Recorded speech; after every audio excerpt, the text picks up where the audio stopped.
What's going on, everybody? Welcome to another episode of Live STREAMAROONOOS. That's right, it is time for another stream. And today we've got another guest. Another guest has joined us. He is from an awesome channel. You know him as John from the awesome channel MONDO CHELLOVECK Movies. Hello, John. Hello, Jason. You all right? I'm very good, sir. This feels like long overdue. Long overdue, this is. Yes, I think it does. Well, I think we've been talking about this to speak to each other for a long time. So it's good that we've first met up on here. Definitely, man. And StreamYard is like so made it so easy as well. It's great. Well, it has. I mean, I know I didn't know anything about it when I was first coming on. I was kind of messaging and saying, "What am I doing now?" But yeah, it's all sorted. It's all good. It's all good. We have people jumping in. That's great. My boy Philip Baker. Good evening, John and Jason. How are you guys? Another live stream from two of the best YouTubers on horror. Well, there you go. That's very nice to say, man. Appreciate you coming over. Yeah, thanks for jumping in, Philip.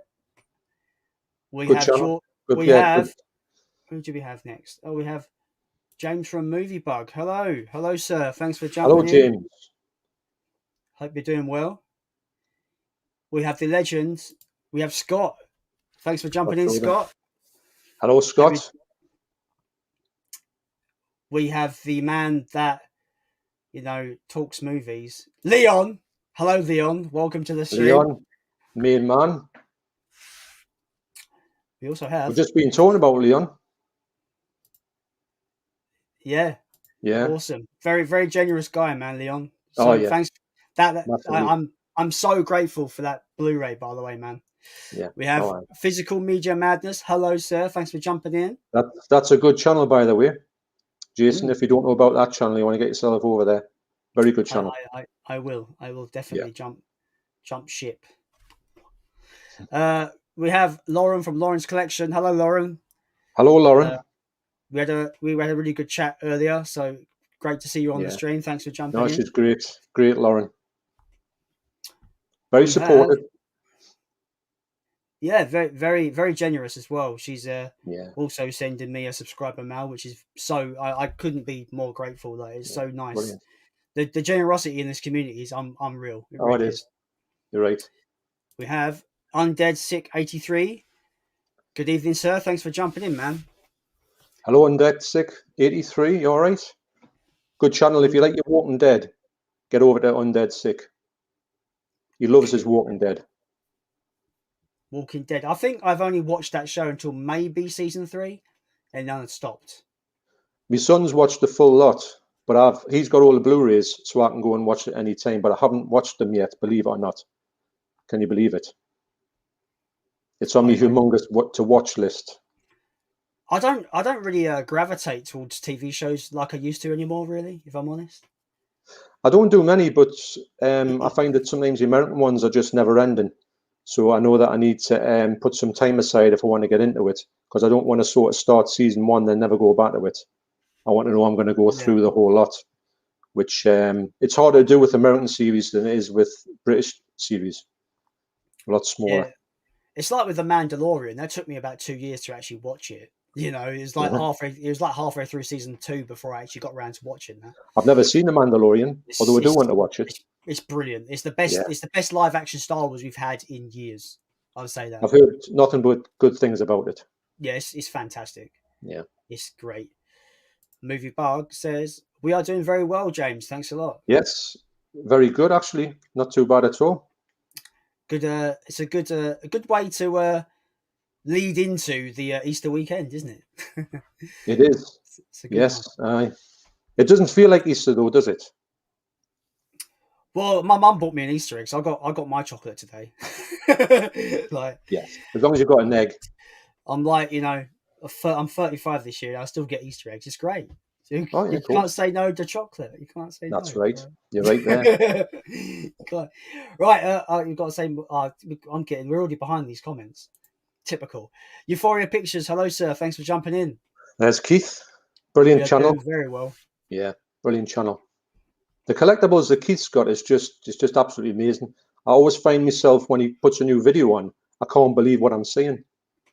Yeah, I think I I think the one that I remember being like, I can't believe how good it was the I think it was a Back to the Future, like this collector set. It didn't come with the films, it just was like almost just this box of like goodies that Yeah, only people that seen the films will know. Like you get like a lenticular photo of like Marty and his family disappearing and reappearing. yeah. Cool little things like that. I thought that was an amazing little kind of goodie set that you got. I've never seen anything like that in a box set, to have that much stuff to do with, because it was to do with every little film, like the first, the second, and the third as well. They Yeah, all had yeah. the individual bags, which I could was be wrong. crazy. If I remember correctly, it didn't have the films with it. I That's think it was right. just. Yes, it was I just think it. purely to do with Yeah, them, which is equally as mind blowing. But then again, yeah, it's pretty something, good. if you've got like say 3 or 4 versions of that film, do you really need another box of Blu-rays? You can just make do with your stash and put that Yeah, with your yeah. Blu-ray, because sometimes you don't want to double dip too much. I sent Rob from Rob Effects Bounty my Blu-ray trilogy of Back to the Future because he's not seen Back to the Future, which blew my mind a little bit. Yeah. Um, I sent him that, but now I found out apparently 3 other people have sent him the same thing. But I do plan to upgrade to the steelbooks if they're still available at some point Yeah. because they looked wonderful. They look beautiful. I'm definitely going 4K on Back to the Future, but just haven't got around to it yet. I haven't got Everything's 4K on the yet. list. You've got a list of what you're going to get. And when it comes to the top of the list, it gets bought. But at the moment, it's not top of the list. Problem is, I'm such an impulse buyer. Like that Arrow Easter style absolute drained me, man. Yeah. I ended up buying 7 titles in total. Now Yeah. I'm just like I can't buy anything else. And then I go on to bloody Zavvi. They've got a buy one get one free Arrow sale. I'm just like, ooh, no, I can't stop. Oh, Yeah. it's all, I used to go crazy with Arrow. Used to yeah. go absolutely nuts with it. The thing is, I try to justify it in my brain, like basically talk myself into doing it when I know I shouldn't. Do you know what I mean? You don't have. I'm spending money I don't have. It's really bad. Back to the We've comments. all Boom. been there. Yeah, man. Geek Hijinks Reviews. Thanks for coming into the stream. Yes. Good Great evening channel. to you, sir. Do you subscribe to this channel here, the Geek Hijinks Reviews? I don't think I Jason. am. You know, I need. Do You've got you know to, what? mind. You've got a great channel. I tell you what. There's so many channels that have popped up recently. There's some brilliant ones. Be it through shout outs from you, from Leon, from loads of people, and I'm just like, it's very hard to keep up sometimes. I need to like take a day where I'm just like checking out everyone. Like, yeah, it is hard because, like you say, there's just been an influx of channels, but they've all been really good. I mean, the stuff that Geeky Hijinks puts out is so well edited. It's as if he's been doing it for years. It looks so professional, but he's quite low in the subs as well. So because he's just started, and you just think, wow, I think his channel is going to go very big. What I like about our little community is that we're all fairly small channels, right? There may be a few channels that are over the 1,000 mark, but we're all fairly small. Yeah. In that, and I think that makes it a bit personal because we're all in the same boat, so to speak, and we all want everyone to succeed. And I do think that the lockdown that we've had has encouraged people to start channels. Oh yeah, massively. You know what I mean? Yeah. Oh yeah, definitely. I think Did you start yours like just after the lockdown? Was it around that time? It was in when I officially thought this is it. I'm going to do it. It was around about May last year, and it was at June when I finally thought, right, I'm just going to go for it now. I'm going to put stuff out all the time. I'm going to either fail miserably or succeed, whatever. I didn't know what it was.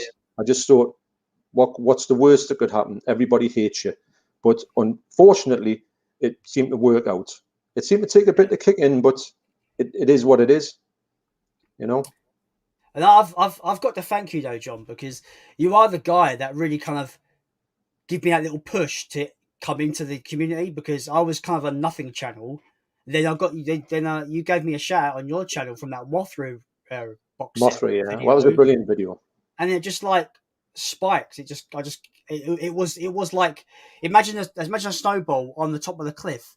You give it that little push, and it's just rolled and rolled and rolled. So you gave me that little push that I needed to like get more eyes on me. So I really appreciate it, man. It's no problem, because basically what happened was, I think when I saw this Geeky Hijinks, for instance, when you see something that's put together well, you think, right, this is brilliant. And sometimes you'll go down to the subs for the person, and you see them what seems to be quite low for their particular standard of videos. So you automatically think, right, this person needs a shout out because they need to be seen by more people. And hopefully your shout out will get to whoever it gets to, and then they'll go and give you and it'll spread, which is what happened to me. So I know how good it is to feel, to think, you know, that people have said to you, right, go and have a look at this channel, and then by word of mouth, it sort of, you know, filters through. So your Mothra thing, just because I was looking for Mothra at the time, and it just came to the top of it, and it looked as if your video, in all the intents and purposes, was put out by a really big channel. You had that production value, which is true. That. So when I looked at it, I thought, right, this is someone I'm going to shout out immediately, because I could see where you were going. Because sometimes you can see a channel that has got a focus, and you think this is really good to be. People enjoy. I knew people would enjoy your stuff, so that's the main thing. If you see someone that's going to be enjoyed, like Geeky Hijinks, and I'm sure people are going to like other channels like The Girl in the Movie, that channel, you just think that's just come right up because you think that's so entertaining. So you always say to people, you've got to see this channel. So it just spreads, doesn't it? Yeah, I've seen. Yeah, I know what you mean by when you see a channel and they're just on fire and the production values are just top, but you look at their subs, it's just like they've got like criminally low subs compared to what their actual output is. You're like, what the hell is wrong with people? And I think maybe they've just slipped under the radar, and once they get into that sort of community that we're in, then it's just, that's it. You just need that sort of exposure for somebody in the community, like yourself. If you saw somebody now, somebody would listen to you, and you would bring that channel on. So it's all good. For example, I'm doing a collaboration at some point. I need to finish off the videos this weekend, but I'm doing a collaboration with a channel by a guy called Lachlan Ashton. Do you know him? Oh yeah. Yeah, he's criminally in the low, 30s and whatever. And I'm just like, he asked me if I wanted to do a collaboration. I was like, 100%, like anything to help him grow, because he's he's smaller than me. But again, he's a channel that I feel deserves to be up in the hundreds, in the 200s, as high as you can really go, really. Yeah. And so, you know yourself, if you look at somebody's channel and you think in your mind, I bet they've got 300 subscribers, and then you go up the channel, they've got 30. You know that they're massively under what they should be. So you'll immediately think they deserve a shout out. And I think that's what this community is great for. People spot somebody like that, and they'll just sort of mention them, and then they'll get that sort of can I say traction, and then that's it, they're off. So it does work the other way around. I've seen some absolute nonsense channels that are in the hundreds of thousands of subscribers. And I'm just like, why the fuck are people watching this trash?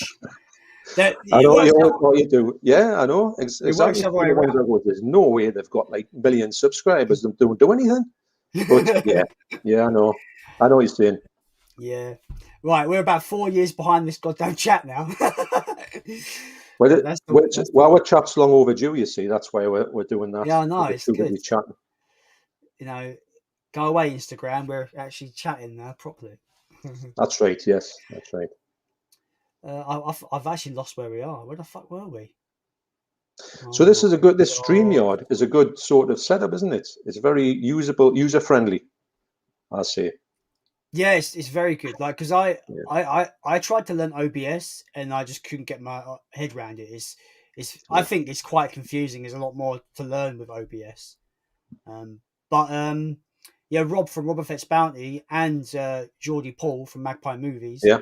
They both were like, just use StreamYard. It's super easy. And I was like, all right then. So I just created a little account, and then it's super easy.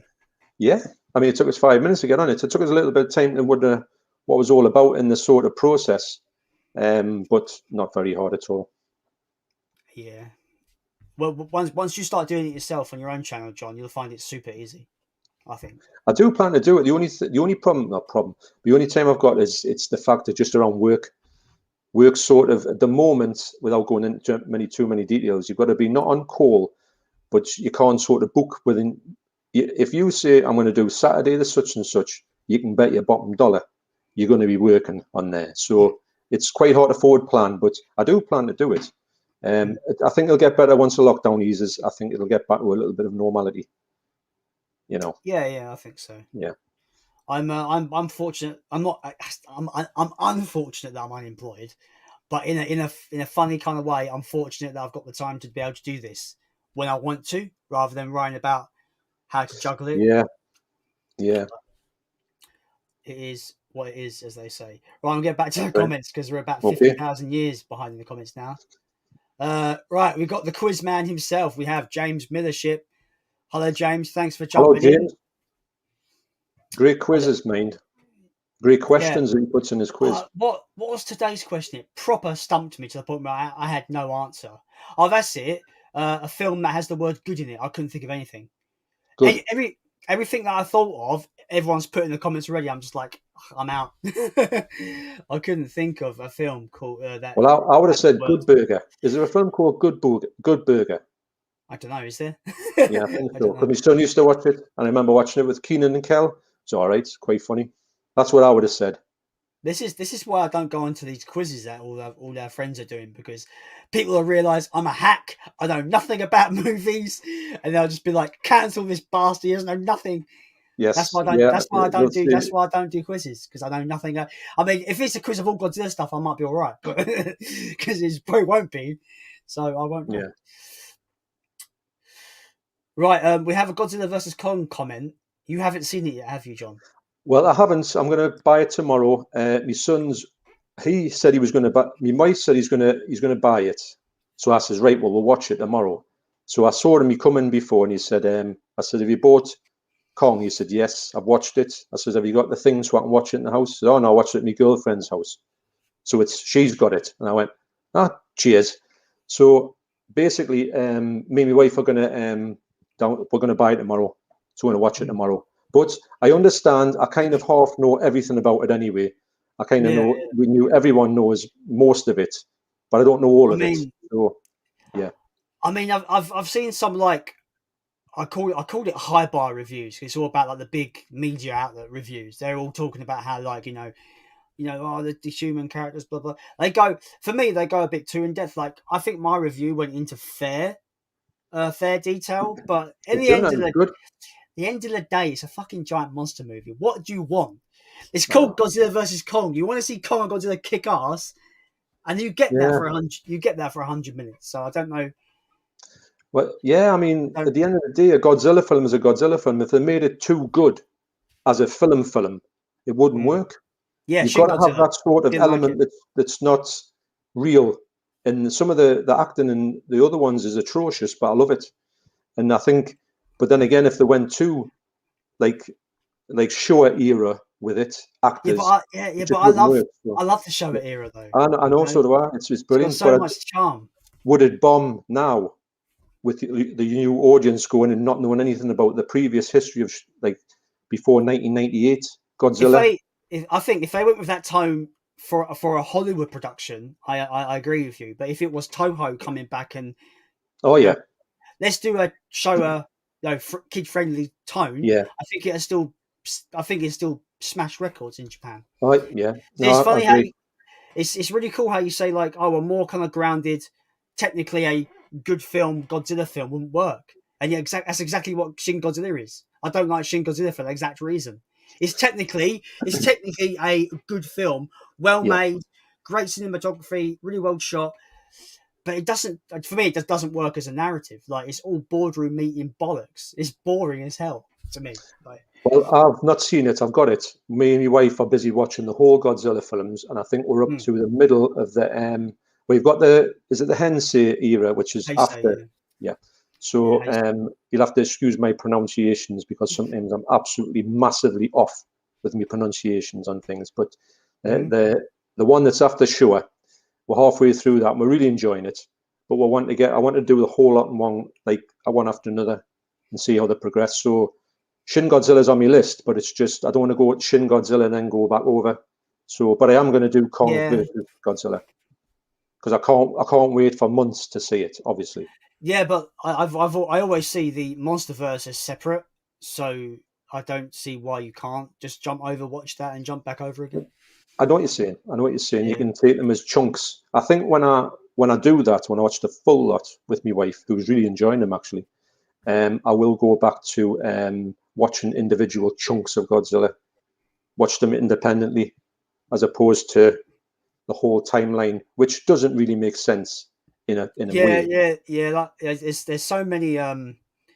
Like for example, you've got Godzilla against Mechagodzilla from the Millennium Era, and that's meant to be a direct sequel to the original 1954 Godzilla. So it ignores everything else. Aye, It's just a direct. So the continuity is all over the place, completely. bit like Halloween. Godzilla versus Michael Myers. I've not seen all the Halloween films, so I can't comment. Neither have I. I've only seen like the 1 and 2, the 2 Rob Zombie remakes, and the 2018 one. Yeah, there's a good chunk of Halloween films that I've missed out. Not that I mind them. I just moved on to other things. But I know I do need to get a good Halloween box set and just go plow through the whole lot, knowing full well I won't enjoy them all. But sometimes it's not about that. I don't enjoy all of Friday the 13th, but I like them all. Yeah, they're dumb. Know. They're just dumb fun, man. That's all. But yeah, that's it. That's what I want. Yeah. The thing is with Halloween though, there's this like Friday the 13th. It's one of those franchises that is just a met for legal distribution rights. Oh. It's all a mess. So crazy. That Scream, was it a Scream Factory? Put that nice box set out. That now is out of print and is worth like stupid money. Yeah. Like I don't think we'll get that again. No, I don't think there's any way, shape, or form. This way. It's the same with the Criterion. I can't get my finger there right. Oh damn it! It's the same with the the same with that Criterion Godzilla. Mm. I don't think we'll see another set like it, personally. No. I think the main thing, a lot of people said that the box set could have been better. They could have done a few more things by putting extra audios into it. They could have done a few more special editions. There's a few makings of that's missing from it. But the fact that they were able to get all of them discs into one set is the big thing about that. There's no way on earth I thought that could ever be physically possible, and they've done it. Yeah. So that for me, that's why that and Friday the 13th. At this point, I can't see Friday the 13th ever coming out again. Once they're gone, was it 13,000 they were limited to? I think. I don't know. I want that, but because I don't have a multiplayer, I can't play it, so I don't see the point right now. Well, if you ever get it cheap or cheap enough, get it, put it to one side, and then be ready for it. Because if you want to wait until you get your multi-region player, it could be like £1 million. Because once they know that they're never going to put that out again, that's when that thing will go through the roof. I've seen it on Amazon for about £100. I almost bought it, but there's loads of negative reviews on Amazon about basically Amazon's delivery people being absolute bastards and coming damaged and stuff. I know. Because it's not actually held in the UK. It's actually coming over from overseas. So it's an Amazon import. So I'm a bit iffy because like I was terrified with the Criterion Godzilla set. I was like, please don't turn up damaged. Oh, I know. But it's in pristine condition. It's in pristine condition, so I was really happy. Right, we've got to get back to these 100 years of comments. Leon says, you're welcome for the Blu-ray, mate. I hope you enjoy it. Oh, thanks, man. I'm really looking forward to that film, Possessor. It just sounds such a great concept for a film. Yeah, I hear a lot of people talking about that. Mm. It's meant to be graphic as all hell as well, so that's always up my street. Yeah. Sometimes you just want them to be absolutely sickening. Why not? Well, I've seen I've seen the opening 5 minutes of that film. It's brutal. Right. It's just like this person doesn't just kill this person. She absolutely just like horribly murders this person. Like it's quite nasty. Sounds quite good. Nasty. Physical Media Madness says a crossover of the century. So is he referring to our channels in this stream? Is the ultimate crossover? Possibly. I don't think I've ever been. No, maybe he's talking about because you said Godzilla versus Michael Myers.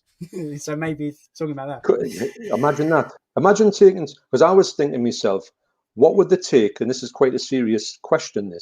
How would it work out if they got Gamera involved with Godzilla? How would that? I know it's probably never going to happen, but could they have him making a cameo in Summit? I think that'd be great if they did that. If it's a generic versus movie, spoilers, Gamera loses.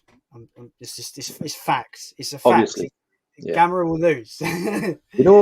We've watched quite a few Gamera films, and Gamera always he's in for the first 5 minutes, he gets hammered, he's on his back for probably the rest of the film until the end. He comes back and wins. And I don't mind that. That's literally Gamera 2, Attack on Legion's whole plot. Because he literally dies. Spoilers. He literally technically dies in that film, but then he gets resurrected. All the people come around. They're all crying like. One of the greatest kaiju films ever made. I love that film, but it gets really cheesy in the middle bit. I love the Gamera films. Really do. Yeah. I think they're absolutely amazing. Gamera. So fun. Yes, Gamera. Sorry, I don't even know what they say in that song, but I just know the Gamera bit. Yeah. Lauren says, "You're welcome. I will send it to you next week." Thanks so much, Lauren. Really appreciate the generosity. Now, getting back to when you're talking about the community with smaller channels and bigger channels. Now, Lauren's just hit 2,000 subscribers, and she's probably one of the most down-to-earth channels going. And that's coming from somebody who you think, say, when you're starting out and you're in your 30 subscribers, and somebody you would never imagine somebody with 2,000 subscribers talking to you. But there you go. This community's about that. I don't think you get anybody who's too big for the boots, if you know what I mean. Yeah, I discovered Lauren's channel off of the back of I think Leon shouted her out because she's done a few. She sent Leon a few things. Oh yeah. So I went and just like checked out her content and stuff. So I'm fairly new to I'm fairly new to her videos, but it's still really good, like really good stuff. Well, me, Leon, and Lauren are going to do another collaboration video. We've already done one, which I really enjoyed, and I've asked them and they've said yes to do this next new sort of thing that we're going to, talking about. So that's going to be. It's not done yet, but it's in the pipeline. Great, very helpful. If you say, "Would you mind?" They'd say, "No problem," which is great.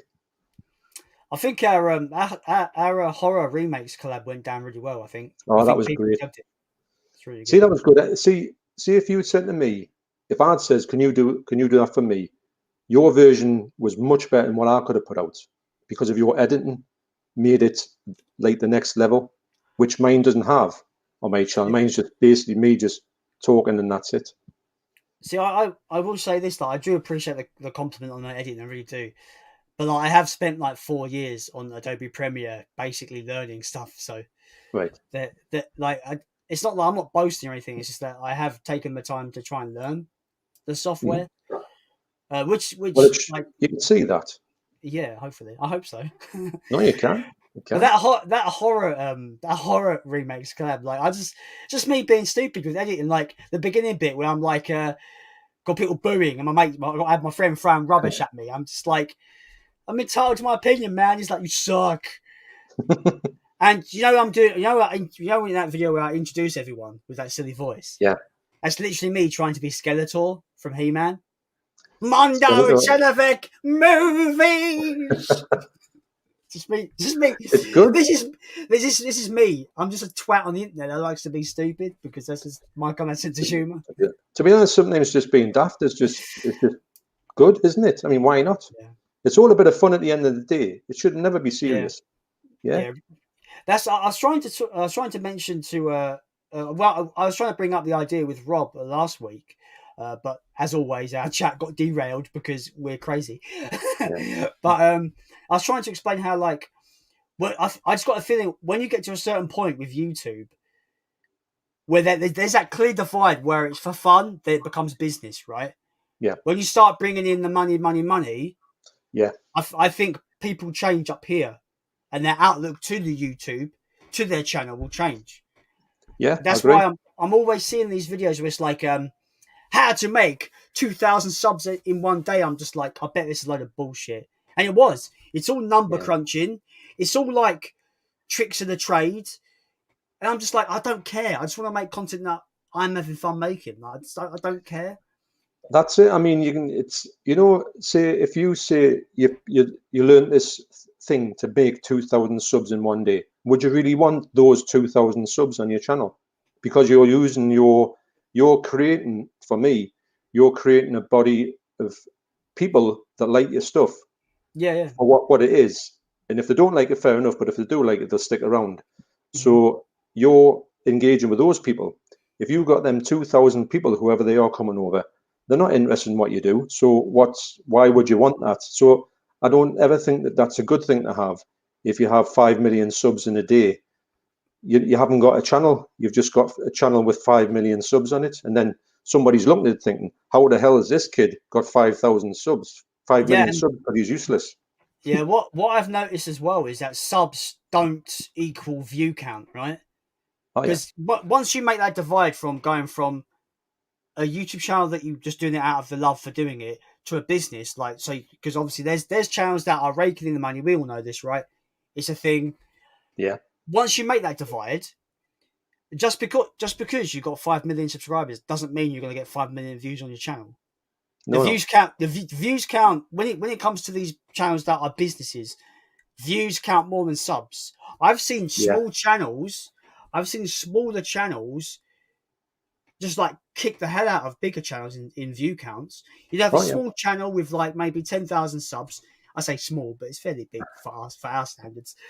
Yeah. I've seen a channel with 10k subs have videos with like 5 million views on them. Mhm. Mm, Crazy, right?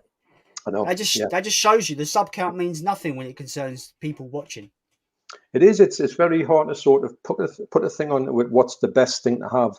And to me, I just think that if you have a channel and it Mm. grows organically and it Yeah, grows at its own pace, if that pace is 100 subs a week or 100 subs in every 2 months, that's just what it is.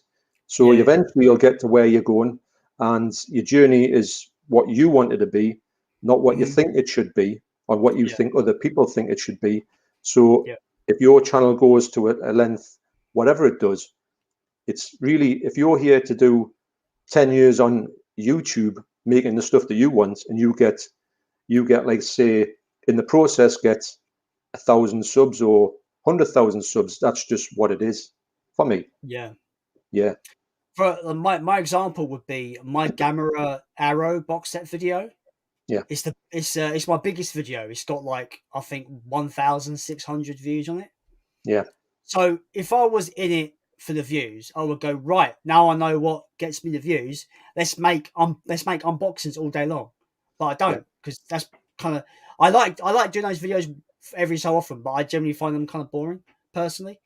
But like I like to make a bit of a variety of stuff. It's just Oh fun. yeah, I mean, I love watching unboxings, but I don't really go to a channel that all it does is that, Yeah, yeah, because I like to see what the whole. Usually, the ones that I follow and watch are the ones that do a bit of everything, which is what I used to watch loads time before I ever became my own channel.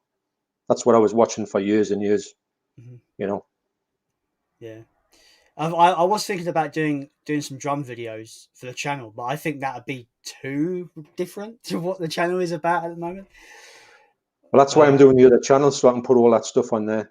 oh yeah, that That's makes why sense. it's just like it's really funny because it's one of them ones where I'm not going to ask for any subs. I know I've put the thing out to say I'm going to do it, but I'm not going to promote the channel in any way. Just tell it on my Mondo Mhm. CHELLOVECK and say, "Oh, have a look at this because I put this video on." And say if I'd done a video on the Misfits and it went big, because sometimes I can do, but it is what it is. I'm not really interested in the subs on it. It sounds a bit Yeah, weird, but it's just purely for just other stuff. If you want to look at it, have a look. If you don't, it doesn't matter. yeah, that makes sense. I don't Yeah. think I could. I don't think I could manage a second channel. Like I, I, I get fairly obsessed with this one as it is. Like Yeah. there'd be a week where I'm doing nothing but YouTube stuff. Yeah. I know. Being being unemployed has helped me have the time to do that. Yeah. I'm not saying that's a good thing. Like I'd rather have a job of some sort.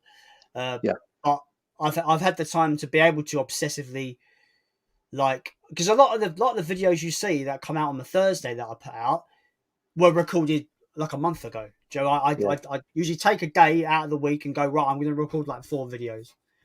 Yeah. But they've got to be ideas that I believe in. That I'm like, yeah, I really want to talk about this, or I really want to do a video about this, or something like that. Yeah. So yeah, I know what you mean. I think it's good to forward plan. I've got it on my phone. I've got a list. If I can show you it, of I'm all sure. my ideas for me. My videos is always on here. I keep everything on here because basically I can't think of anything. So I've got this list here. Where is it? There I am. So that's my list. The ones that are dotted is the ones I've actually done. So I'm always adding things to it, then I just plow ahead and do that. So there's things on there that you could see now, but I've thought about months ago. Yeah. A lot of my ideas are just kind of spontaneous ideas, which tend to be the best ideas. I was just going to say, sometimes when you have a one that just comes out of the fresh air, if you're driving home from work and you think, hang on, and then you can go home, make that video, and it'd be one of the best received videos ever from just a Yeah. thought in the car. It's Yeah. mad. It's like that Mothra video. That Mothra video. Me buying that Mothra Blu-ray was an impulse buy because I saw it. I was like, I need that in my life now, right? Yeah. So just pre-ordered it immediately, and Yeah. then I wasn't really going to make a video, but I just chose to make a video anyway, and then it led to this influx of people seeing it, which was great. Anyway, I think we're boring people with the YouTube talk. We need to, like, seriously, do you know the bar on the side is so small now? We're so behind on the comments. So I can't see that, so I don't know what's happening. We're so behind. Right, I need to find where the fuck we were now. I'm sorry if I swear a lot, John, but I can't I can't filter myself at all. I'm awful. I don't mind. I'm of an age where it doesn't matter. I swear like a trooper anyway. Yeah, but you don't on your videos. You're pretty good in your videos. No, I'm very good on my videos, and I made that with the intention of if any of my family see it, and the younger members of my family see it, that they makes wouldn't be sense. offended in it. But probably kids these days, they swear more than me. But I know for a fact none of them watch them anyway, so I may as well just swear my head off. But I think I've got into it's sort of thing where I don't do it. So, James Millership says, Jason, can you do the done for Rob? All right, okay, right. Like everyone, give a shout out to the bounty of Dun, Robber Fed's bounty. There you go. Dun. Fucking hell.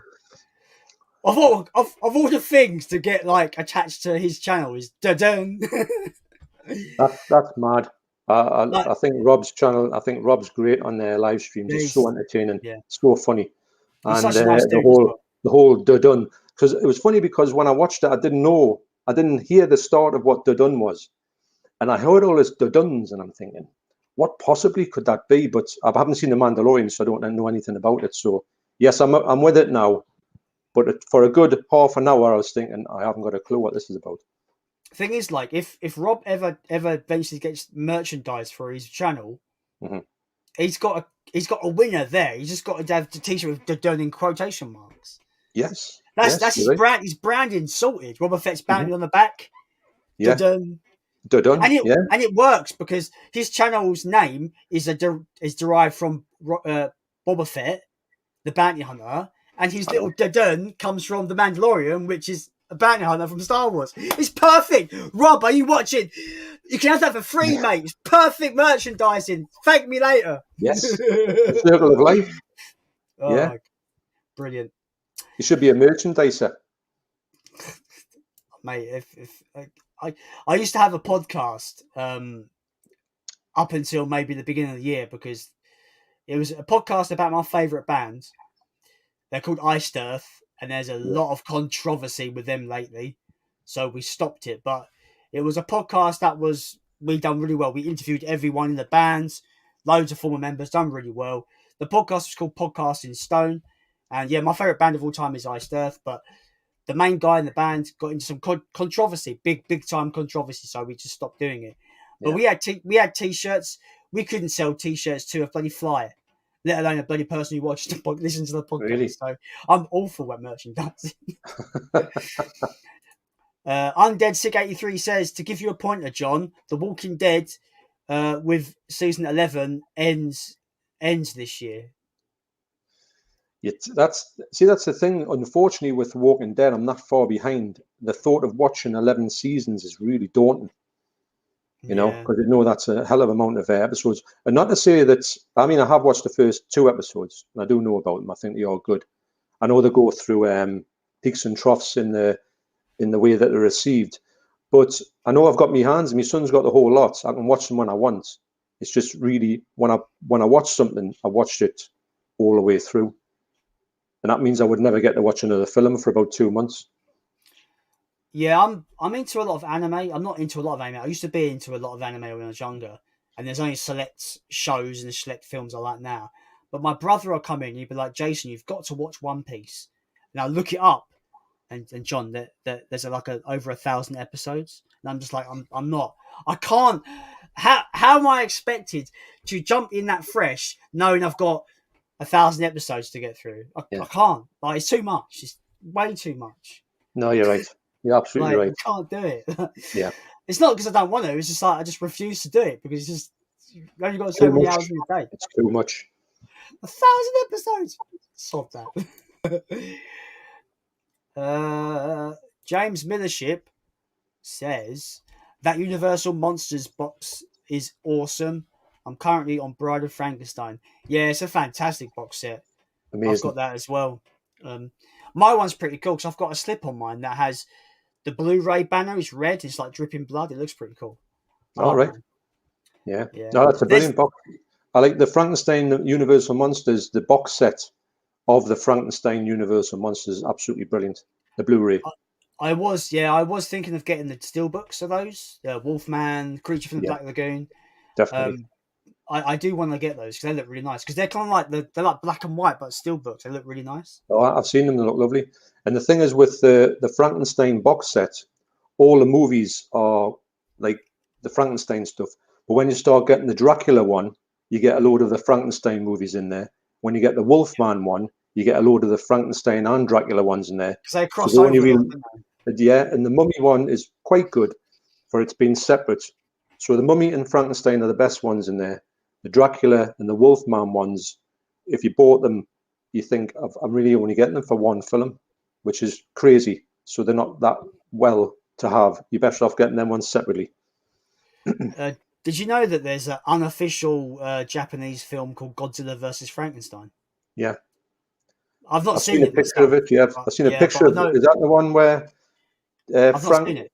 Frankenstein, he's got like a loincloth on, and he looks like he's about 3 stone, like a skinny bloke with a loincloth on, and I think he's wrestling Godzilla or something that looks like Godzilla. Yeah. Yeah, I don't think it's official. I think it's like a fan thing or something, but it looks ridiculous. It's the one I saw. The picture looks like it's from about the 60s. It looks awful, but I want to get it. I want to see it. I don't know how you would ever get it though. Don't know. I mean, it took us all this time over King Kong versus Godzilla Japanese cut. So yeah, I wouldn't hold your breath on that one. Yeah, I know. You're right. You're right. Toho are awful at getting their films out. Oh, they're useless. Oh, why are they so awkward though? What do they gain from it? I don't know. Like they're only letting the MonsterVerse carry on because they like it. Yeah.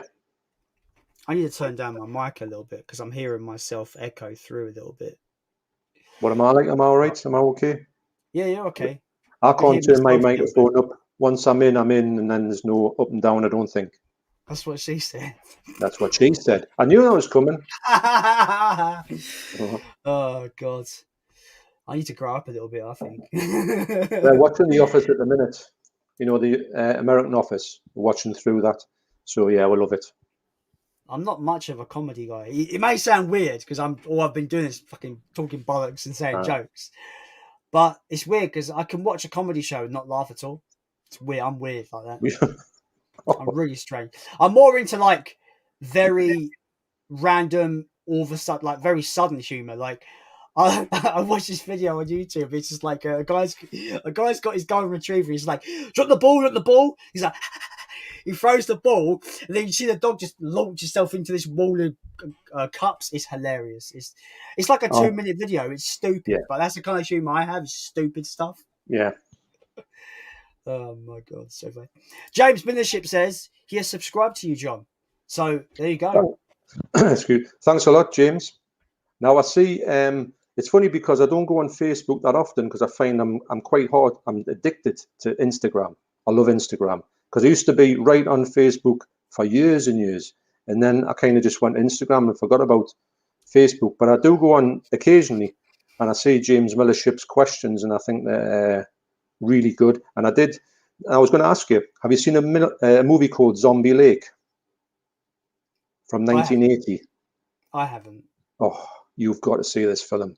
Is It is utter trash. But okay. it's because it's like that. It's if you can imagine this, right? I'll do a quick synopsis. Zombie film is set in 1980. There's a lake where a load of zombies a load of German people, soldiers, get killed and chucked in this lake. So 40 years later, this volleyball team of women go for a swim in this lake, and they get attacked by the zombies. And everyone who goes in this lake gets attacked by zombies, but the zombies come out to this French village, and they go and pillage this village. But the thing is, the zombie, before he dies, has a baby in the 40s, and this baby's about 10 now in the 80s.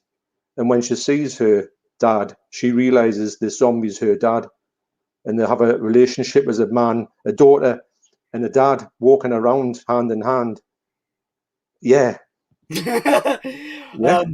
I've got an awful film that you'd see because it's awful, but it's amazing at the same time. Does that make sense?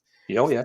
Well, plenty of them. Right, so before we went into lockdown, I went to around my mate's house. This is just before Christmas, and we were just looking through like Amazon Prime, just looking for something to watch, and we saw it. Right, so this film is called Velocipaster. It's about a paster who basically gets scratched by something happens to him, and now he can turn into a velociraptor. It's as bad as it sounds. It's as bad. All I gotta say, just watch the trailer. The trailer's amazing, and the film is only an hour long. So wow, is this a new film? A newish film? I don't know. I think it's like maybe 2 years old, 2019, 2018. Oh, right. But it's I love stuff like that. It's trash, but it's hilarious. If I know a film's trash, I'll watch it. I don't mind. If I know it's trash, going into it, it doesn't bother us. I mean, I bought both the first two Sharknado films on that basis because they've got a reputation of being awful. They get better as they go along. They get worse, but they get better. And they're just absolutely rubbish, pure rubbish, but I just love them. You've got to love a bad movie, though. It's just a lot of the Hollywood films don't know how to have fun sometimes. No, not at all. Undead Sick 83 says Indiana Jones will be coming on 4K as well, John. Yeah. My wife's a big fan of Indiana Jones, and I would imagine they'll be bought for her watching. I like Indiana Jones, but I'm not a huge Indiana Jones fan. My favorite one is the fourth one. No, it's not. Wait! There's a fourth one. That doesn't. No, I'm joking. No, it stopped at 3. Apparently, it's a fan-made film, part 4, but I don't even know what it was. It's probably a Korean or something like that. You know. I think it went. I think it went to film festivals and got absolutely destroyed by the critics. No, I like the Last Crusade. I like the third one the best, personally. My favourite's Temple of Doom. Funny enough. I need to watch them again. I haven't watched them for that length. I mean, some of these films and these classic sort of films, I haven't watched them for years, and I mean years. You know. Yeah, like for me, I'm not the biggest fan of Indiana Jones. I think they're good films, but it's the one series of films that I haven't upgraded to Blu-ray yet. That I've still got on DVD. We've got them on VHS. I've still got my VHS, and they haven't been upgraded since then. So they are due. They are due an upgrade. I know they are. But my wife will be the one to be watching them more than me. But not the fourth one, if there is a fourth one. Yeah. My mum was sorting out her room, and she come across like a bunch of my dad's DVDs. Because obviously, my dad passed away last year. Yeah, I know. Sorry. And we found one box set. I'm just like, I was like, I love this show. Just Bottom. In fact, he had a box set of Bottom, and I Bottom, love yeah. Bottom. So No, I they're was like, great. I got to have that. Like, it's Uh-huh. great. See, that's the comedy that makes me laugh because it's just so random Oh and yeah, stupid. it's absolutely, it's just mental, but I like it. There's a bit where it's a Christmas episode where he cuts his finger off and he's like, Eddie, get an ambulance. We ain't got one. Stupid things like that. It's so funny. Have you seen the live shows that they did on DVD? They're Oh, brilliant. they're great. Yeah, I've they're got a great. few of theirs. Yeah. Because what I love about those is that they always break character and just tell the crowd to fuck off and stuff. It's so They do, don't they? it's so They funny. start pretending that they're like the young ones. They do the young ones skit on it.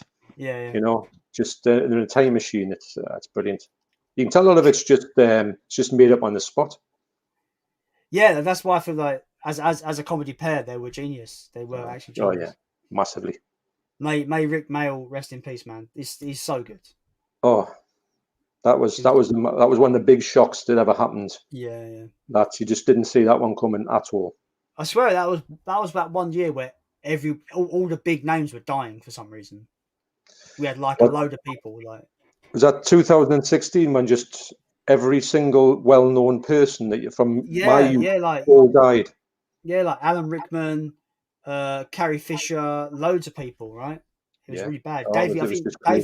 David Bowie that same year as well. David Bowie, Prince, Lemmy, just before the Christmas, just before Lemmy. Yeah, Lemmy. Yeah. Then you had George Michael, who is not my favourite, but I do, as a person, I think he was one of the most generous people you could ever meet. I didn't know anything about him until it came out that he just used to give everybody loads of charity stuff, which you've got to commend him for. But just all people like that, you just think they're going to stick around forever, don't you?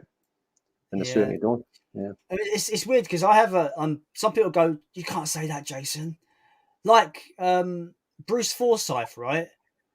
Like I thought he would live forever. Yeah. Like because he seemed like he was like, because whenever they go, I am watching this, it's got Bruce Forsyth. I was like, Bruce Forsyth, he's ancient though, isn't he?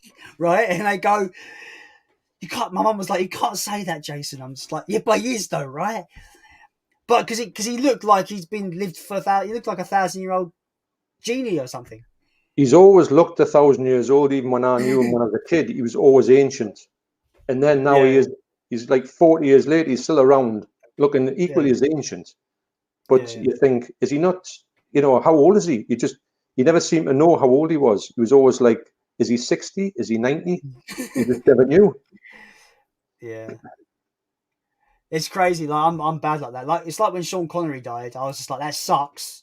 But he was 90. Like it sucks. But let's be fair. He was 90. So yeah.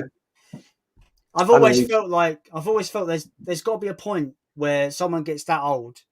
There's got to be a point in their brain and in their family's brain was like, okay, how long's they got left? Like it got to be right. This is getting dark. We should move on. Isn't it? This is getting pretty dark. Sorry, everybody.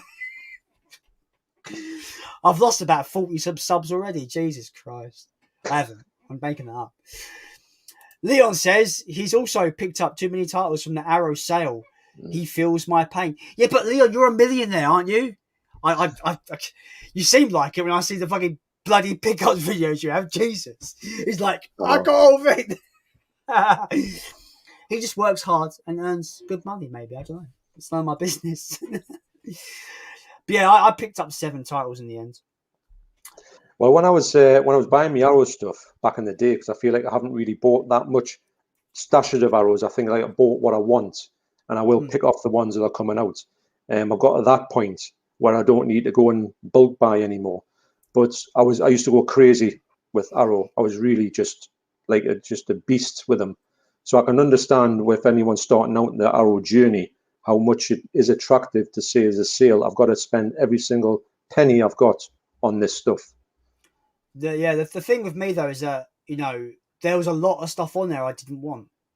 I only those seven titles that I bought were the ones I wanted.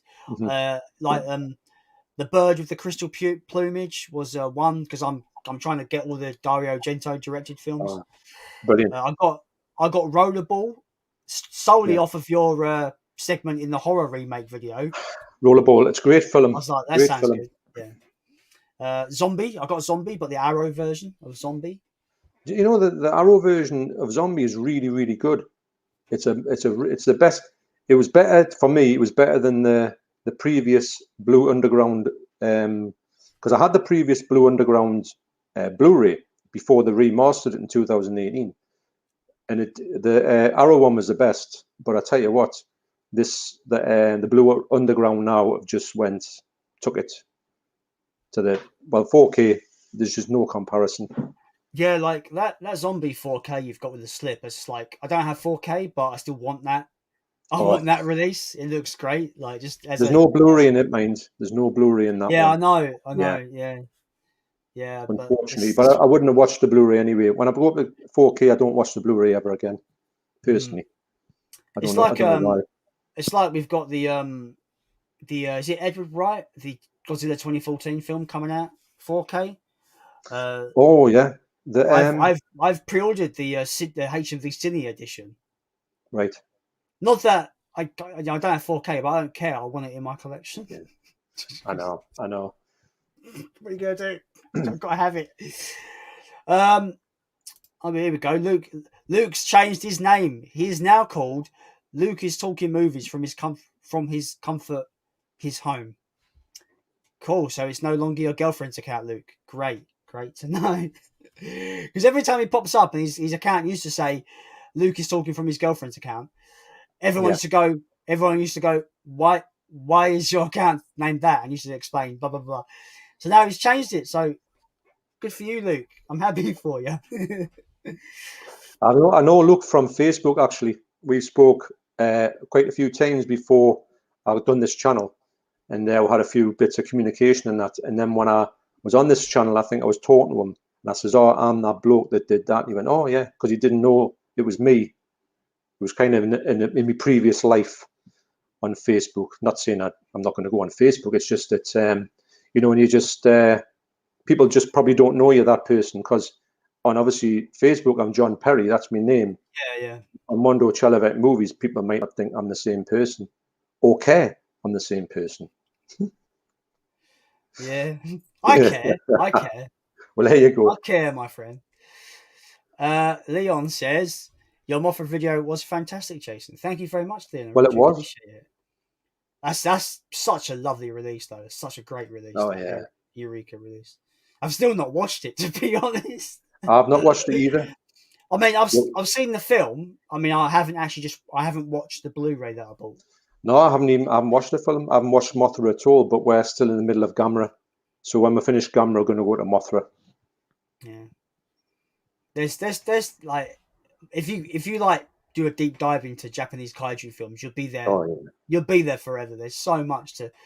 There's these little films that kind of came out that they were only one film and then no one talks about them. Like Varan. Varan was a kaiju that had one film of his own. Basically, it's an awful film. Don't watch it. He made a little cameo and destroy all monsters, and now everyone forgets about him. Right. And his cameo in Destroy All Monsters is just recycled footage from his own movie. I like doing that, don't they? They can't even be bothered to like shoot new scenes because no one cared about Varan. So I was just like, oh, poor Varan. No one cares about him. But again, if his film came out on Blu-ray, I'd buy it. Do you know what I mean? It's weird. I'm weird like that. Oh yeah. You know I'm quite into the kaiju stuff now. I think anything that come out in a 4K kaiju, I'd buy. I've got to admit though, the Gamera stuff on the Arrow is in absolutely brilliant quality. Absolutely brilliant. Yeah. I think much better than the Criterion Godzilla. Actually, that's no slight on the Godzilla one, but the Gamera is better quality. I generally think I prefer the Gamera Collector's Edition. I think it's a bit more of a cohesive set. Yeah. Than the Criterion. Yeah. But yeah, the first thing I watched was the Heisei trilogy of the Gamera, and it was fantastic. It looked great. Like the Blu-ray transfer looked amazing. Oh yeah. We're so behind on this bloody comments, man. I tell you, so behind. It's like we've been on an hour, and yeah. Anyway, people talking to themselves. Philip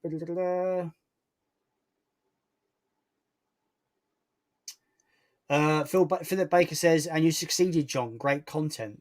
I'm guessing this is where it gets confusing because he's posted that ages ago, and we only Aye. got to it, so we don't know what talking points Thing we're on. is, I'm guessing he's referring to you just starting your channel just for the sake of it because you wanted to do it and you didn't care where it would go, but it happened to go really well, and he's saying you well, succeeded.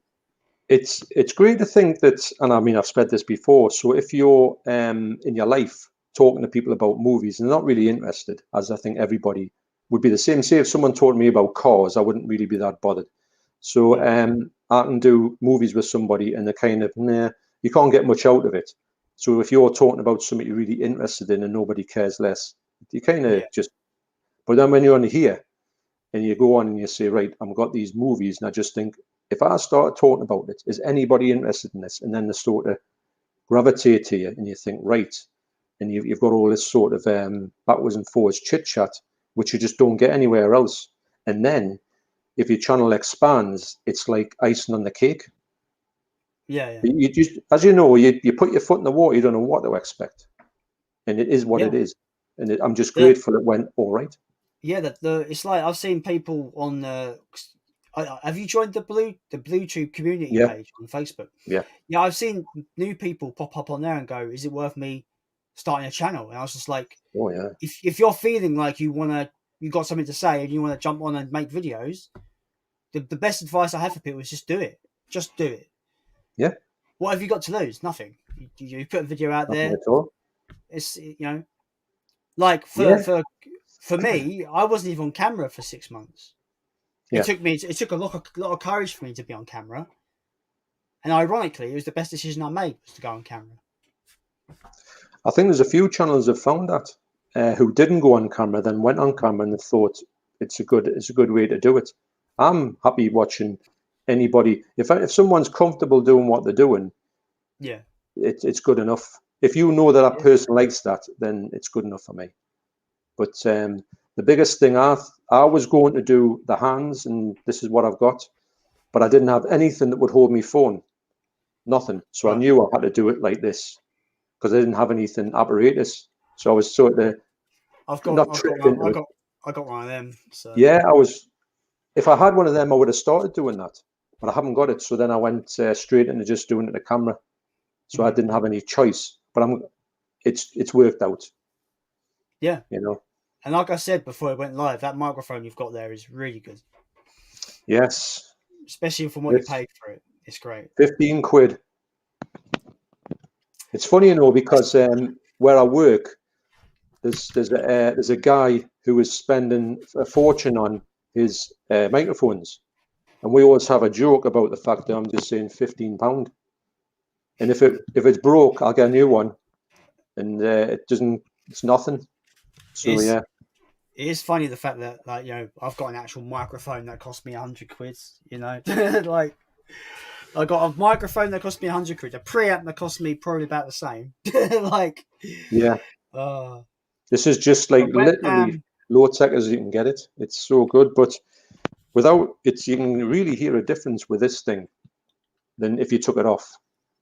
Yeah, a big difference. That's what I said. Yeah, As soon as you put that on, I was like, keep that on. This sounds great. yeah. James Millership says, Jason, have you seen Possessor yet? No, I haven't. I'm awful at getting to the films I own. I'm terrible at it. I've got to be in a certain mood for a certain thing at a certain Yeah. time. I'm really bad at it, but I will get to it. I do. I have it. It's on the docket for my April films to watch for sure.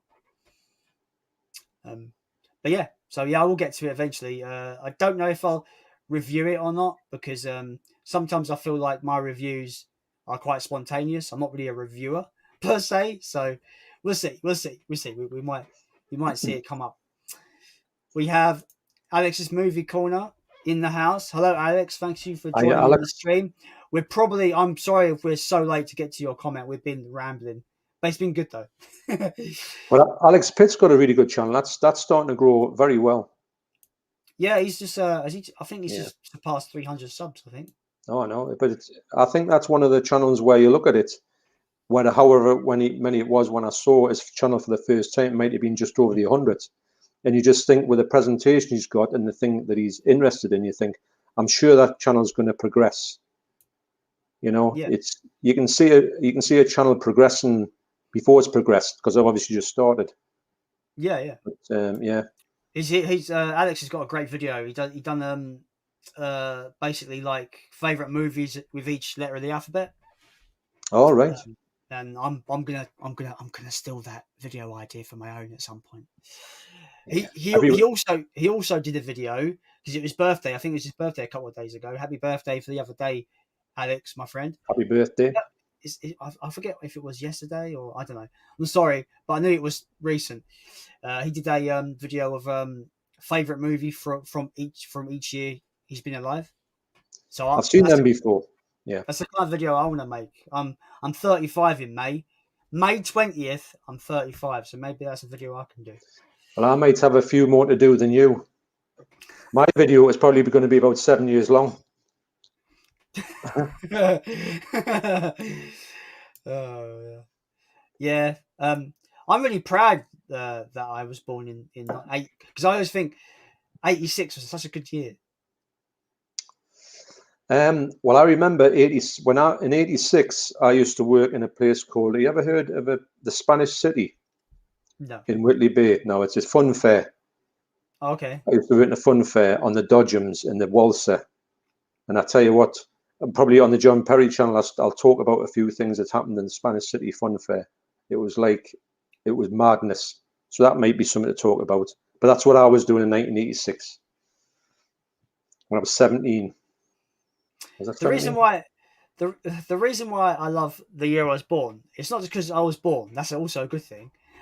It's because just things that I love to pieces come out in 1986. Master of Puppets by Metallica, Reign of Blood by Slayer, Yeah, yeah. Critters. The first Critters film came out in 1986. Aliens. There's so much good stuff came out that year. It was a good year. I think the 80s was very productive for things in general. Create a lot of creativity. I don't think we have that as much now. No, not at all. That's why there's that 80s nostalgia influx all the time. Yeah. It's because it was such a diverse decade of just creativity and just great Definitely. in all aspects of life. You know, I Yeah. still think the 80s has the best music, diverse styles of Yeah. music going. Doesn't Mhm. matter what you're into. If you're into rock, it has great rock bands. If you're into metal, it has great metal bands. If you're into hip hop, it had great hip hop groups. No matter what kind of, obviously movies was. Everyone always talks about the 80s for movies, right? It's just a great Yeah. decade for nearly everything, I think. Well, it is because if you think about it with music, in the 80s, you had things happening for the first ever time. Like you had keyboard music, synthesizer music, like Depeche Mode and stuff. That was happening for the first time. You had things like thrash metal happening for the first time. Mm-hmm. You had things that were a little bit like grunge was starting to happen towards the end of the 80s. Yeah. Like Britpop and that. It was all brand new. Every time you were going, you were hearing brand new stuff. These days, you just don't hear anything brand new. Before I sound too old. It's all derivative now, isn't it? Well, it is. If you do like a party and you go like a 60s party, a 70s and 80s, 90s, you have a great lot of fun. When you went to, let's have a 2010s party, what would be in it? I'm no comment. Yeah. No comment. In your opinion, okay, I'm going to pop this up. Sorry, I forgot to pop this up actually. Boosh, Jamie Millership asks, in your opinion, what is your favorite Arrow Blu-ray? You can only choose one. So I can't choose a box set because mine would literally be the Gamera box set. That's what would be my favorite. But Yeah.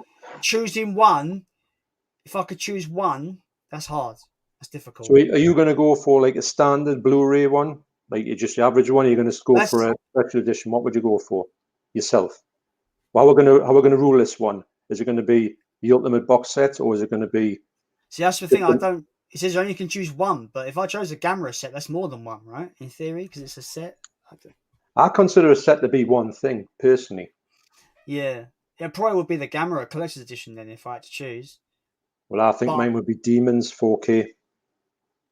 See, I even though I don't have 4K, and I could have got the standard edition of that re-release. I've got the standards two standard versions of those films. Yeah. That Arrow put out before. Yeah. And I'm really not a fan of digipacks. And the way you open it up and it comes, It's strange. it didn't tickle my fancy, unfortunately. Mm-hmm. And I didn't think I thought Yeah. I thought what they were asking for was a bit too much money. I know what you're saying. I thought it was a little bit extravagant, but you are getting two films, and when I look at them, what they've done to them, and the stuff that you get with it, especially that ticket, the ticket you get, the golden ticket. I've seen that. Yeah, for me, that was worth the money. I know it sounds crazy. That was worth the money anyway to get that ticket. It's my favourite thing and probably my whole collection. The ticket, the Metropole ticket, to admit you into the cinema, which is crazy. That first Demons film is unbelievably good, though. Oh, I love it. Yeah, I love it. Yeah, the whole the special effects in that film are. I remember watching it, thinking, how are they doing this in the 80s? Like how, like when the teeth come off and they turn into fangs. Like it's unreal special effects. No, it's all practical. It's great. Brilliant. Even back in the day when we watched it for the first time on VHS, when we literally got out the video shop just off the cover alone, which was brilliant. Mm-hmm. We were all stunned by it. It was right up there with The Thing, because The Thing at that time was the best thing you could ever see, because it was nothing like it. It still looks good now, The Thing. Oh yeah, it is. It is. I tell you what film I bought, because from the Arrow sale, basically there's a channel called Man V Film. Do you know that channel? Yeah. He's a really good channel. He's got a lot of insight on like spending habits and collecting habits, and like he asks really important questions about how you collect. And I really like his videos. He's doing really well. He's like 6,000 subs. He's doing pretty well. No, he's brilliant. Yeah. I joined his live stream. I think it was last night. Or the night before. I think it was the night before, because he was actually going through the Arrow sale. He recommended to me Horror Express. Yeah. Not to me, but to everyone. He was like, "Oh, I recommend Horror Express," and he described it as the thing on the train. I was like, "I have to buy it now." I bought it immediately because it just sounded amazing. Just by that, it's got Peter Cushing. Fucking hell yeah! It's 10 points. Christopher Lee as well. It's got Christopher Lee as well as Peter Cushing. You got Double Trouble. So I mean, the film is brilliant. I love it, and I do know that the train though. Is it? Yes. Yeah, I can get that. I can't wait. There's a block of ice in one of the carts, like the carriages. There's a block of ice in it with something inside it. So that's the thing on a train, basically. Oh man, it sounds amazing. So, yeah, it just sold me. It just sold me immediately. It was just like the thing on the train. I was like, I have to have it for £8 though. I was like, hell yes, please. Like, because it's when I first saw it, I think I bought it when I was on holiday in Scotland, and I bought it immediately. I think it was full price, but I just looked and I said, I'm having that. It was just no brainer to get it. Is it 60s? It's about 72, I think it is. Oh, 72. Okay. 72. It's a good transfer as well, because there was a previous one that was always wanting to get from America, but I had a hopeless transfer. I've not bought direct from Arrow before. Are they pretty quick on their dispatch and delivery? Yes, with pre-orders that are, you always get them way before they're out in the shops, if they ever get to the shops, and they're pretty good. They've got a good customer service anyway, much better than a lot of them are. Zavvi. What do you think about Zavvi? Do you think they're good or bad? Because I don't like them at all. I always look on there. I think they're a bit strange. The way their website's awful to navigate. It's awful. I hate it. Yeah. And I feel like their delivery takes longer than it should. Yeah. Like I think I bought a couple of Blu-rays off them in their January sale, and it must have taken 2 weeks to get to me. When usually, for other players, Amazon would take a couple of days. Do you know what I mean? It's a bit very, very strange. I don't know whether it's pandemic related. I don't know, but it was very strange. I've heard a lot of bad things about Zavvi, and the stuff I've got from them, I haven't got from for a long time. They've always arrived okay. I've seen some nice horror stories where they've just been mangled. So for me, I try to avoid them at all costs, personally. That's fair. I just tend to like, I'm on Big Paulie's Chatty Movies group, and if someone pops up and goes, "There's a sale on here," I'll just go there because there's a sale. Like if there's a sale, I'll go there. But if I were to pick H&V over Zavvi, I'd go H&V every time. Yeah. Me I said too. this. I said this last week. A lot of average shoppers think HMV is expensive, but I think as a movie collector, it's fairly decent sometimes. They do a lot of good deals in there. You find. I find, I don't know if you do this, but when I go into HMV, I'll go and have a scan. I'll do my circuit, my lap, and I Lap go of and pick, honor. yeah, it's all in there, and I go back around and then I go and weed out what I want. So yeah, I may pick up a good, like a pretty expensive one. I'll always try and find a reasonable price one or one that I've got to have. Like I can't believe when I walked into it once and I had the Silent Night Deadly Night double pack in there for £24, I 24.99, I and I envy went, it so badly. I'm having that just for the fact you could not get it anywhere else. Yeah, I don't know why they had it. I almost pulled the trigger on pre-ordering that set, and then I didn't, and now I'm regretting it. As we've spoke about, I think I think it's your recent video about dodging the scalpers. Scalpers, yeah. That video you were talking about how like if you know you want it, just pre-order it. Like you don't Pre-orders wait on it. king. It's funny because I used to, when I was talking to a friend of mine who used to do this all the time, pre-order, and he had, this is way back when, and he had everything on pre-order. And I'd said, but it takes the fun away of going into the shops to buy it, because that's what I want to see. And what happens if you get Yeah, it and it's a bit dented and it's just not what you wanted? So I yeah, like yeah. to physically handle it before I add it. But them days are long gone. You will never get that time again where you just got the luxury of going and having to look at Demons 4K in your hand and think, that's all right. Or I don't like the way it opens. Or maybe next week when I've got a bit more money in my pocket, them days It's are gone. it's like for example, I'm a big fan of the premium collection from HMV. Mhm. I wouldn't know nothing about that set, that collection in particular, if I didn't go into the store and actually see it and go, Yeah, these are really nice. And I know. I'm not collecting the whole lot. I just get the ones films I want. But Well, like, I'm a sucker for numbers. I don't know why, but I love numbers. And when it first come out, like I think, is it Them was number one?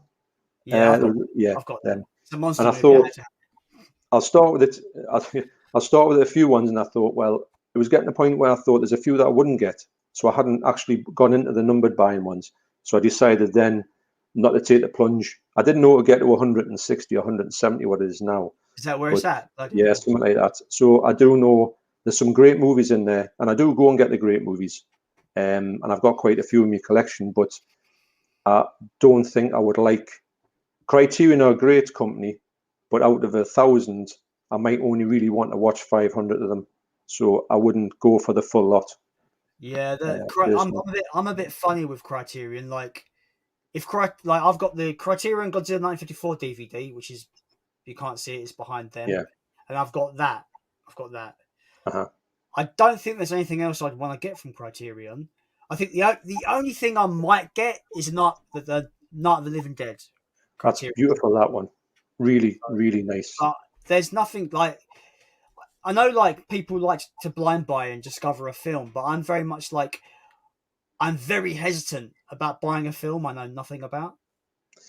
I know what you mean, but Especially when it's like 20 quid a go. I I'm a know. bit like I, I tend to think if there's a film I'm sitting on the fence on with Criterion, I'll get that one in the sale. But if there's a one that I really want, I will pull the trigger immediately because I know I've always got faith in Criterion. If I was to pay 17.99 for a film that I do like, I would probably receive the best Blu-ray of that film from Mhm. Criterion. I've never been disappointed with a Criterion release. Yeah, I think I spoke about this last week on the stream. I would like to get the Parasite Criterion, Yeah, but it's region A locked, so I'm just like, well, that sucks. uh, Like, it's just and I no good know, for me. I know. There's a few that come over the pond, but there's a lot in America, and they just won't come over here, unfortunately. There's some criterions that I see that I'm like, I would like that, and there are actually they're region free. Like, come and see, I want that as well. Oh, what a film! Have you I'm seen not it? not seen it. Oh, No, I watched this video. I forget what the channel's called, but it was a fairly big channel, and the video was called "The Scariest Film Ever Made Is Not a yeah. Horror," and he spoke about that film. And I was like, this looks amazing, but also depressing as all hell. Like, it looks Well, horrid. well. Funny enough, I watched that exact same video. Video, yeah, yeah. Never heard the film. Didn't know anything about it. 1985, and you thought, well, I should know about this. I should have seen it on TV way back when. And once I saw that video, I thought, I have got to see this film. Now, when I watched it, I watched the movie. The movie is, well, even the 11 minutes that fella's filmed and he talks about it is bad enough. I'm not saying bad enough, but it's powerful enough. But when you see the full film and you see what else is in it, oh, hey, it's just, but it's a masterpiece, basically. Yeah. The thing that I find striking for that film, even though I haven't seen it, is the idea that this kid, he's just a kid, isn't he? He's like a teenager, right? The fact that he pretty much physically ages because of what he's experienced. That is harrowing, right? Absolutely harrowing idea. Well, he had we're talking in the extras where he had to, the director would make him go and run about 4 miles before he would film a scene. So he was physically drained before he even got to do anything. And you can tell it in the film. Sometimes in the film he looks like he's just he looks like a dead body. It's unreal. But his acting for this young kid, I never seen nothing like it. And it pulls no punches, and it probably is, in my estimation, the greatest war film ever made, personally. Cool. Yeah, I do want to get the criterion of that because it is region free, that particular criterion. Yeah. They're a bit hit and miss with like, oh, this one's locked, this one's not, this one's region free. Like they don't make their mind up. It's a bit. You can't second guess them for what they're going to do. And the big question is, are they going to go 4K? I don't know. As everyone else is. The thing is, these boutique labels that go 4K, like we're seeing it with Arrow. When they go 4K, are they just going to stop doing Blu-rays? Because that's going to be a bit of a shame of people that haven't made the upgrade. I don't think so, because 4Ks don't sell as well at all. And I think that's if they just got rid of the Blu-ray, say Arrow said, right, we're never going to release Demons on Blu-ray. It's going to be 4K only. They're cutting the nose off to spite the face. By the way, I have a bit of boutique label news that I found quite interesting and quite worrying for the future. Did you know that the Hut Group has bought a controlling stake in Arrow Video? Now, the Hut Group also owns Zavvi. I know. Did you hear about that? No, I didn't know about that, but I know that the Hut Group got Zavvi. And were they not in something like Play.com as well? Way back in the day, Play.com. It's called Rugatin now or something like that. It's got a weird name now, isn't it? It's nothing now. It's dead. Right. I used to use Play.com quite a lot. It used to be my website of choice. It was really good, that site. Yeah, it was. Yeah. Yeah. So the Hut Group, who also owns Zavvi, have bought a control. I don't know what percentages, but they've bought a stake that gives them control in Arrow Video. Yeah. And the writing's on the wall a little bit because Arrow have announced the death of the Arrow Academy line. Yes, I know. I didn't delve into that line myself, but I don't. Their statements like talking about how they're not ending it, they're just merging it into the Arrow Video line. That's right. Yeah. But I that confused me because I generally thought the Arrow Academy was more kind of critic films and more kind of. Whereas Arrow Video Line was more cult, right? More cult films. Yeah. And the Arrow Academy was more academic critic. Yeah. So if you're going to push those into the Arrow Video, that line is no longer what it was originally, which kind of worries me a little bit. I know you're saying there was a splinter thing of Arrow called Arrowdrome a while ago. Do you remember that one? No. The only DVDs used to release some really mad films. But there were good films as well. That died a death, unfortunately. Then I'm thinking that the Arrow Academy was like the Arrow's trial to be a rival to Criterion, which no one can rival Criterion, but I think they were picking titles that were maybe semi-Criterion-esque for a British market. But I think it's run its course. I did like Arrow Academy, but there wasn't enough in it that I would have wanted to buy them all. Maybe they were a bit too niche for their own good, personally. But I think that if they merge, like comics used to merge, a big comic would take up a little comic that was floundering, and the little comic would just vanish. It would become, so maybe the Arrow Academy titles will just go. Their version, even though they're mixed in, you will not see them ones again. kind of. Yeah. So with that being announced, the death of Arrow Academy and the Hut Group kind of taking a controlling stake of Arrow Video, it does worry me that Arrow might start to change and become more mainstream. Maybe, I don't know. Maybe I'm I think they'll overthinking go it. more streaming. I think they'll do a lot more streaming than they did. I think they might even get themselves a channel like Shudder. I think they might go down that route. Well, they've got Arrow TV, right? They've got Yeah. Arrow TV. But I think they might go for that. They can't physically, because they were the original boutique labels for me in the UK that were putting out the cult classics, and they want to not move away from that, because that's what everyone thinks about Arrow, the horror cult titles. Yeah. And if they lost that, they'd lose their identity, and there would be nothing, unfortunately. But like for me, like a lot of the recent stuff they've announced, I don't know any of the stuff they've announced recently, so there's nothing that I'm going to pick up.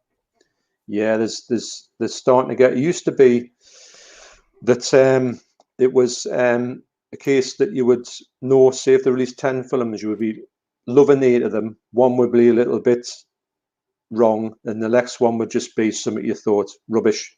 Now it's more rubbish than one, not rubbish, but things I'm just not interested in. Right, I'm just going to do a speed round because we're so behind on these comments, man. We're so behind on the chat. But it's been cool to chat, but it's almost an hour and a half in, and we've hardly dented these chat questions or whatever. So, James Millership says, love the live streams. Thanks so much, dude. Movie Mad is in the house. Welcome to the stream, my friend. Hello, Movie Mad. He says, have you checked out the Arrow sale? We've spoke about it extensively, so... Once we finish here, maybe watch the VOD from the beginning to see our earlier discussions. Yeah.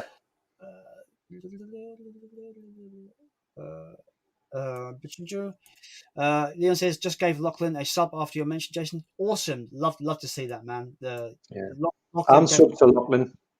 I subbed him a while back, actually. Yeah. I think he discovered me before I discovered him. But yeah, I think he does really good videos. So yeah, it's great. It's great to see like people supporting people. It's great. Yeah, of course. That's what it's all about, really. Lauren says the video quality from this stream looks so good. By the way, thank you. I'm glad the 80 quid I spent on my webcam has paid off. Because I used to have this crappy like £10 webcam, and I was like, with that first stream I did on my own, I was like, my camera looks awful. I need to change it. So I just bought this one. It looks really good, actually. 80 quid. It's meant to be the best one on the market. It's a Logitech one, apparently.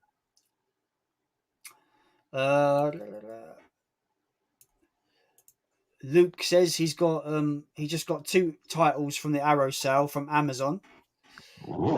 He got Nightbreed and Maniac Cop. Maniac Cop is so underrated. Oh yeah.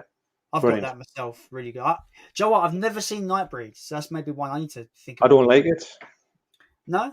Okay. Never liked it. I watched it back in the day being really up for it because it come off the back of Hellraiser and all that, and you thought this is going to be excellent.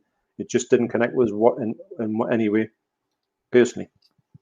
See, one of my friends who might be in the chat that I've noticed yet, he's called Ramhammer on YouTube, but his name's Fraser. One of my closest friends. He says, because he was scrolling through Arrow TV, and he was like, he thinks it's like one of the most underrated films that Arrow has. And I was like, interesting. He says he recommends it. So I was like, okay. But I've not watched it yet. Yeah. I might like it better on a reflection, but I know I just really did not like it. It was good. It was a good film. It just didn't connect with me with the theme of it. James says he's working on another quiz. Well, if I'm invited, I'm going to look like a hack. Because like I've seen like questions like, oh, what year did this come out? Fine, I'll probably be all right with that. But stuff like who composed this soundtrack of this film from about 50 years ago? I don't fucking know. Really deep questions I just won't know. I'm awful. So I'm gonna ask James Millership a quick question if he's still on, and will he get a chance to put his thing into this, the answer to it? It's gonna be a while to get to his answer. Yeah. So if you're still watching, James, I mean, you can probably answer at another time. Another thing is that where do you get your questions from? Do you get them from just do you think about it, or do you have like a book of questions? Or obviously you're interested in quizzing, because that's his thing. So I'm wondering where they come from. Are they just thought of? Because some of them are quite good, and as you say, they're not ones that are the usual questions. Mm-hmm. So yes, that's my question. So this here first. We are questioning the question master. How will the answer? I've always been interested when I've saw his questions. It's not like your normal questions are all a bit different. I like that. Yeah. Like I always get up in the morning, I always see daily question, and I always think to myself, some of them I'm just stumped on. Like the earlier, like today's question, what film has the word good in it? And all the ones I thought of, people had already put down. And I want to be different, but I couldn't think of anything.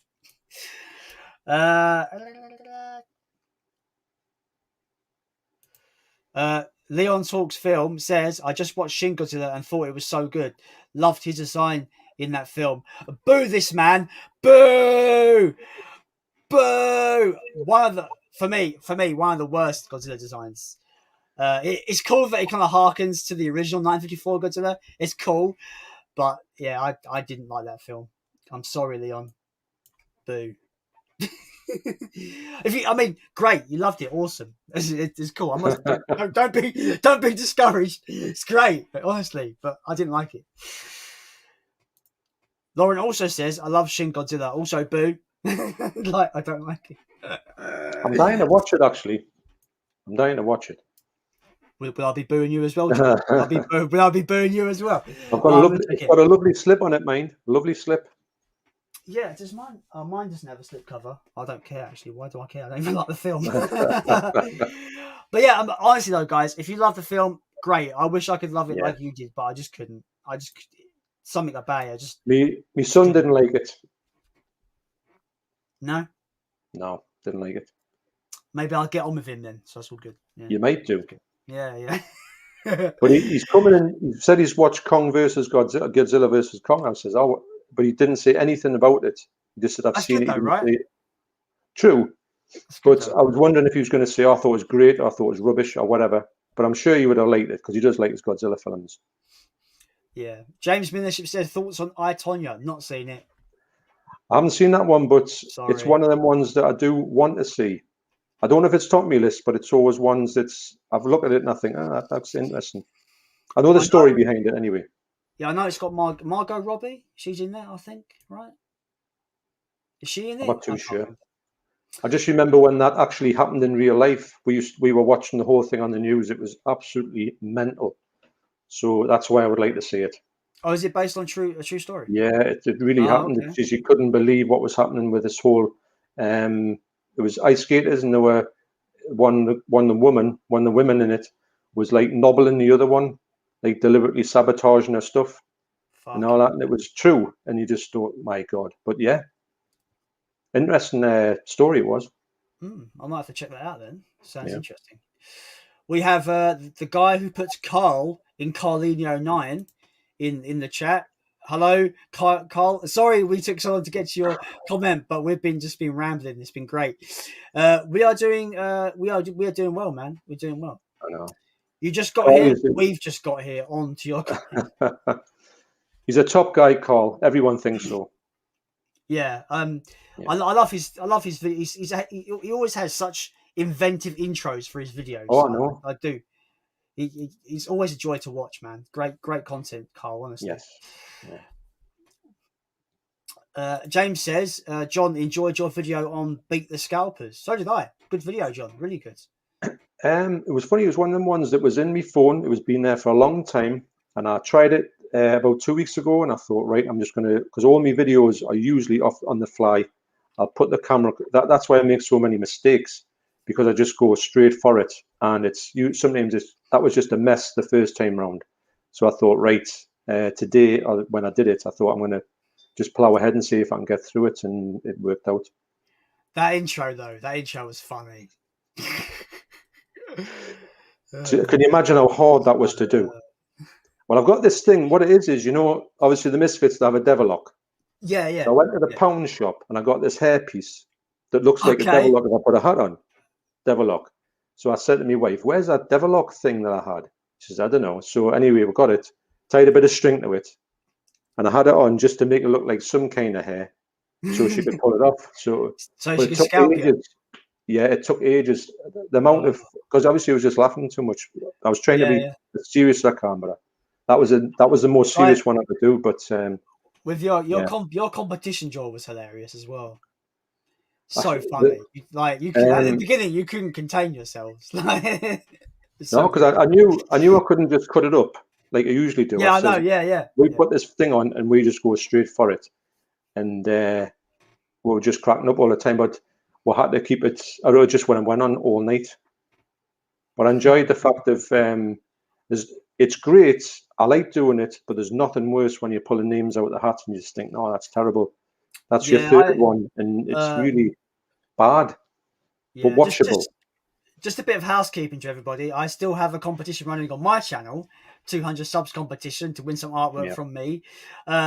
If you're thinking about entering, just go onto the video, drop a comment. You get one entry in the hat. If you want to make a video, try to get the video out for Sunday at the latest, because I will be doing the draw on Monday. But I haven't decided whether to do the way you did it, John, with last person standing, or whether just to do the wheel. I don't know if I have that many entrants to really do the last person standing thing.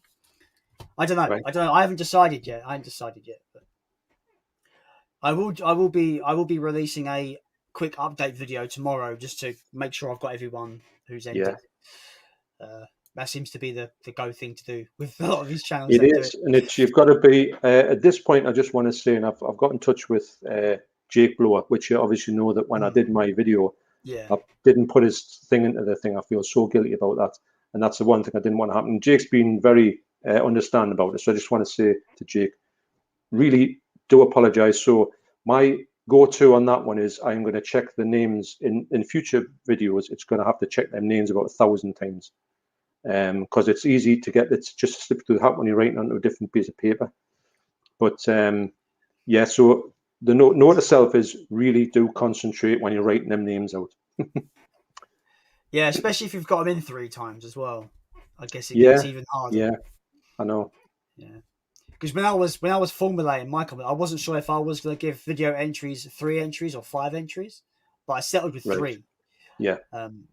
But I appreciate everyone that's entered, or anyway, like yourself, like everyone, like Leon. Oh yeah, I mean, it's I love doing them. I love being involved with them. I think they're brilliant. But I think my competition came out at a bad week because everyone was hitting milestones that week. So you had filmmaker 1,000 subscriber giveaway. You had loads of people. I forget. I'm sorry. I'm awful at remembering who had milestones. But last month was competition just crazy. Everyone seemed to have one last month. Yeah. A girl in the movie. Tony from Sinister Arts and Movies had a competition. There's so many people that one week everyone was having competitions. So I feel like maybe mine kind of just got a bit buried a little bit. Or my prizes are shite and no one wants to enter.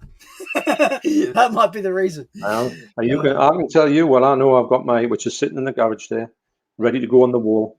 Brilliant. Well, I haven't got anything like it, have I? So there you go. I have a question though, right, with that, because every time you show it, like it's not your fault or anything. Is the paper behind the glass crinkled? Because when you get it in the light, it looks like it's all crinkled. Or is it just?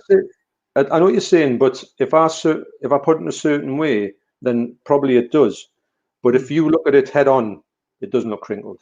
And usually, when you look at it, when it's going to be on the wall, you're going to see it head on. You're never going to go to the side and go and peek round the side. So when I'm doing this to try and get the glare off it, that's probably when you're going to see it. But if you see it head on, you don't see that. No, I don't think it's like I'm not saying it's been damaged. I just think it's where I drawed when I actually. The pressure of the pen on paper, it naturally just crinkles it anyway. But I kept noticing. I was like, "Oh my god, I've sent him a shit picture. Shit, it's all crinkled. It's horrible." But it's just where I'm showing it in the light. That's what's done that. Yeah. Hey, wait. I'm just gonna quickly show people the prizes in my competition quickly. Yep. While we're why not? Have some.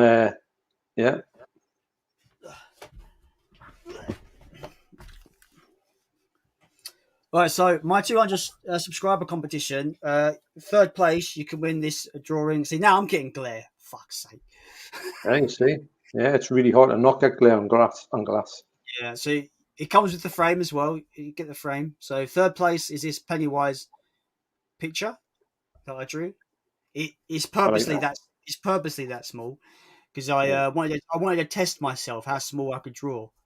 So I cut out a bit of paper that Really? would fit this kind of frame All right. and made myself see how small I could draw it. So yeah. Ah, So that's third place. Second place is the my boy. Oh, this is going to be difficult, isn't it? For fuck's sake, my boy Godzilla. that's good. I like that one. Really like that one.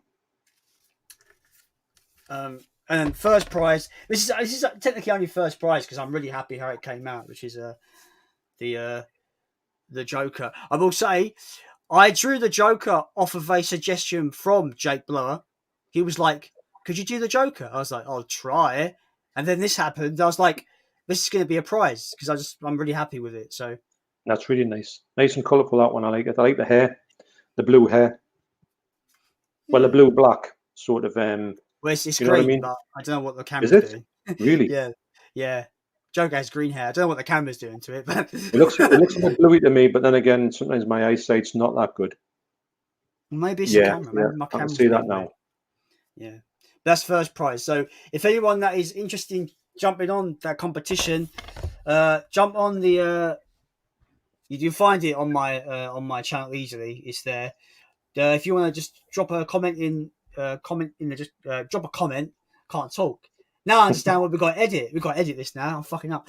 Yeah, take it out. Yeah, Yeah, if you want to enter, if you don't want to do a video, just drop a comment. This gives you one entry. But if you want to make a video, it gives you 3 entries. I need them in by Sunday at the latest, please. Thank you very much. But yeah, just thought I'd plug that. Sorry. I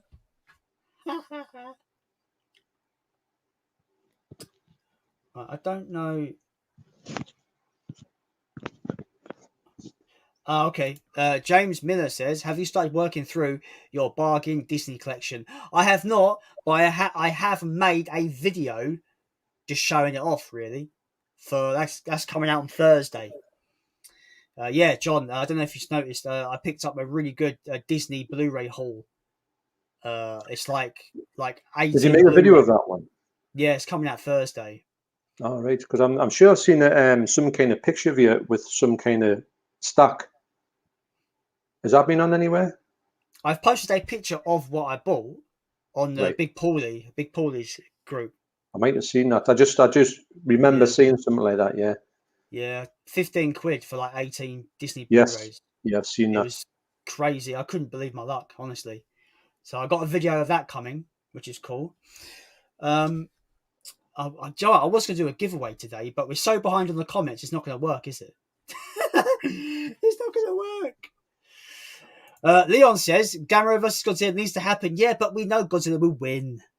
Godzilla will win. No contest. I love Gamera. He's also my boy, but he will lose. Yeah. He will I know lose. you're right. You're right.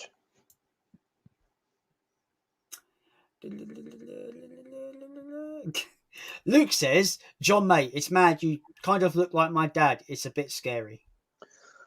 Well, look, I've got something to tell you. Wow.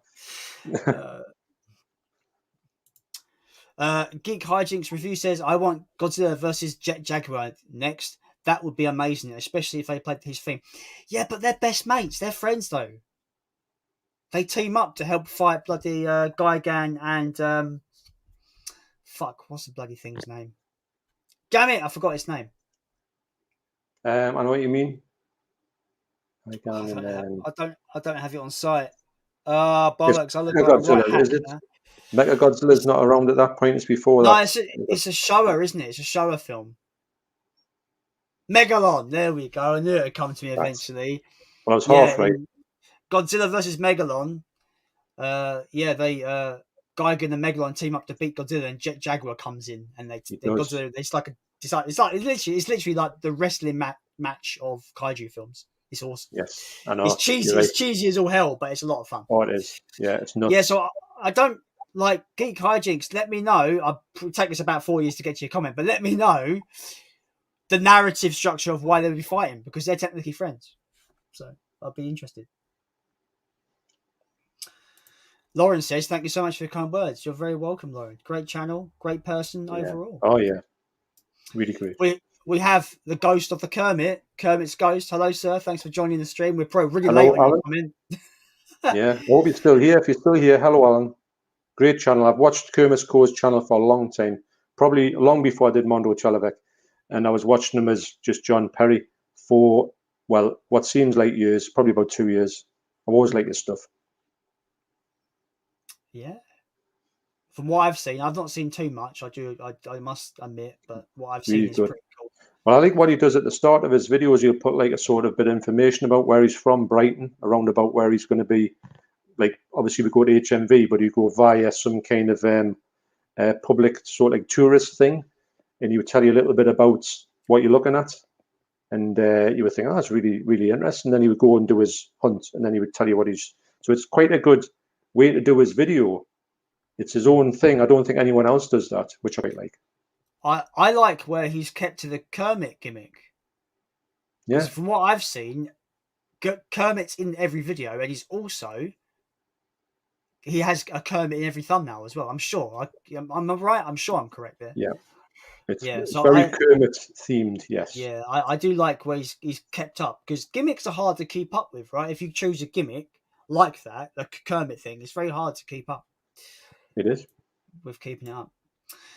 Leon says, your editing is great, John. Well, I just think it's very basic, and I would like to get more into it. And you see the one I've got, my editing software doesn't allow you to do anything like jump cutty, like some quick reactions and sort of little bit of look at the cameras and stuff like that, which I'd like to put in. I'll probably try them out on the John Perry channel first and see if they looked good, and I might put them into mine. Although mine might not suit that now, because I think everyone's used to what I do. Yeah. Do I want to continue doing what? See, that's another thing. You want to progress, but then again, you don't want your channel to become completely different than what it was. And people think, well, I like this part of it. Say if Kermit's Ghost decide to just say, well, I'm never going to talk about Kermit or put Kermit in, and I'm never going to go to that hotspot and show you about it. You may think, oh, well, that's not what I've come here for. Not that you ever do that. But maybe this is my way. I don't know. But I've always thought my editing could have been a lot better.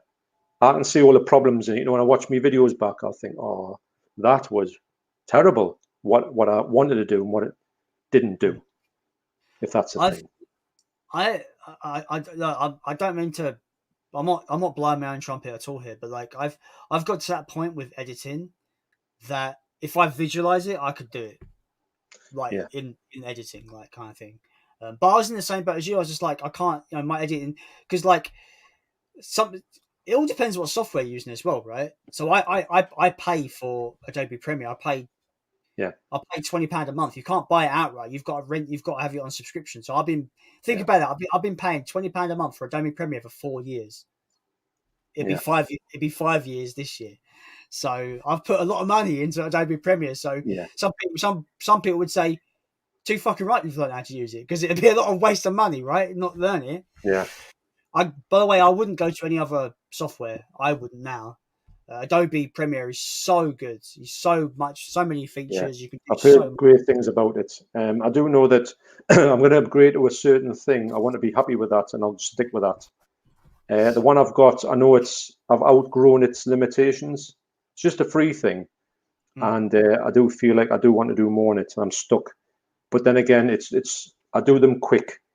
I don't spend the week editing videos. I can do most of my stuff in a day, and then I've got everything for the week. I don't make anything on the weekends, so I can do me 2 or 3 a week and still churn it out, but not oversaturate or have it eaten into your work free time. Yeah. What was I going to say? I forgot what I was going to say. I forgot my whole point. What I was going to bring up then. Bollocks. That's it. So when I started, because my channel's gone through multiple iterations. You know, I used to open Pokemon card packs at one point. Then it changed into me talking about music and stuff, and reviewing music, album, vinyl records. Then it turned into a bit of music and a bit of other things, and then it just became film. So, but at the beginning, I was just trying to get any free software I could find. Yeah. And I didn't like. I was a bit lazy. I wanted it to be. I want the editing process to be as quick as possible. I didn't want to put no time into it. I just want to be like, I want to put the pieces of me talking together and put it out. Now editing is one of my favorite parts of being on YouTube. Yeah. Like I find it, for me, it's very zen. It's very relaxing to me editing now, because I can have fun with it. Yeah, I do like, I like editing on software that I know. If I know that software, it's great. But if you're struggling on a software and you're trying to do something very simple that just won't let you do it, or you're a click away from where you should be, there's nothing more frustrating, unfortunately. The worst thing of all time, this happened to me so many times in the last 4 years of using Adobe Premiere, is where you're working away and it crashes, but you didn't save. You've been editing for an hour and you don't save it and it crashes. Yeah. All gone. I know. Yeah. That's happened to me. That's happened to me before so many times. I'm just like, it's the worst. What's the longest you spent editing a video, John? Usually I'll spend, say if I've got a video that's maybe half an hour long, which is one of my longer videos, and it's got like a lot of my mistakes in it, I will spend a lot of time cutting the little bits out and going and then getting through that bit and then starting again with the old clicking and go, right, I'm going into it. And you could, I think when I first started doing them, a long video took 2 hours, and I was literally at my wit's end. I can get the half an hour ones down to about, on a good day, maybe about 45 minutes. And then you render, because obviously put in and render it. And then that takes, a good half hour and a half. But you're not really doing anything then. Yeah. There's a video on my channel where I talk about my my top 10 favorite Godzilla films, right? And there's a little skit at the beginning of me with two toys going, I'm the best Godzilla, rah, rah. That video, the whole duration of the video, it took me 14 hours to edit. Really? Yeah, I basically, I filmed it the day before, and the next day I spent all day editing it. Because I knew I had the vision in my head of what I wanted certain bits to look like, and how they end, how they begin, how they goes into the next part. It had to be how I envisioned it to be. It just took me ages. It took me all day, like about 14 hours. It took me forever. It's rewarding, but it's like soul destroying as well when you've been sitting there for that length of time and you just think, wow, this is never ending.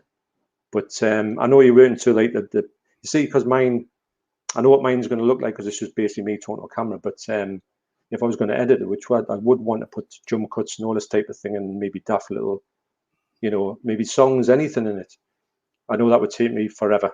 So maybe that's what making us not want to do that too much. Because when I did my Evil Dead ranking right a couple of weeks ago, I generally wanted to go to my local woods and do it in there, and have the camera and do it. But it's just been crap weather recently. I mean, recently it's been good, but back then it was just rain and crap. Down here anyway in shitty London, it's crap. Trust me, I hate London so much, and I live here. I hate it. Really? I mean, it. But you don't live here, do you? Though you live up north.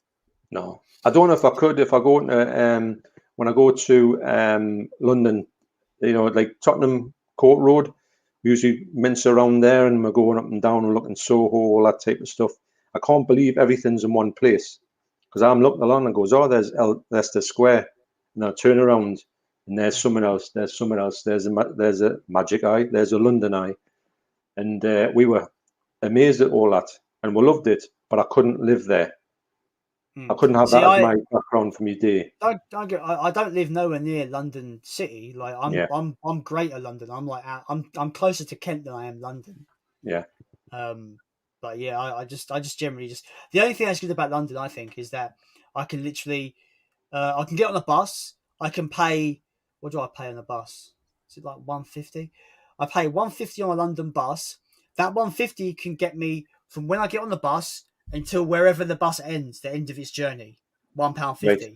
Yeah, If I that's went not bad. if I went into Kent, I'd have to pay per distance. Aye. So, for example, when I used to work in there's a town called Dartford near me. Do you know Dartford? Oh yeah, I've heard of it. Yeah. Shit, don't go there. I used to work in that town, which is technically is a Kent town. Is in Kent.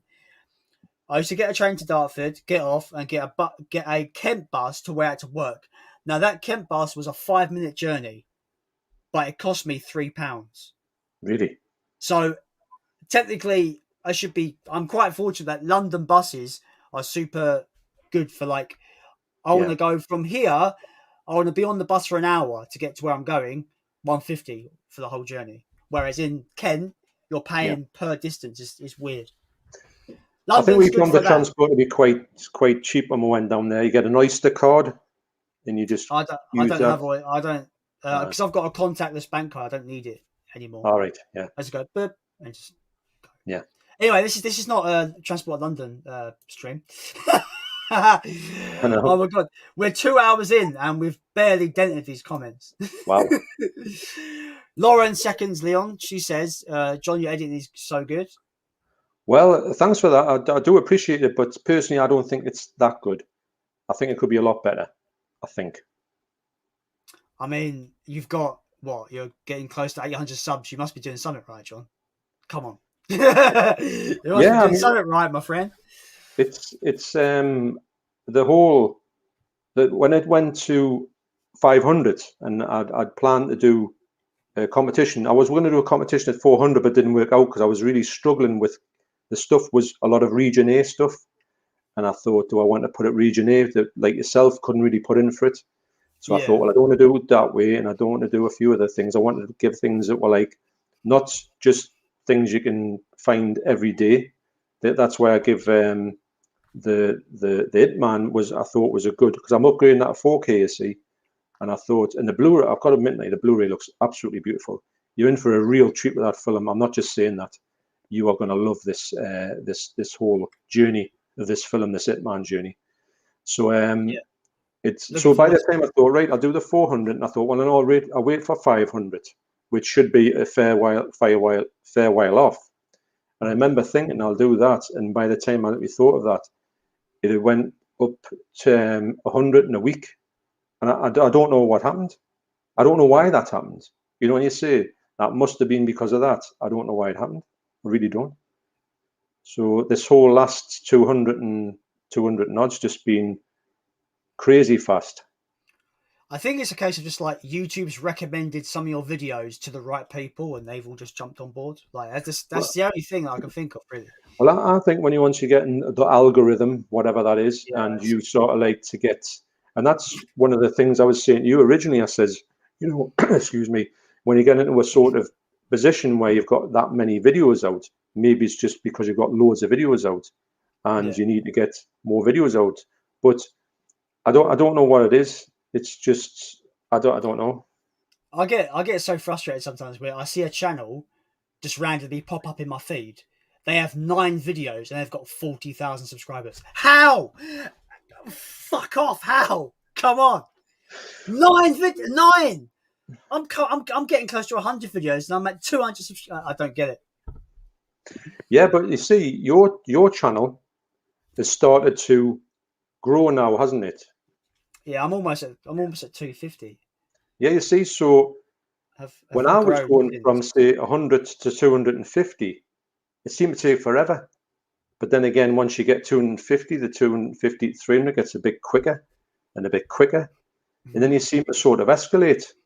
I feel it never didn't start off quick, so I don't know. I really don't know.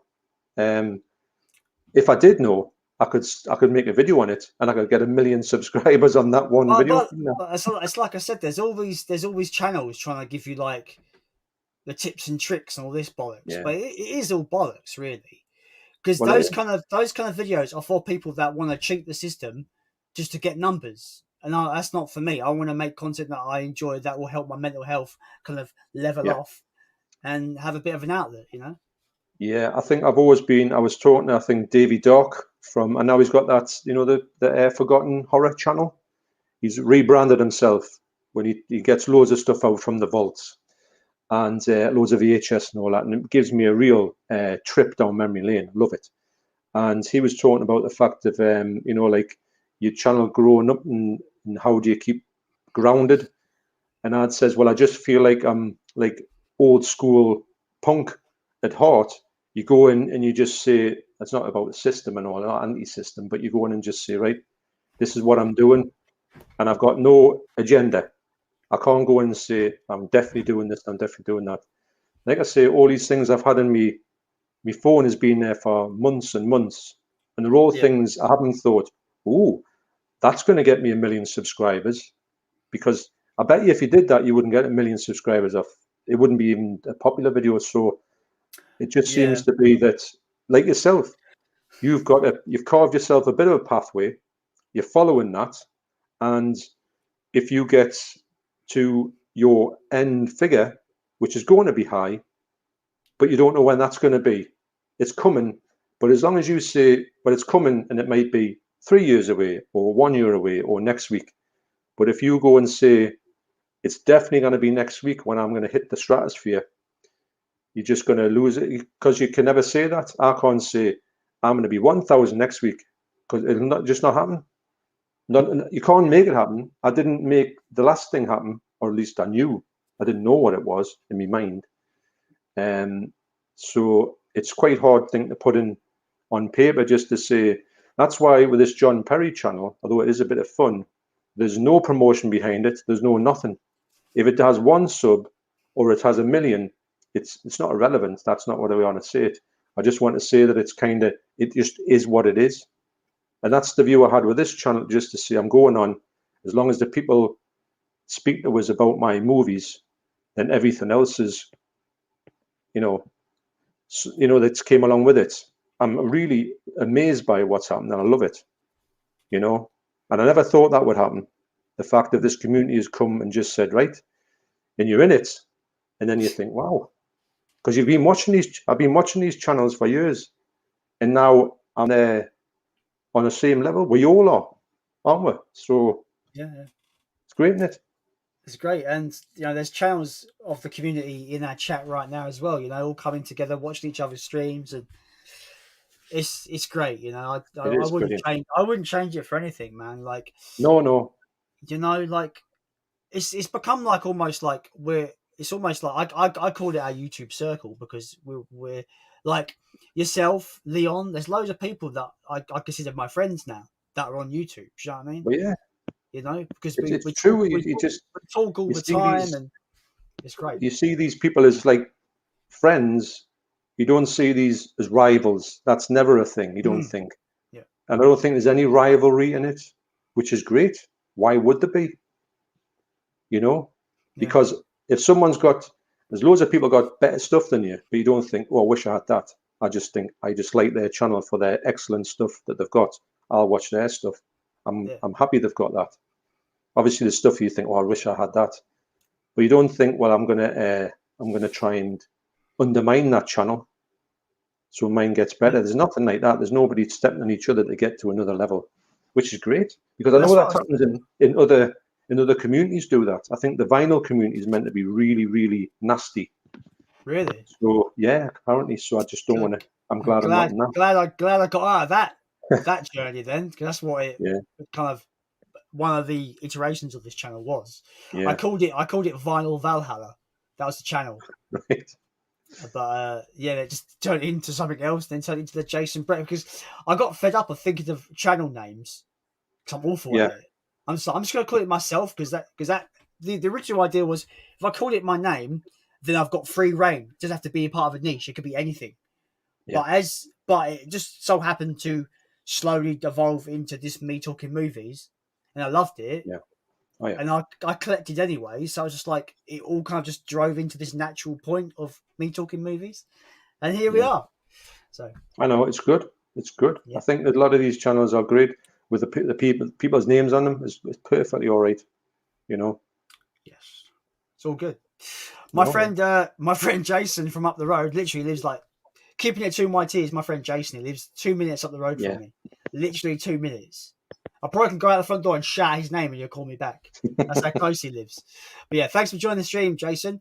You probably I bet you he left this comment about an hour ago. Could be. Yeah.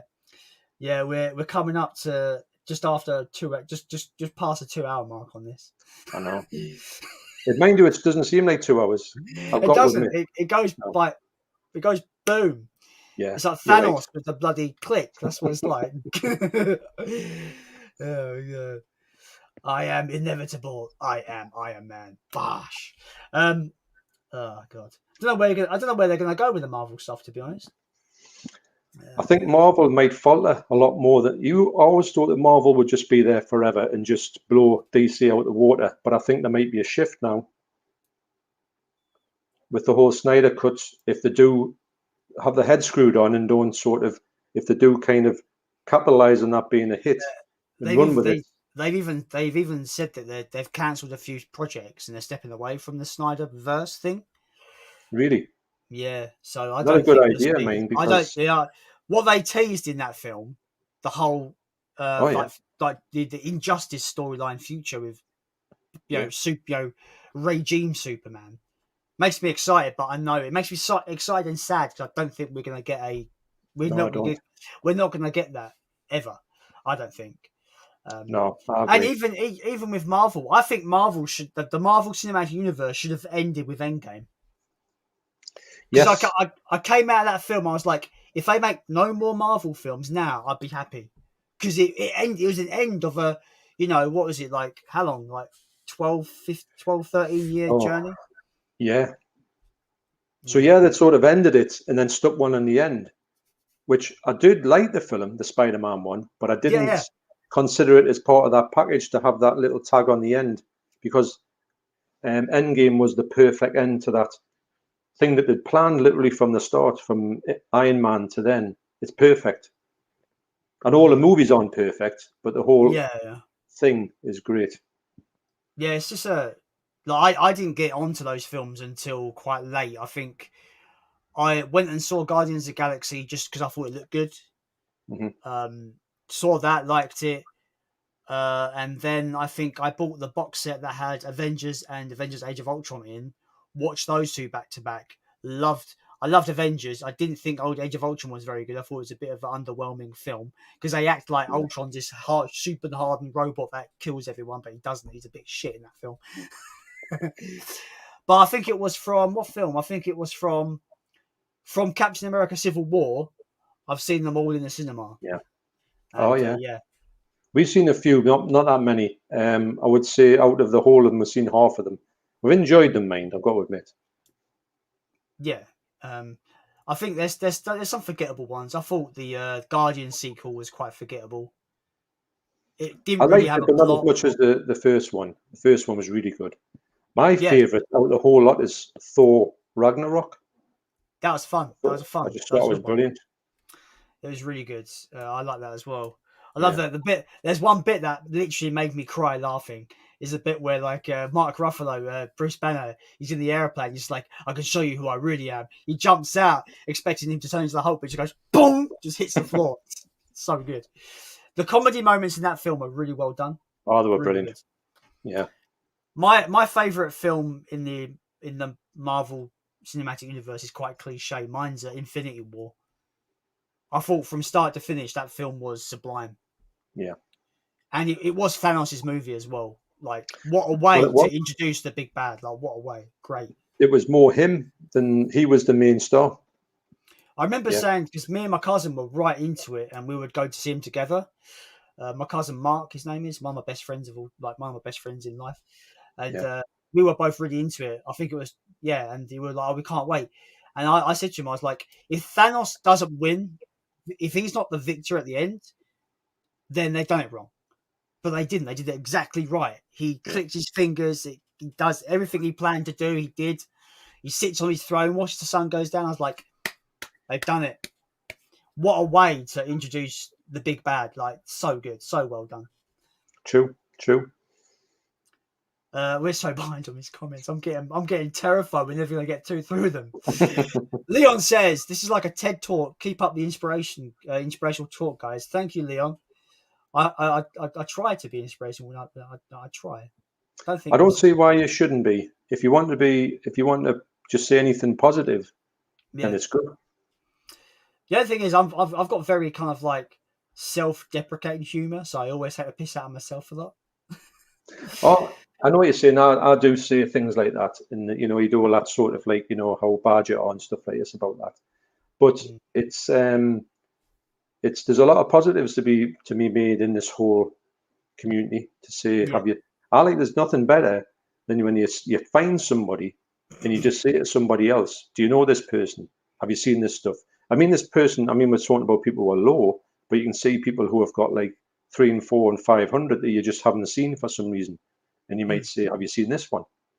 Because sometimes in your shout outs, yes, give shout outs to small channels, but I think sometimes the big channels or the bigger channels maybe don't get enough shout outs. Because if somebody sees some of the 500 and 600, they think, "Oh, well, I've already done it."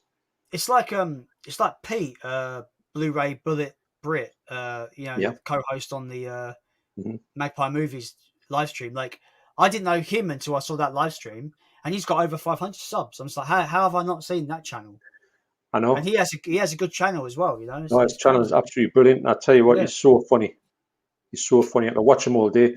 And but that's a weird one because I've been subbed to Pete for a long time, but I didn't really sub him on the Mondo CHELLOVECK site for quite a while, or vice versa. But I know I've only really started watching this stuff recently-ish, but I know I was subscribed to him a lot longer. Some channels are like that. I'd sub them and then go back to them later on. I've been watching through his videos where he's gone through the alphabet and showed every film he has in each alphabet. Really, his collection is unreal. Like, really, it's great. It's so funny. Great collection. I like the way it's just so down to earth. Because if he gets a film out and he's shit, he'd just say, "Go to shit." Well, not like that, but he'd put it down and he'd go, "Brilliant film." So I'm that's when it comes to collectors, right? Because I say I'm a collector, but I only collect what I like and what I kind of sounds interesting.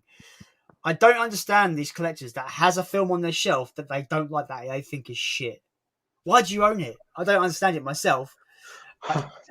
Yeah, I think Pete. I mean, I could be wrong about this, but I think Pete likes just to collect a lot of volume of stuff. And if he sees one and it's like not the best of films, he'd still like it and he's probably paid a couple of quid for it. So I mean, I bought a lot of stuff from Pound World just because I could, because it was there, and some of the stuff has been absolute garbage. But I've sometimes kept it because I might even have a nice slip, even though I kind of don't really rate the film. But it will be one of the ones that will get extricated when I fill my shelves up and I've got to start putting movies away. The only films that I have in my collection that I don't like, I tend to be a part of a franchise. So I've got the Alien films. I don't like Alien Resurrection, but it's part of the box set, so I've got no choice, but it's there. I've got all the Friday the 13th releases. I've got this Spanish Blu-ray import of Jason Goes to Hell. I hate that movie, but because it's part of the franchise, I had to own it. So that's why. I know. Yeah, it's funny, isn't it? I mean, I've got a few ones that I just wish they didn't have made a certain film in that franchise, but because it's there, you've just got to have it. It makes you wonder though, because I've got the standard, slim case with a slipcover Friday the 13th collection. The recent one that came out, not the Scream Factory, whatever it was, the actual UK. I got that, and it's 1 to 8. To me, that says a lot about them having only 1 to 8. Why not 9? It's because 9 is shite and no one wants to put it in their collection. Yeah.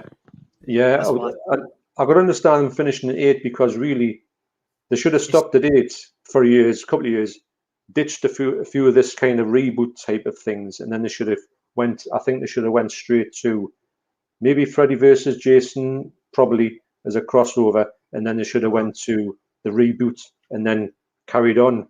It still baffles me that 2009 remake never got a sequel. It's my favorite in the franchise. I think it's brilliant. I love it. Derek Mears, greatest Jason on screen. Yeah. But I seriously cannot believe it didn't get a sequel. Like, I don't understand. Like, in theory, both remakes of Nightmare on Elm Street and Friday the 13th, both of those remakes killed the franchises. We've not heard anything since. Yeah, but the Friday the 13th, the rights issues with them, they're all arguing the whole lot. Oh, is You've it? got the director doesn't Yeah. the writers suing the director.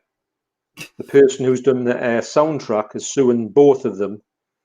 The Paramount are sticking up for the director, but Paramount know if the writer gets his own way and gets the thing Wait, back to him, he owns it.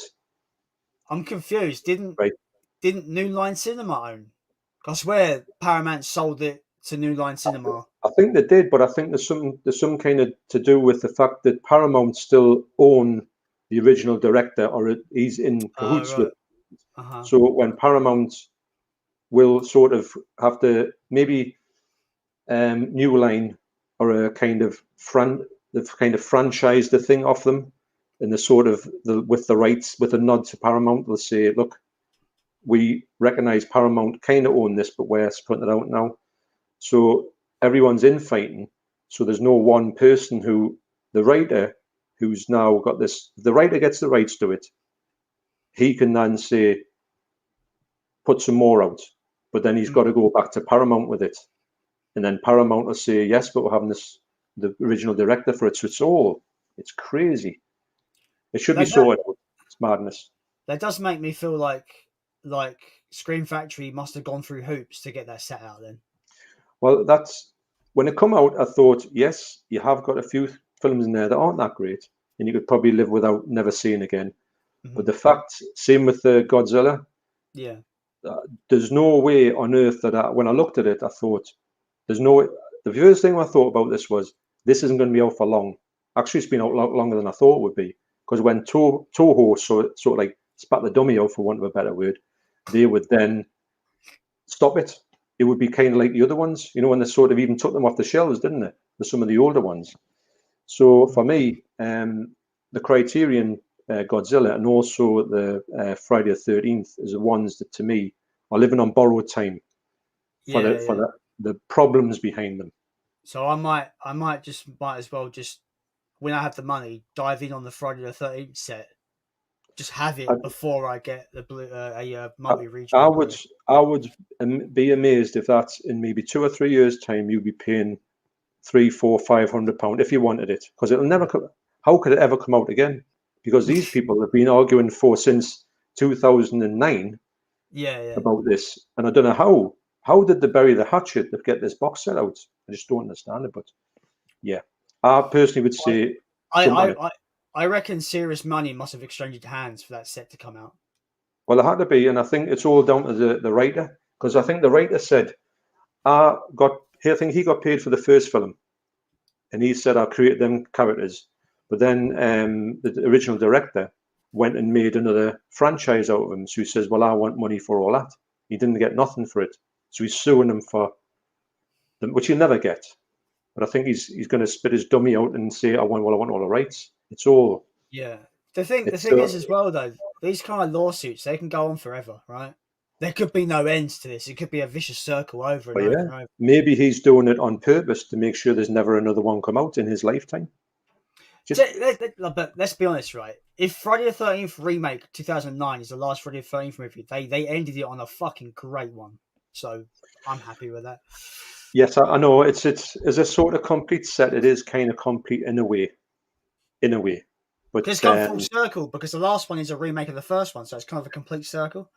Yeah. So, anyway, let's get on to these chat comments, because we're so behind. It's unreal.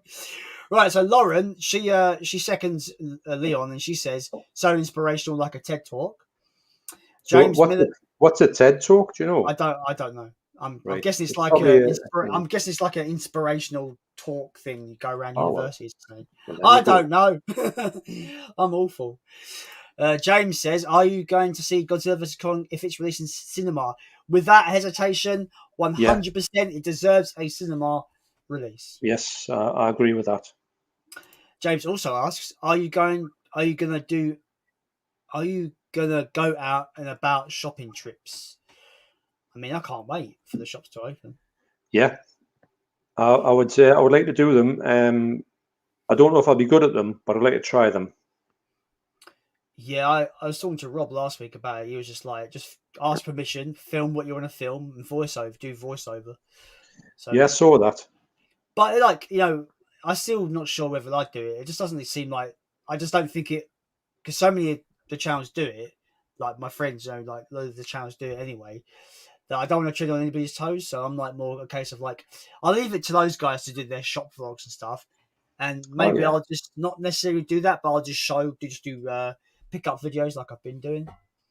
But what I was thinking of myself personally, I would like to go into. You'd have to get these videos out quite quick because you would say if you were in HMV on a Monday and they put Mhm. out a certain thing or they had a certain couple of sales on or some really good films exclusives, you would say, right, I'll put a video up quickly and say, look what I've seen in there, and then I can go and put that out and say that. But I think the people who do their like Big Paulie and Jamie Powell and Kermit's Ghost when they do them, I think they do it much better than I've seen anybody else. So for me, I would never try and copy that because it would never be as good. So Yeah. maybe that would falter. Yeah, that's fair. Jason says he's so behind on the comments that he's already got the next stream's comments coming through. Probably, mate. Yeah, Jason probably. Oh, fuck me. All right, so now I've noticed these comments have got timestamps on them. Shit. That comment was at 9 o'clock. Wow. Oh God. Oh, you know it's a good stream when we're years behind the comments. Oh, Jake talks films. Jake Blowers here. Sorry, I'm late. You're late. We're so late. Hello, Jake. You all right? I hope you're still here. Yeah, we hope you're still here, mate. Like fucking hell, we're so behind. We've got 14 people watching, so thank you everyone for jumping in. Really appreciate everyone joining That's the been stream great. today. Yeah. Yeah, I think it's been the best stream yet on my channel. I think the peak was at 18 when we started, so it's been really, really good turnout. Oh, that's great. It's just nice to see people just taking, because not my problem. Sometimes I don't get the chance to go on a full stream. I don't seem to have that area of time personally, but I appreciate anybody putting time into, even if you're in for 10 minutes to say hello. It's great. Right, from now on, but just to let you know, John, and let everybody know, from now on, because we're so behind, I'm going to skip comments that relate to what we've already talked about because we're going to go around in circles otherwise. Lauren's collection says Jurassic Shark is so bad, wouldn't recommend it. Good to know. Leon says Jurassic Shark is the worst film of all time. I wonder if anyone else agrees with me. Not seen it, probably won't see it. So there you go.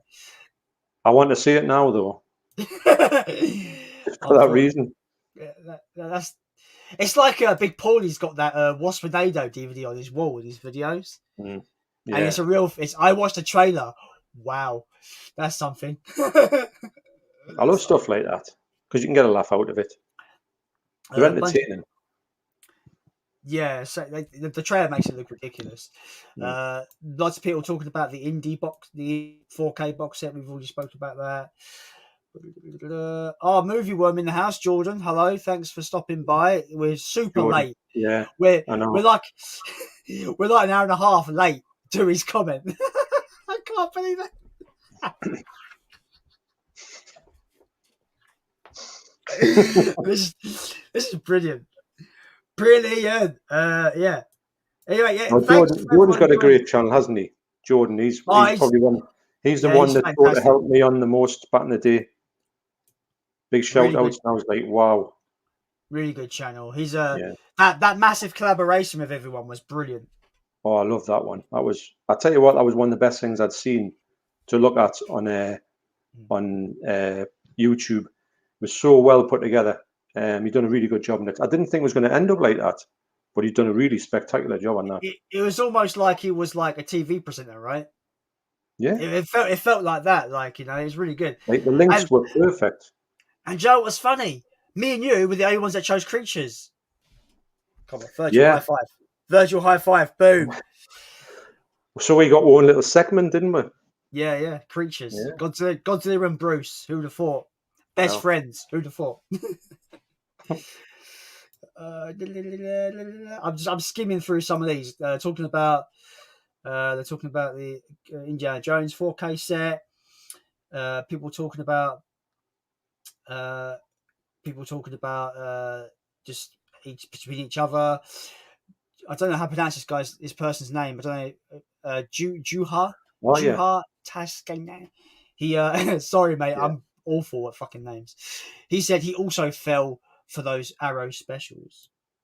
I hope Juha, if he's still here, would sub to Jason because he's a great fella. He's been sub to my channel for quite a bit, and he gets involved with comments. He's a great guy. He's got a lot of good chat on the. He hasn't got a channel, but he does comment on my videos a lot. Cool.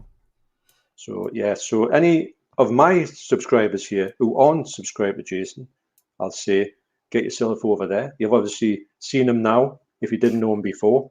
So, and you know he's a canny lad, as we say up here. So why not? Thank you, John. Thank you. I appreciate that. I do appreciate it. No problem. Jake Blower says, "Take Jake Talk News." He says he's 28 subs off of 200. Everybody go and sub to Jake as well, man. Jake's got a really well. Good actually, channel. Just quickly, Jake's channel.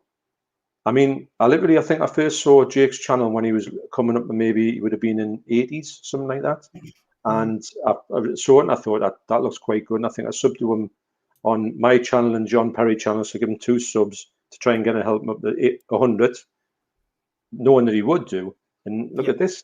And that wasn't too long ago, you know. So it's amazing how some of these channels are just going, you know, they're going quite quickly. And why not? You know, if you're any channels in the chat, if you're not in the Blue Tube community page on Facebook, get on it, man. We're all about helping each other grow and checking out everyone's content. It's really good. Yeah. Alex says, I can't lie, I feel closer to this community than most people that I actually know. Everyone here is awesome. So are you, Alex. So are you. Yeah, I totally agree, man. It's such a great community. It is. Yeah. I do get that. I think that's the one thing that, but then again, I'm going to ask you, Jason, when you first came into this, when you were going to say, I'm going to go into this movie arena, did you expect this to happen? Not at all. No, me neither. Not at all. I don't know what I expected, but I didn't expect this. I started doing some ranking videos because I thought they were cool to do, but they were just slideshows of my voiceover. They weren't me on camera. Yeah. And then a really great supporter from the United States. His name is Chris Knotts. He probably isn't on here. He might not be in the chat because he's a very busy man. But he, even before I got into the movie stuff, he was always like, "You need to get on camera, mate. You need to get on camera. Get on camera. Like, you got so much potential. You can be on camera." So he was the really big like nudge, the force that was nudging me to get in front of the camera. And he's the guy that, before I spoke about films on YouTube, me and him would talk films all the time. And I don't know, I've never met him in real life. I know him through the internet. You know, he's from America. Great dude, knows his stuff. He's a massive Nightmare on Elm Street fan. You should see his collection. It's unreal. Wow. He's got every film on VHS sealed VHS. That's something, right? That's something you never see. You never see that. In fact, that's the first time I've ever heard that. Wow. Maybe obviously, I don't think he's got the remake on VHS. I don't think that even exists. Well, maybe that's a good thing. Yeah. I hate that film. So my friend Chris Knotts, he really pushed me to get on camera. So the first video on my channel with me on camera was called Childhood Nostalgia. I was talking about my most nostalgic films. Yeah. And you could tell that I'm struggling to like look at the camera or look away but after that initial video, I knew what I was doing wrong, and I've just built upon it. And now I think it's easy now, talking to the camera. Super easy. I think it's easy. I've learned, I've come to get really comfortable now. So yeah. Anyway, we've got 5 million comments to get through. We're coming up to the 2.5 hour mark. Oh Jesus. This goes so quickly, right? John H. Shelton says, Kaiju! Hell yes, Kaiju are the best. Of course. He also They says, are, mate. Arrow. He also says Arrow are the great, and that Gamera box set is ace. Yeah, it's fantastic. The Gamera set is unreal. One of the most enjoyable unboxing experiences for a set I've ever had. Oh yeah, It's unreal. John H. Shelton says, I watched Warning from Space 2. I don't know who, if maybe he's talking just, did you mention that or is he talking to somebody else? No, but there may be someone in the comments has mentioned that, but that Warning from Space looks quite interesting. That's an Arrow one, isn't it? Is it? And it's a kind of, I think it's the director from Godzilla has made that film. I could be wrong, but it's definitely from that gang. It's a Japanese film, and I think it's maybe like a sort of Japanese outer space film. Looks quite good. Oh, okay, cool. I think it's an Arrow. There is a, speaking of outer space films, there is a Eureka double feature, Isaro Honda double feature that I want to get. But Yes, I forget. I've seen that. I think it's like Battle from Outer Space is one of them, and it's got another one. I forget what it is. But Is it someone Invisible Man or something like that? Or is that I'm thinking about something else? I forget. But I know the one you mean. Isaro Honda directed Godzilla 1954. Maybe I'm getting that mixed up from Warning from Space, but it's a bit perhaps, similar yeah. to that one. Alex Movie Corner says the 80s is my favorite decade for everything, even though I was born in 1996. Yeah, the 80s is just awesome. Just for the fact that I just think people had more imagination in the 80s, in my opinion. My son was born in 1996, by the way. Awesome. So there you go. I'm just going to take my coat off if you don't mind, because I'm boiling. Fair enough. Oh. Leon Talks Film says, speaking of music, have either of you heard of Death Grips before? They're a divisive band, so I'm interested to hear what you think of them, or if you've heard of them. I haven't heard of them. I've heard the name, but I haven't got any knowledge of them. Yeah, I'm going to leave it at that because that comment was like an hour and 10 minutes ago, so there's no way he's going to be able to tell us what it is. We're never going to get to his comment to know what they are. Kermit's Ghost says he was working as a chef in 1986. I feel old. Sorry, mate. Sorry. I was just a baby. I was a little babe in 1986. Juha says John knows what happened when I tried to buy Demons 4K from Amazon because I was not awake when it was coming. Is there a story there? This is a great little story. One that I was going to put. The Scalpers was going to include that story, but I'm going to kind of do a little bit of a follow-up. My idea was if the Scalpers one took off, which it seems to have, I'm going to make a bit of a sort of separate, like a follow-up video to say this is someone who did beat the Scalpers. So the short story is that Juha, he bought it, he missed out, he didn't pre-order. So he went to the Scalpers, or you had to go to the Scalpers, but he went to this sort of, I think it was going to be, I'm going to say someone on Amazon or somebody on eBay. And they set him up with, we'll get you this Demons 4K.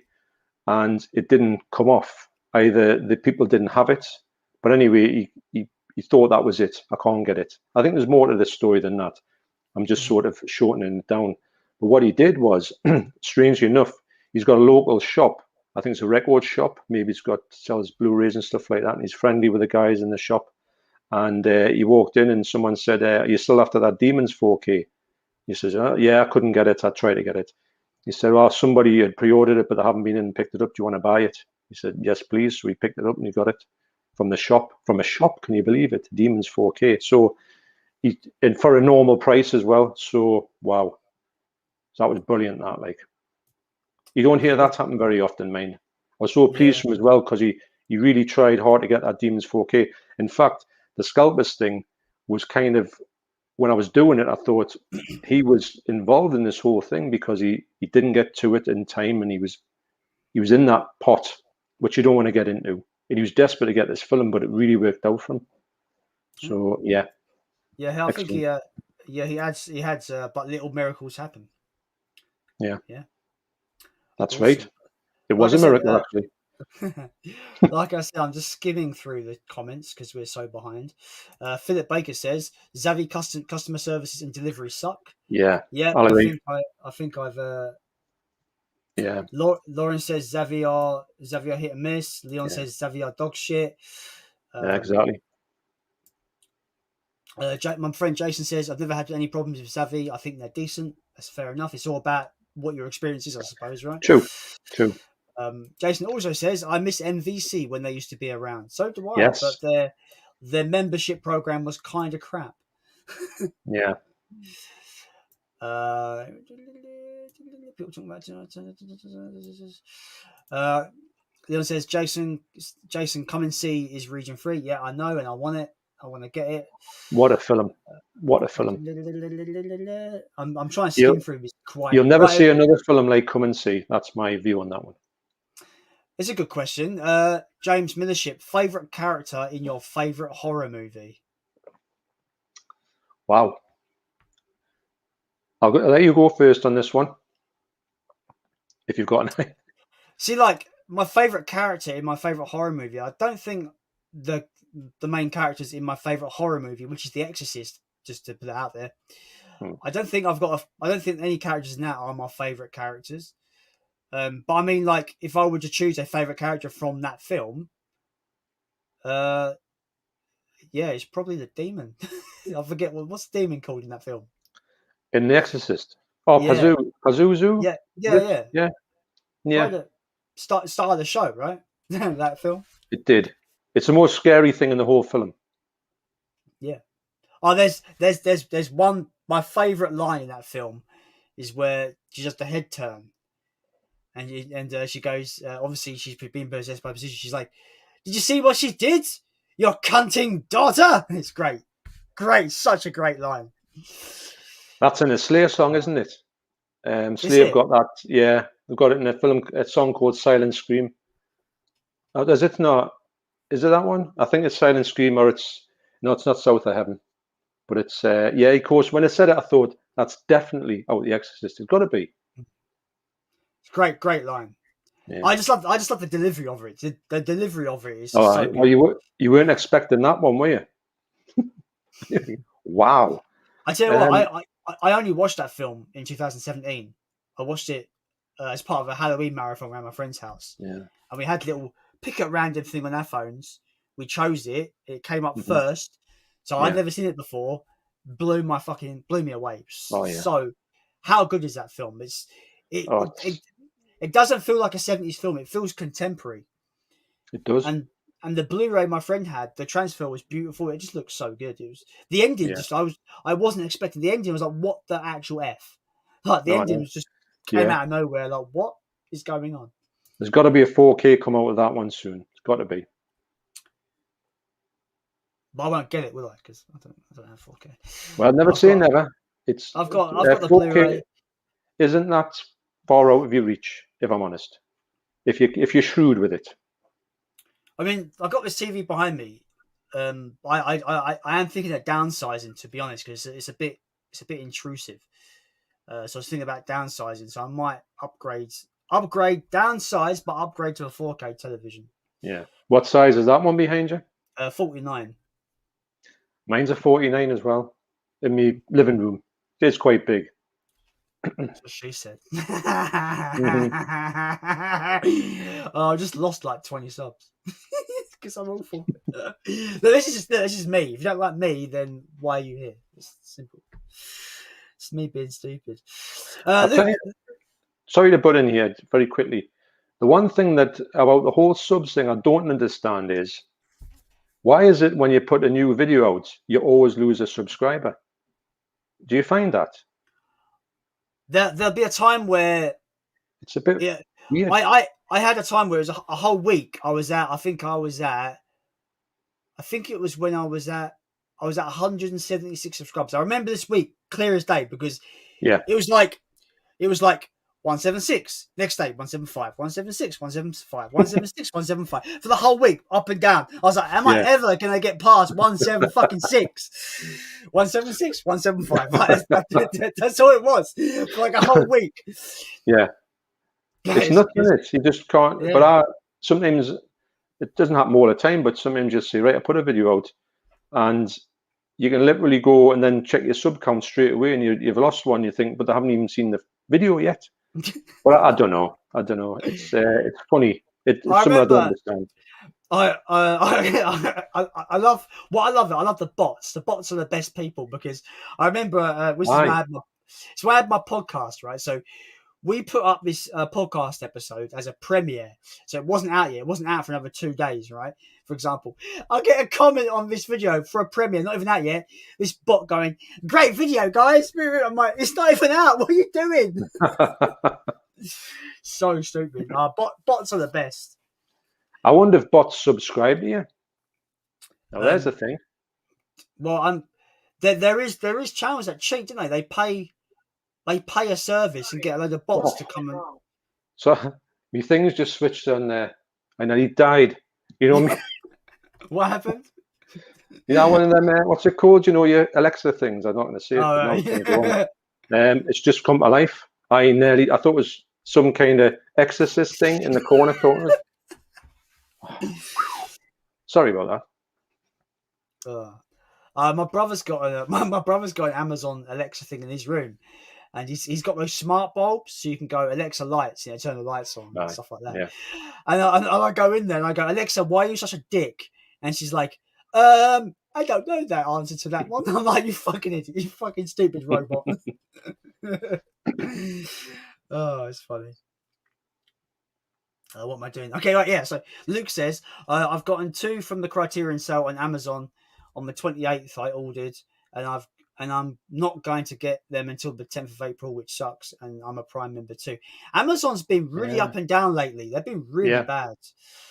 Really up. Yeah, they get it in the next. You order it and they're knocking on the door before you've even paid for it, or then it's a week away, and you go, "What? How did that?" Yeah.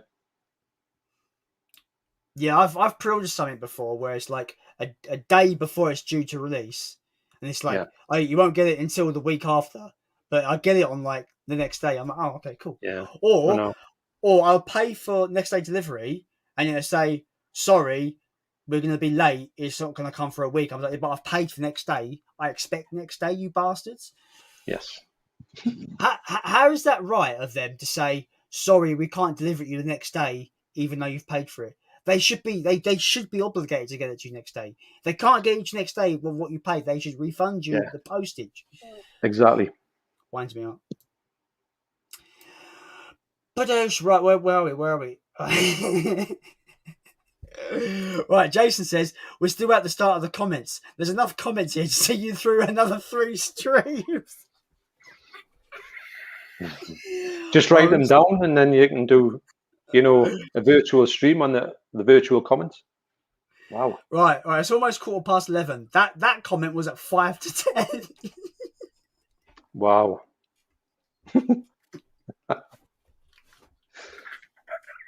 Sorry. Maybe this is like the world record for being behind on the comments. I don't know why I find it so. I don't know why I find it so funny.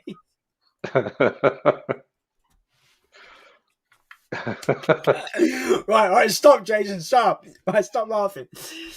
Oh, fucking hell. Look. Lachlan, we spoke at Lachlan earlier. He's like, "Evening, gentlemen. Hi, Lachlan. Thanks for joining the stream." Hello, Lachlan. I hope you're still here. If you're not, I understand. Right. He says, "Cheers for the shout out. You're very welcome, Lachlan. I will get my segment for our collab by Sunday at the latest for you, my friend." Oh, God, I'm dying inside now. Jesus. Oh, my heart's going to stop. Leon says Godzilla looks like a chicken. I always saw him as like in Shin Godzilla to be like kind of like a zombie Godzilla. That's what I thought he looked like. I've heard a lot of people say they don't like the look of Shin Godzilla. Not for me. Not for me. Where are we? Lauren seconds that. She says he looks like a tub of a chicken. It's not a good look for Godzilla looking like a chicken, is it? Really? It's not very intimidating, though, is it? No. Okay, the time breath. Lachlan says just got Threads on Blu-ray today. I don't know what that is. Sorry. Yeah, I think Threads is the TV series from the 70s is absolutely brilliant. 70s or 80s. Really good. yeah. It's Yeah. about nuclear war, about what happens to people after nuclear war. Because in the 80s, it was literally every time you got up, you thought there was going to be a nuclear war. When you going through the 80s, it was crazy. So yeah, it was the thing of the 80s. So I think Threads was the TV program of that. It was really good, actually. Very brutal as well. I'll look into that then. That sounds interesting. I'm sure it's Magpie Movies with Geordie Paul was in the stream. We're so late on this comment. I do apologise. Well, I hope you're still here. Yeah, I hope you're still in the stream, my friend. Jason and John, good evening. Glad you're both on a stream together. Great stuff. Thanks so much, man. So did you have a good time when you went to Geordie Paul's stream? Yeah, that was quite good. I watched some of it and catch up. Yeah, a lot of fun on there. It's just like what I love about the streams. Everyone's just like having a laugh because it's not serious at all. Like we've been a bit serious, but there's been me dying of laughter for half an hour. So like, it's not serious. I think a lot of it's like fun. You're having fun. I have had a good time. You're not sitting here going, "Oh, this has been like being at a meeting at work." It's not like that. It's just a bit of a giggle. But so Geordie Paul's Magpie Movies, the live stream is going really well. I find it's something that it seems to be of a thing, like Big Paulie does his stuff, and it seems like Geordie Paul does his live streams, which I think is a really good. I'm gonna be on Geordie Paul's not Geordie Paul, sorry, Big Paulie. I'm gonna be on Big Paulie's live stream towards the end of the month. Yeah, we're working out a date towards the end of April, so that's gonna be fun. Well, I'm going to be on Geordie Paul's in the future. We haven't decided. It's going to be roundabout work. Sunday is not the best of day for me, I've got to admit, but I'm saying that in a minute. When my work changes, I'm sure it'll be a thing. Well, with me and Big Paulie, because he messaged me today about figuring out dates, and we're thinking of the end of April, Friday. So I'll be doing double duty. I'll be going on his stream at 4:00 for however long that is, maybe 2 hours, whatever he does, and then I'll be doing my stream at 8:30. All right. So double stream day it will be for me. It could be like last weekend was literally like stream festival, weren't it? Everyone was doing streams last weekend. I think with this whole the StreamYard thing, it seems like it's a big thing now, because you never used to see many live streams at all. Well, not from any smaller channels at all. You had to be 1,000 subscribers before you could go live. Is that right? Have they got rid of that? Because I don't remember seeing that being a stipulation. I don't know. I just know that when you hear about things, I think I heard about that. Yeah. That you could only do it after 1,000 subscribers. It might not be a thing anymore. Sometimes they change the rules that many times you don't know what's going on. Because I always thought if that was such a strict rule, they would shut this down immediately because they'll know if you're streaming, right? Oh, yeah. I would have thought that personally. It mustn't. I don't know. It's a funny one. I don't know the answer to that one.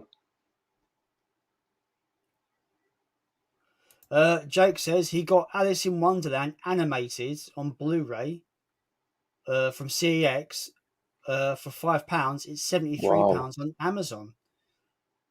Is it That's really? Brilliant, that mind. I think I've heard something about Alice in Wonderland just being nuts for the price. I think I got that in my Disney haul from eBay. Well, you might be sitting on something that's worth £73. But then again, some of the things on Amazon can be up to 200 quid, but they're never going to get 200 quid for it. Yeah. It's like I've got this Jason Voorhees figure. Yeah. It's from the NECA line that they did the video game iterations of the characters. So you have like Predator, Batman, Freddy Krueger. I got them. And my brother, about 4 or 5 Christmases ago, my brother bought me the Jason Voorhees one. But it happens to be the San Diego exclusive. So it's listed on eBay for like 200 quid. Right. Really? But I highly doubt that that I could get that for it. Like, just because it's listed doesn't mean it's what you get. I know what you're saying. It's the same with I've got another figure that's in its packaging. I've got a Conan the Barbarian, a San Diego exclusive bronze figure. That's also worth about 200 quid. But I have tried to sell that and no one's buying. No one's biting on that at all. So I think it just all depends on how bad people want something, isn't it? It's all about demand. True. You're right. What am I doing? Right. Jason says, "Don't worry about a giveaway. Just bag it. I'll take it." Yeah. If you saw last week's stream, John, my mate Jason, he's the kind of guy where if I have something that I don't want, and it's not worth anything, that I can't really sell it, and I usually tend to ask Jason if he wants it, and he usually takes it. Yeah. So I did have stuff to give away today, just to give away on the stream, but we're so behind that it's not worth it. So in the future, if we ever did this again to do this thing, would you, and say I brought something to give away, so how would we play it for a giveaway? How would you think would be the best way to do it? I was just going to say, I was just going to go, right, I've got these. The first person to say, I was going to make up a word. The first person to say this word in the chat gets it. Something like that. Right, yeah. Mm-hmm. So it was going to be a game of like who can type the comment quickest kind of thing. Fastest finger first, I suppose. Who wants to be a blue Rayonaire or whatever you want to call it? Yeah. Lachlan says, "I love the Criterion Godzilla in the background. It's literally been in my possession for 48 hours, and I love it. I love it so much." But when you see it in real life, the colours in it are much better than you could ever see on the screen, aren't they? Yeah. It feels a lot more premium than I expected as well. Because I have seen some negative reviews of the packaging.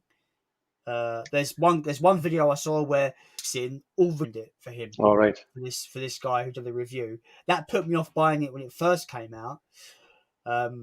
But with those extra cases, I don't have to worry about the glue coming loose on those slips. No, that's right. Because I won't use them, so it's all good. Well, I was telling you, when I got my first thing, the first thing I did was take them discs out. They've only come out in my possession. They've come out once. They'll never ever see them cases again, just for scratch things. Yeah, I hate those kind of like little slip things. That's mostly why I don't like digipacks, because digipacks are mostly little slots the discs go in. I hate it. Be it albums or films or whatever. So you have your own custom cases, right? For the Criterion? I went and took them. I went to a shop and I took the insert that goes around the side. You know, you've got that sort of J card that goes around the edge of the thing. I just took it to the shop and I said to the woman, "Can you photocopy this for me 8 times?" Expecting it to say, "Nah, it's like copyright and stuff." She goes, "Yeah, no problem." So she just buzzed them all out, and I just wore it out and just cut them down to size. If you take the box out, the box doesn't look good at all. There's nothing on it. It's just purely for the spine. They're in the corners, so you can't see them on the videos, but they're there. See, you've seen these, right? The ones I've got.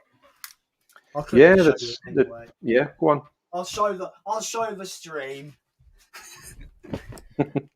So the custom cases are like that. That's nice. And you've got the spine. Even the spine is like Criterion. Yeah, I know.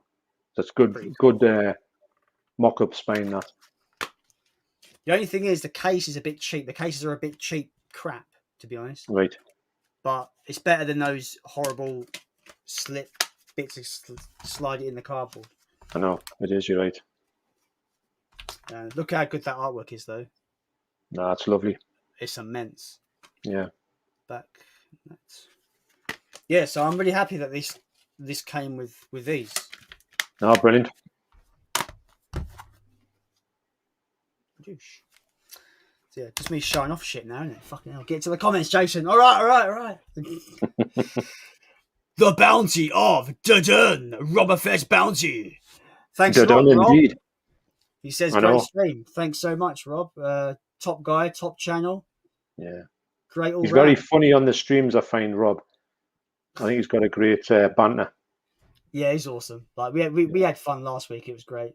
Yeah. No, I know. We have the movie hater in today. This was an hour ago, so Yeah. I do apologize. He's saying he's late. We're sorry we're late to your comments. He says, "Hi guys, sorry I'm late to the party because I'm a twat." No, I'm a twat, sir, because we are so late to your comment. You're not a twat. You're Ari. This is how far behind we are, John. Geeky Hijinks is giving us his narrative for the Jet Jaguar Godzilla movie. He says Godzilla versus Jet Jaguar story. Godzilla lends Jet Jaguar his Showa era box set, and Jet Jaguar loses it. Oh, brilliant! That needs to be a sitcom, right? Mm-hmm. Like Godzilla, Jet Jaguar, kind of like they have to share a flat together. They don't like each other. They keep losing each other's shit. Be amazing. I'd watch that. I can see that working. I'd watch it all day long. What would you call that though? What would you call it? A sitcom where it's Jet Jaguar and Godzilla. What would you call it?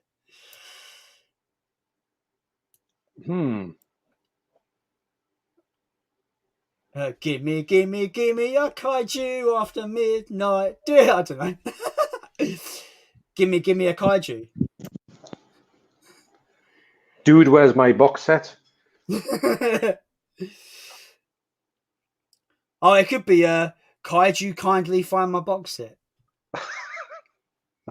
could you? But kaiju. Kaiju kindly find my box set. That'd be it, right? That'd be it. And it'd be 10 seasons of like them just looking for that one Criterion set. 10 seasons. We're rambling. Everyone's saying hi to each other.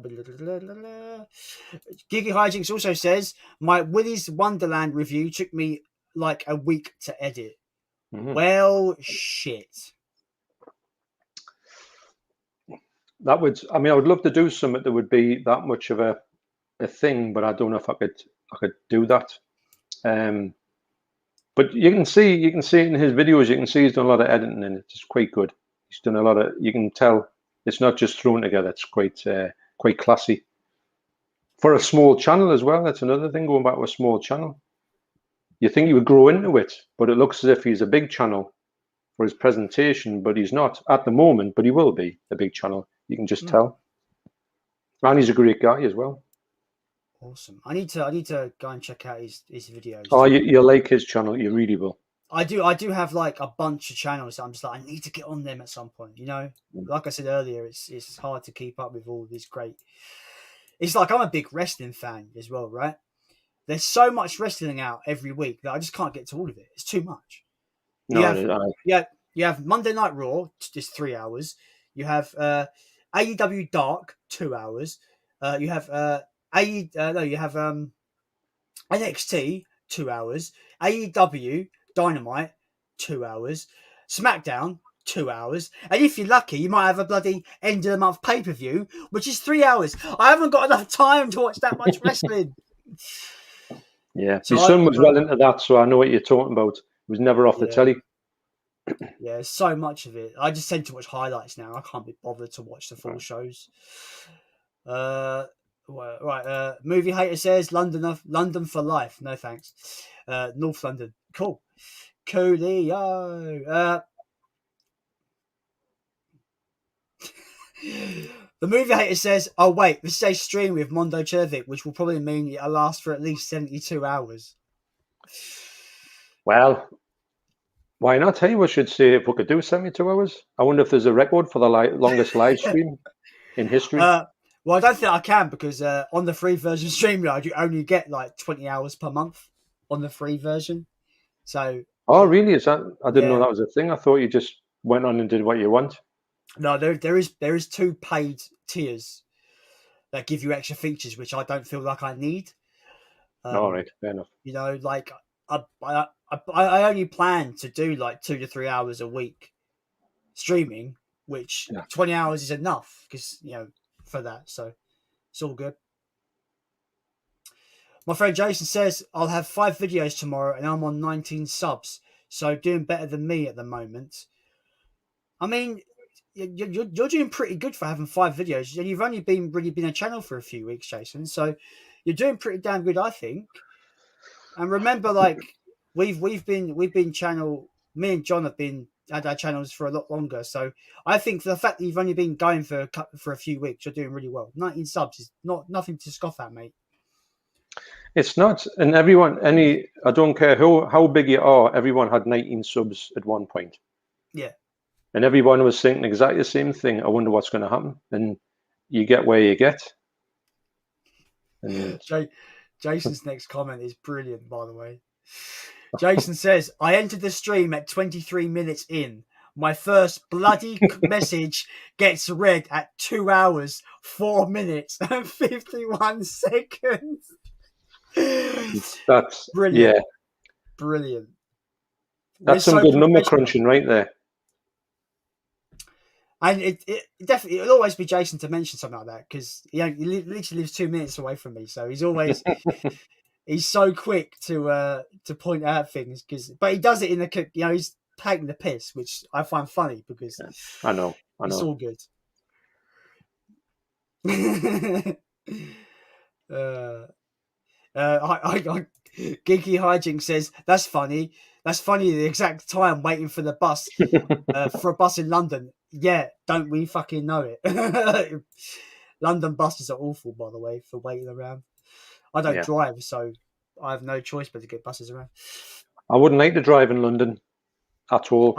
It looks horrendous. I started getting lessons like November 2019, and then the pandemic happened. So it kind of fucked me, really. That's kind of that.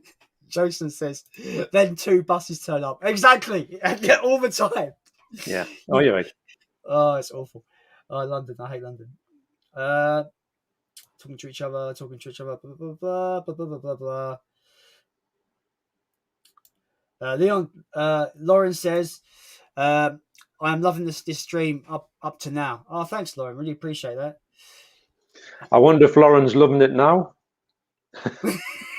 Yeah, that was 45 minutes ago, that comment. No, that's not too bad. It's not too bad. I was expecting that to be like 3 hours ago, but it's only because I'm skimming through all the stuff that we've already covered because I'm trying to catch up with the comments.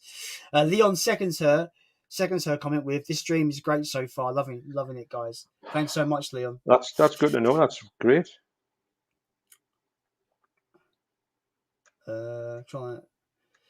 Apparently Euphoria Pictures left and now he's back. Welcome back. What have I missed? About 2 hours of talking. That was 45 minutes ago, so he's not that far behind. No, Jason answers him not a lot. He's only just started the comments. Answered the first comment. Brilliant, love it. Yeah. Oh, this has been brilliant. But it just shows you how great this turnout has been. Thanks you so much, everyone. It's been such fun. So good. I've enjoyed it. It's something I've got no experience in at all. This ever. It's really good. Euphoria Picture says to Jason, they seem a bit behind you on the comments, and Jason's like, a bit. Brilliant. Absolutely great. This is wonderful. I love it. I don't know why I find it so funny. I just do. Well, you've got to embrace it now, haven't you? Yeah. You guys are so good. I'm stuck in like mid laugh, but trying not to laugh, but I want to laugh. So good. Right.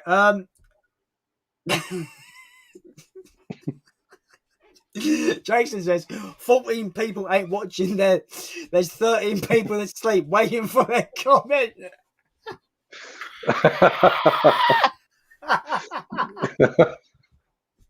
That is good.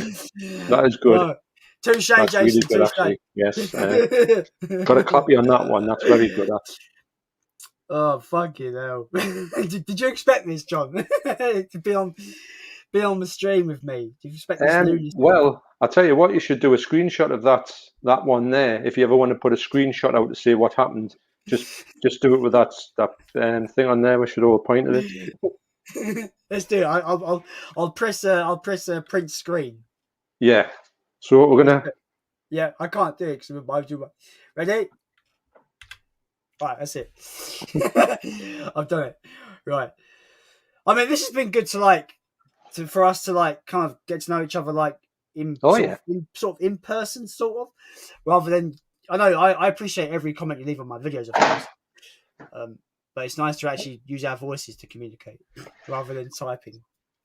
Oh, I know, because it's you do know somebody, but then it's good to talk to somebody as well. Properly. Yeah. Hmm. You probably think I'm absolutely nuts now, though. I knew that already. Jason guy's fucking crazy. Yeah. No, I knew that already. Yes. Oh, okay. Right. That's something. Yeah. Yeah. Philip Baker says, John, check the new Vinegar Syndrome 3-disc horror set. It looks awesome. I want to definitely get some Vinegar Syndrome discs, but they're very expensive. I have a question about Vinegar Syndrome. I've not seen anything they've put out. I've just heard the name a lot.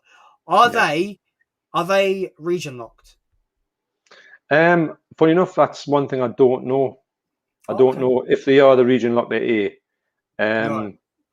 I just know that when they do get a film and they do a restoration on it, apparently the restorations are just second to none. Because sometimes when you get like a good 88 film, or even 101, it's been 101, it's been pre-done by Vinegar Syndrome, and it's stunning. Okay. So like Tammy and the T-Rex, which is one of the best films you'll ever see. It's so nuts. You got it? I've got it. I've not watched it yet though. It's just, but you'd be really surprised at how good the picture quality is on that. So that's a Vinegar Syndrome title. It's quite funny that Tammy the T-Rex, because I bought it off the back of your video because you got it off the back of Leon's video. So it's like a daisy chain. That's right. And I think Lauren has got it, or she's going to get it on the back of our videos. So it's kind of trickled. I would have never known about that if Leon, and if I'd seen it in the shop, I probably would walk straight by it. But I'm so glad I was put onto it. It's absolutely stunning. In a bad way, but in a good way.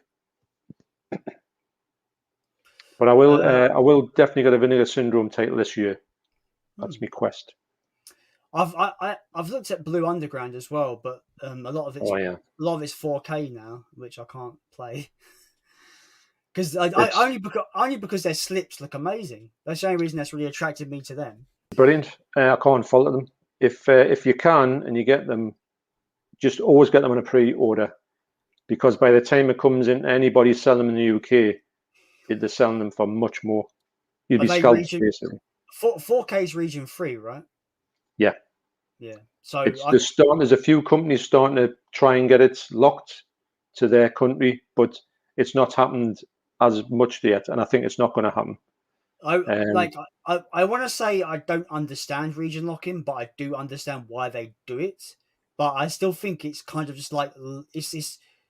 I think they lose. It's not actually, no, they don't lose sales, because the whole idea of region locking is so a distributor can release it in one country and make money, distributor can release it in another country and make money, etc., etc. But I just feel like let everyone just watch a particular fucking version, like come on. Well, I think Blue Underground have always been 99% region free on everything to do. I believe Blu-ray is the whole lot.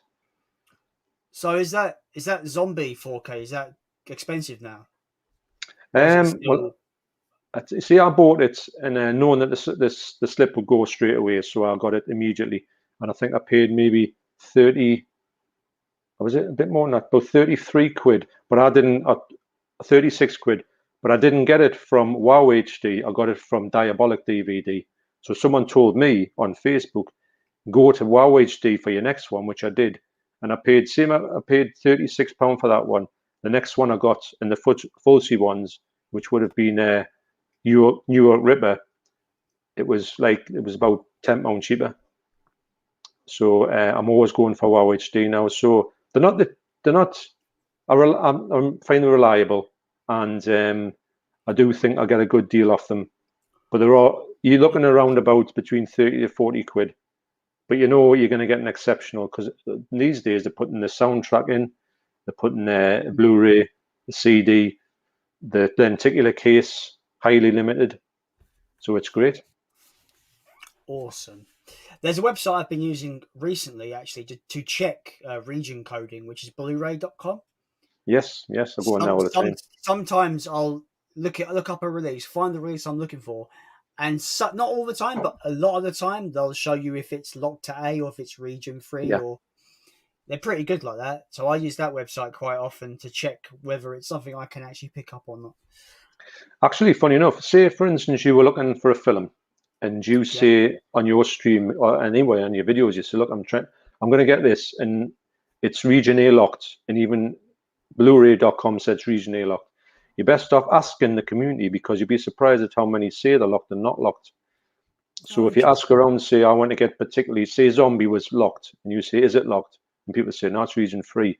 So it just shows you to always think that that's not 100% accurate, but it's about 90% accurate. I tend to like the region free releases because they have no bloody age bollocks on the covers. You know, well, you haven't got your cover, the zombie cover. My favorite cover probably of all time there's no blemish on it whatsoever. There's no dirty great big with 18. With the Arrow release, is the reversible cover art the cool, like, we are going to eat you zombie face? No, it's the hand. Oh. You know that. Sorry, no, hang on. There's a hand on the cover. No, the cover is like a sort of drawn one of people's faces, isn't it?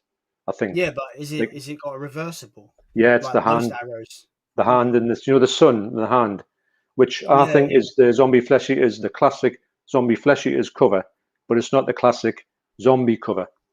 Because don't forget, it's not zombie over here, is it? The zombie flesh eaters. I know, yeah. That whole But saga. it's the same film, though, isn't it? It's the same film. Yeah.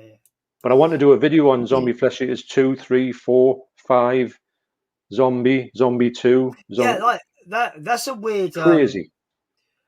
Because I can easily get 3. Because obviously it was like Zombie Flesh is 1 is on Arrow, but 2 and 3 are on 8. Is it 88 films? I think it is. Yeah, it's a bit weird. Why couldn't one distribute more? Zombie Flesh Eaters 5 is coming out on 88 soon. It's called Killing Birds. It's called. You thought there was 3, 5. What's going on?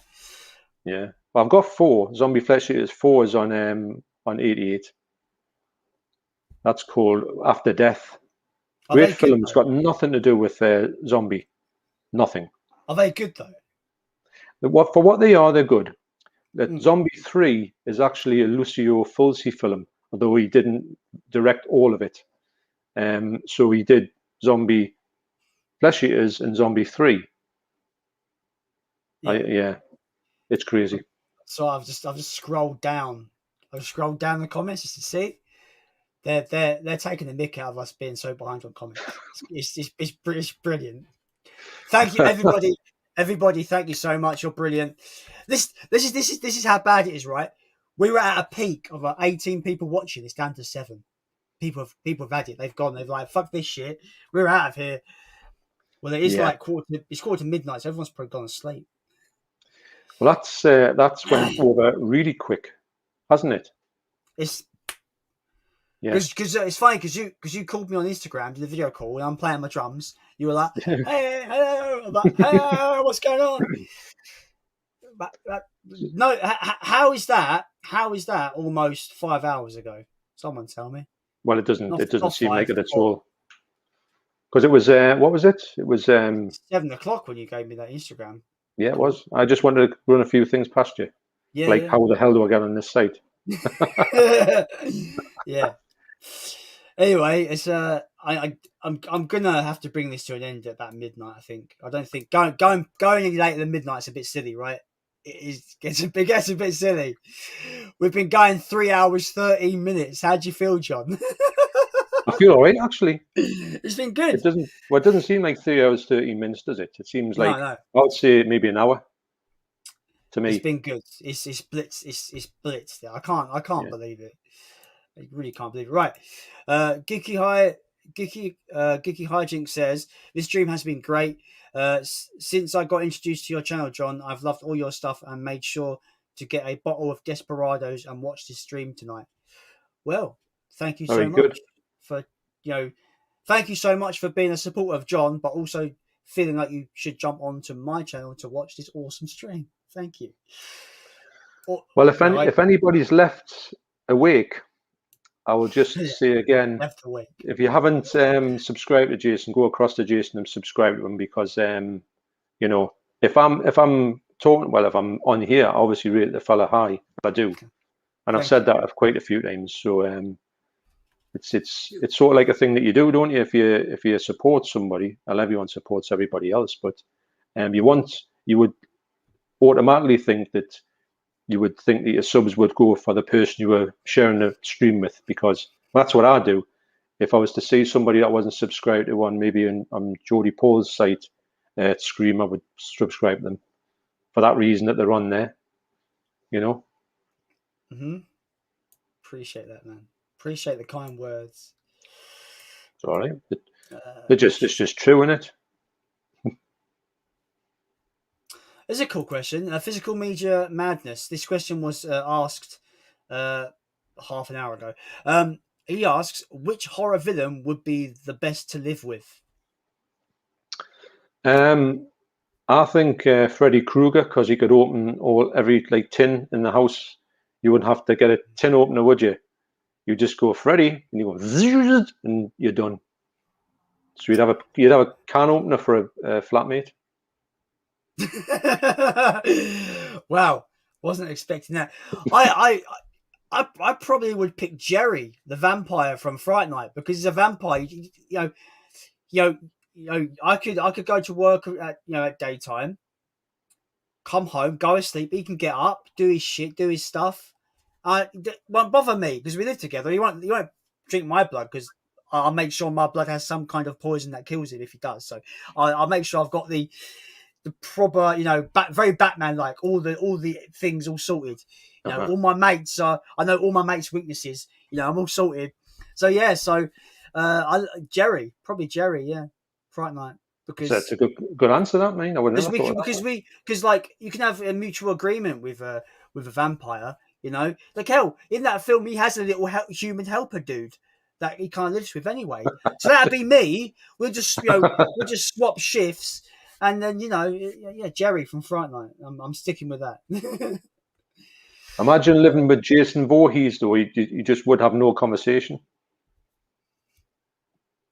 Yeah, the thing is, you have to step up. You have to be walking over eggshells though, because don't mention his mum because he'll kill you.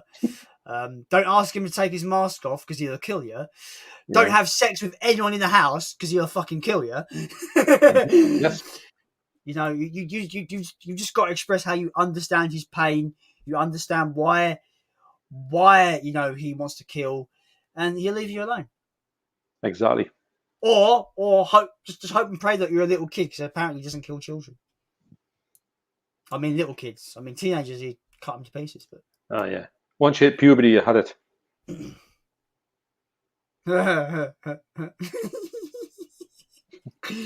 Philip says, I think you need a moderator to read the stream to help you to help you out. Alex says, I fall behind comments on my streams by 45 minutes, but this is something else. World record. It's what he says. Look, Philip says this is a record. All right, it might become infamous, it might become infamous, this stream, for that reason. People say, do you remember that stream? Look, Leon, I'm about to head off. This was a brilliant stream, though. This was almost an hour ago, and he's probably gone. Bye, Leon. Hope you have a good Easter weekend. Yeah. Lauren as well. She's off. She's probably gone. Yeah, have a good weekend, Lauren. See you later. I know. It's great to have them there, though. To have them coming. Yeah. It's like being in a time machine, isn't it?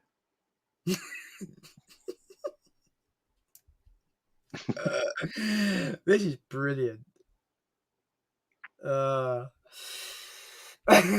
Luke says, this is hilarious, guys. I've grown as old as John by now. That's a bit rude, isn't it? That's a bit rude. You can't talk to your dad like that. That's my son. I know. Oh, this is like Hey. Look. But people are saying all their good nights now, so we need to wrap this up. I think, my friend. Alex said, "This has been an epic stream. I could watch you guys talk about random stuff all night. I mean, we can carry on if you want." Well, I'm so glad that that's been the case, that Oh people have my god. liked, because in the end, most of the streams are, you can never plan it and you can never say we're going to talk about this, and because it always goes off on a massive tangent. So I'm glad that it's been an enjoyable tangent. Alex says, I've got the second tier off StreamYard, so I'll do a 24-hour stream and people can jump on and off with me. Sounds like fun, but I feel sorry for my throat. Yeah, that sounds like a very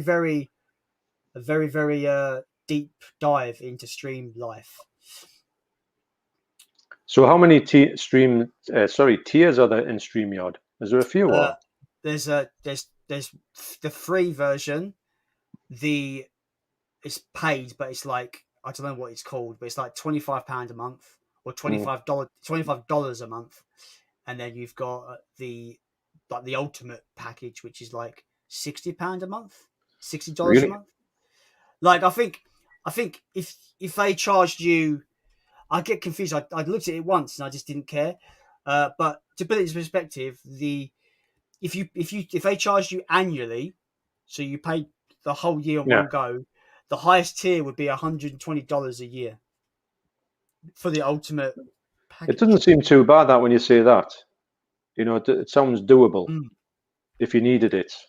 Yeah, but I did look at the features and it just didn't seem anything I need right now, because I'm just starting out really, so I didn't really. Well, the thing is though, you're saying that, but this stream is like 3 hours 21 minutes, so maybe you do need the top tier. Maybe you do need a new tier built for you. Yeah. Alex also says, "I'd love to have you both on my weekly stream at some point if you're up for it." Yeah, hell yeah, man. Yeah. Definitely. Weekly streams work best for me, I've got to admit. Yeah. If I'm not at work and I'm not well, obviously we're not going out anywhere at the moment, but if I'm not going out, yes. That sounds good. We're almost at the end of these fucking comments, John. I can't believe it. Can you imagine? Can you believe it? I can't believe it. I know. Jason says, "I've known the crazy guy for over 20 years and he still keeps escaping his straitjacket." Yeah, and I'll still fucking keep doing it because I don't want to be in a straitjacket. Yeah, Jason, he's one of my oldest friends. Like 20 years. Like I've known him for a long, long time. And he doesn't admit it, but he's the crazy one. So, you know, maybe he needs a straitjacket. Funny enough, saying that, I was just thinking there that my friends, maybe on Facebook, I don't think any of them know that I do this, which is a bit strange. You know what I mean? Right. I don't know why. Well, I probably haven't told them, but there's that. I don't promote my channel very much. I don't know why. I just don't. I mean, I share it. I share my channel around the relevant channels on Facebook. Like, I got my own Facebook page that I never promote. No one knows it exists, but it's there. Yeah. I think I did it when I thought you had to do it. You know, I started off, I thought, well, that's what you've got to do. But I think I fell out of that thing and doing it. And then all of a sudden I didn't. I thought, oh, I never ever do that. But I don't think it's a miss to us, if you know what I mean. Yeah. It's like earlier on, I put up a 50-second video of me just announcing the stream about 6 o'clock in the evening. I was like, "There's just we've got the stream on, blah blah." Because I always feel like people. It's funny because I just feel like, oh, just in case people forget, I better announce a stream for the end of the day, so people can jump on if they've forgotten about it. And also, because it's like a 50-second video, loads of people click on it, so I get a loads of watch time from that as well. So I'm like, yeah. All right. So yeah. So if you make a load of minute videos, you'd be like 1,000 subs tomorrow. I tell you what though, right? I deleted a ton of my old videos, right? That were like me without a lot of the stuff was a lot of the unrelated stuff that wasn't really to do with what my channel is now. I wish I never, because it cut my watch time in half. I would have been so much higher now. I didn't watch I know what you mean. But oh well, it is what it is. It is what it is, sir. Euphoria Picture says, it's definitely the first stream I've ever seen where I can leave a comment and go for a 6-mile run and come back in time for its answer. That's class. Well, Yeah. it's nice to know you buggered off for 6 hours. Well, that's what we can say at the start of a next stream. Just say, if you leave your thing, go away and do whatever you want to do, have your dinner, and then come back, and we'll answer your question for you. You'll not miss it. I can't believe, like, last week was 3 hours. We were on 3 hours 24 minutes. Fucking hell. It doesn't seem that long. It really doesn't. It's unreal, right? It's unreal. Time is a weird thing. Physical Media Madness says, I agree. Tammy the T-Rex's restoration is beautiful. The commentary is hilarious. Oh, it's brilliant. Who's the actress in it? She was in Starship Troopers. Oh, yes, that's her. And she's absolutely gorgeous. Yeah, she's in the extras as well, and she looks stunning now. She's aged well, you know. Yeah. Oh, what's her name? It's on tip of my tongue. Of course, you've got Paul Walker in there. He's only 19 years old. Wow. This is cool information from Phil. Zombie is on WoW HD for £26 plus tax. That's a good price for that. I don't know if you get the slip with it though at this point, and I'm all about me slips. I'd want it with the slip. That's the problem. The slip's lovely, beautiful. Yeah. And it's like the classic artwork as well. Oh mate, so good. It's just so simple. It tells you all you need to know, right? That artwork, it really does. We Are Going to Eat You. It's just got a zombie head. Like, it's the best for a film called Zombie. That's all you need, right? It's great. Of course. I love that. I love that tagline as well. We are going to eat you. It's so personal. Like, we are going to eat you. Like, it's so good. Right. It's fantastic. That's a statement of intent, isn't it? I wonder what this is about. Right. Physical Media Madness says, really enjoyed the stream. Thanks so much for jumping in, my friend. Jason says, I have my eyes nailed open just to see my comment. This is the best ever stream. I'm scared to click on that question because we'll be another fucking 4 hours answering it. Yes, I know what you're saying. It's like one of the things where I must admit, like, I love Jason's comments on there. They're so funny. Like I said, like, one of my closest friends, he lives up the road from me, and he's a great friend, man. He really is. And we have the same kind of humor, so we're the typical two friends where we've known each other so long, we dig at each other all the time. We know each other so well that we always just take the piss out of each other all the time. Yeah. That kind of friendship, you know. Oh yes, everyone's got to meet like that. Whoops. Yeah. I bet people can't wait to watch this on catch up tomorrow. Yeah, it's gonna be fucking Justice League Snyder Cut all over again. Lachlan asks, have you two seen Kingdom TV show? It's a Korean zombie TV show. Was it just called Kingdom? Interesting. I've heard of it. But it sounds good. I'll have to look that up. There's a lot of good shit coming out of Korea, though. I tell you that. Oh yeah, brilliant. I Saw the Devil is unreal. What a great revenge film that is. Absolutely fantastic. The Raid is Indonesian. My bad. It feels Korean though. Yeah. Alex says, keep it going till morning, please. I don't know if my body will let me. I don't know. Jason says, I can literally go to bed and get up tomorrow at 9 a.m. and sign in just in time to see my comment be read. I can see that being the thing, of course. Physical Media Madness says, let's go Snyder Cut length. I don't know. It's fucking midnight. Fucking hell. Carlinho 9 says, this was a great show, guys. Thanks so much, Carl. Really appreciate it. Hey, Carl's been in there for a long time, hasn't he? Geek Hijinks is throwing in the towel. Gonna have to call it a night, guys. Tired from packing my stuff up. Jason and John, I had a great night with the stream. Thanks, man. I'll definitely be sure to check your channel out. I will. I'd honestly get across. You'll really enjoy it. You really enjoy it. He says, night, everyone. Night, Lachlan. Jason says, you guys remember that stream where the comments weren't read until 15 hours later? Wait, what? We're still in the stream.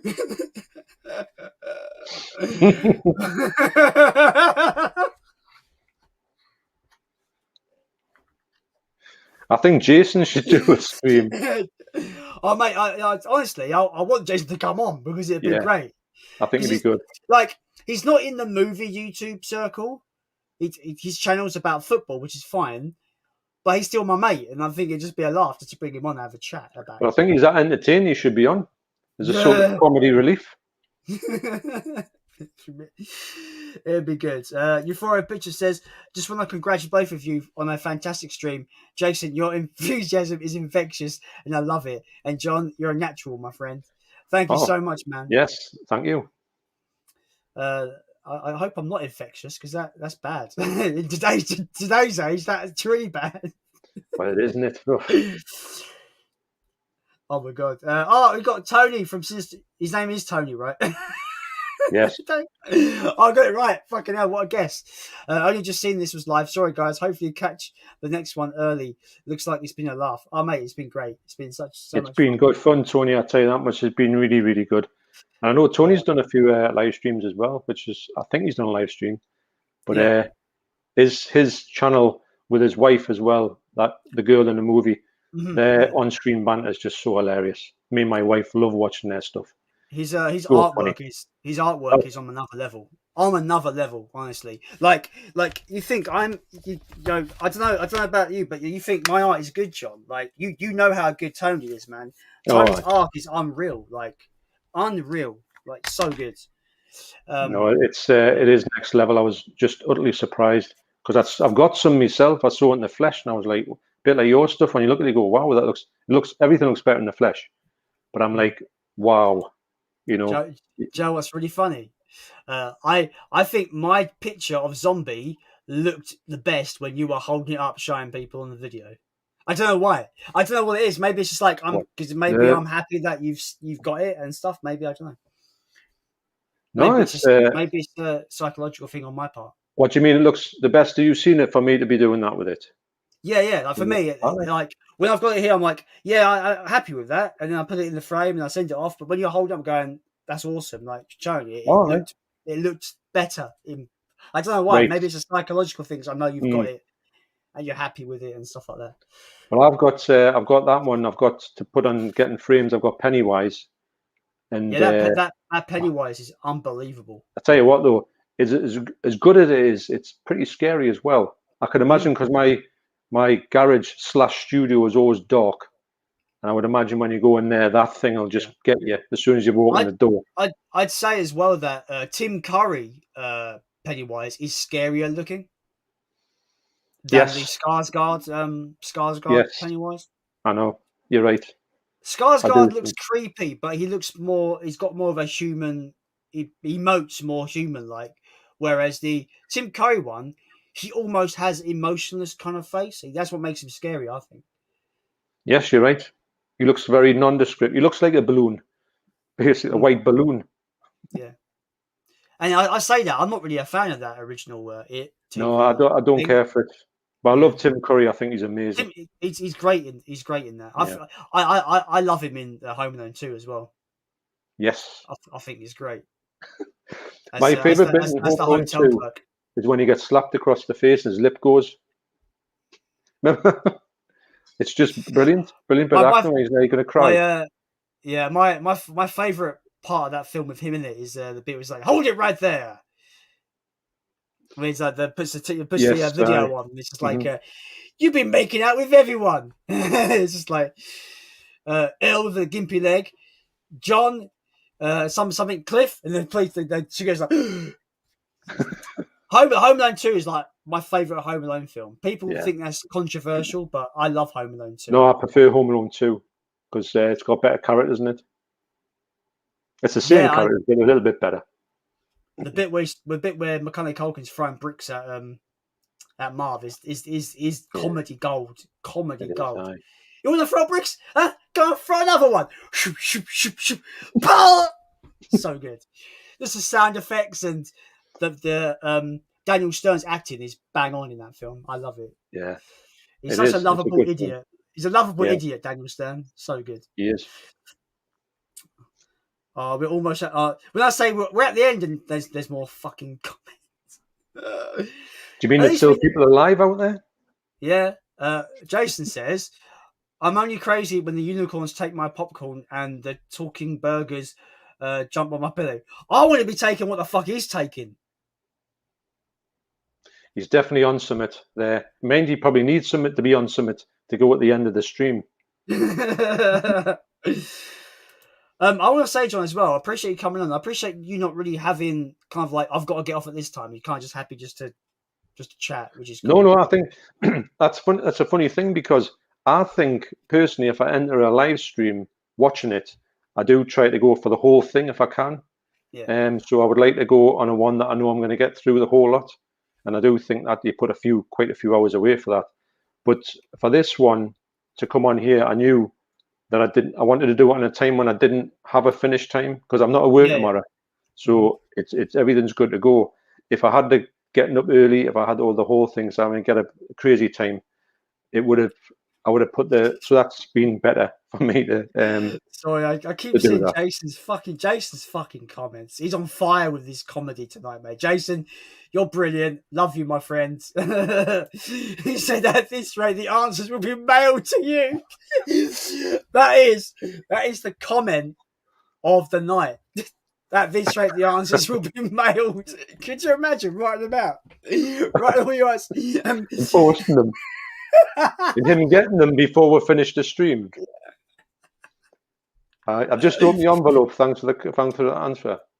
So I need to confirm with him, but hopefully I've got Leon on next week because I've asked Leon to come on brilliant. next week. Brilliant. But he said he had to confirm his calendar, so I need to make sure. Yeah. Because if it's not Leon, I might be on my own unless I can find someone else to jump in. I know Rob is quite happy to jump in, but I don't want it to always be the same people every week. I want to have a different guest. Yeah, I agree. Because and I was going to say I kind of prefer the one-on-one rather than having four people because in my opinion, I think it gets a bit messy with four people on the stream.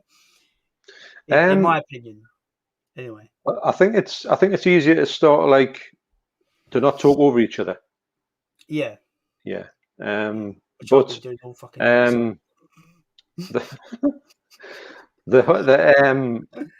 think it's good to have a fresh face for the next one, and maybe one that you don't get very often, because I haven't seen Leon in a live stream before, if I'm honest. Yeah. I mean, I sent out a message to him on Instagram. He said that he'll check what his schedule is and let me know. So hopefully we can get Leon on next week. That'd be good. At this rate, I'm gonna have a week off because it's hard work. This streaming, like trying to catch up with the comments. Right, mate. Look, Physical Media Madness. He's a star. He is.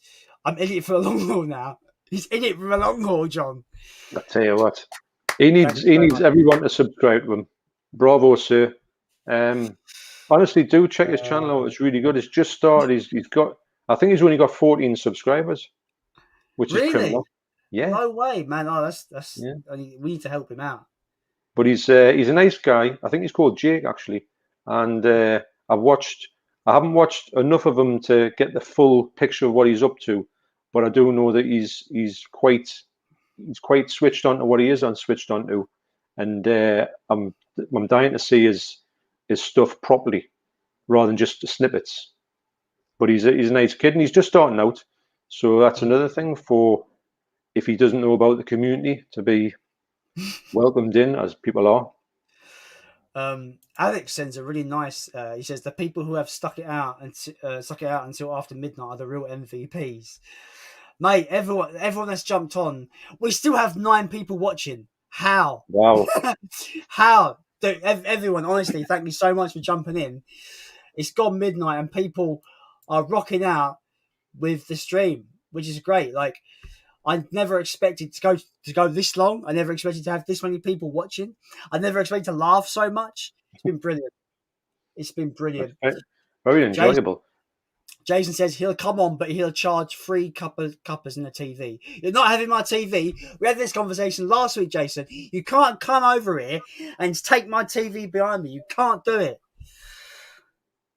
Yeah, he was talking about nicking my TV last week on the stream.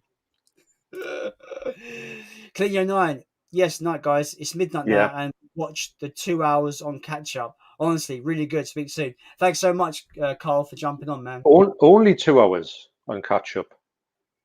What about the other 6? Yeah. No, I appreciate anybody sticking for the long haul. It's been great. Yeah. Carl's back. He says that Pennywise is both scary. Yeah. Oh, Yeah. He's really. it is. It really is. But it's such a good picture. Yeah. Jason says Tim Curry one is by far the better and scary Yeah. one. I agree, but I don't think I think he's in the inferior film personally. I think the remake is better. Yeah, I agree. Do you think someone said to me once that they thought that the new Pennywise looked like a Scooby-Doo villain or sounded like a Scooby-Doo villain? And once they said that, I couldn't get out of my head. So, and I can see where they're going with it on a few things. It's like a voice sometimes can sound a bit Scooby-Doo-esque, but it's still a good film. I did enjoy it. I got a funny story about the It remake. So I went on a date with a girl, right? Went on a date with a girl to the cinema to see It Chapter 1. And I was punching above my weight. Like I was I was 30, she was 21. Punching above my weight a little bit, going for the young ones. I was there a little bit. And all she spoke about was how she works for her ex-boyfriend and she gets ex-girlfriend perks. Fucking, I bet you fucking do get ex-girlfriend. I bet you do. I bet you're under his fucking desk giving him perks. You can tell that didn't go well, can't you? Fucking hell. Works for your ex-boyfriend and gets ex-girlfriend perks. What the fuck is that? Someone explain that to me.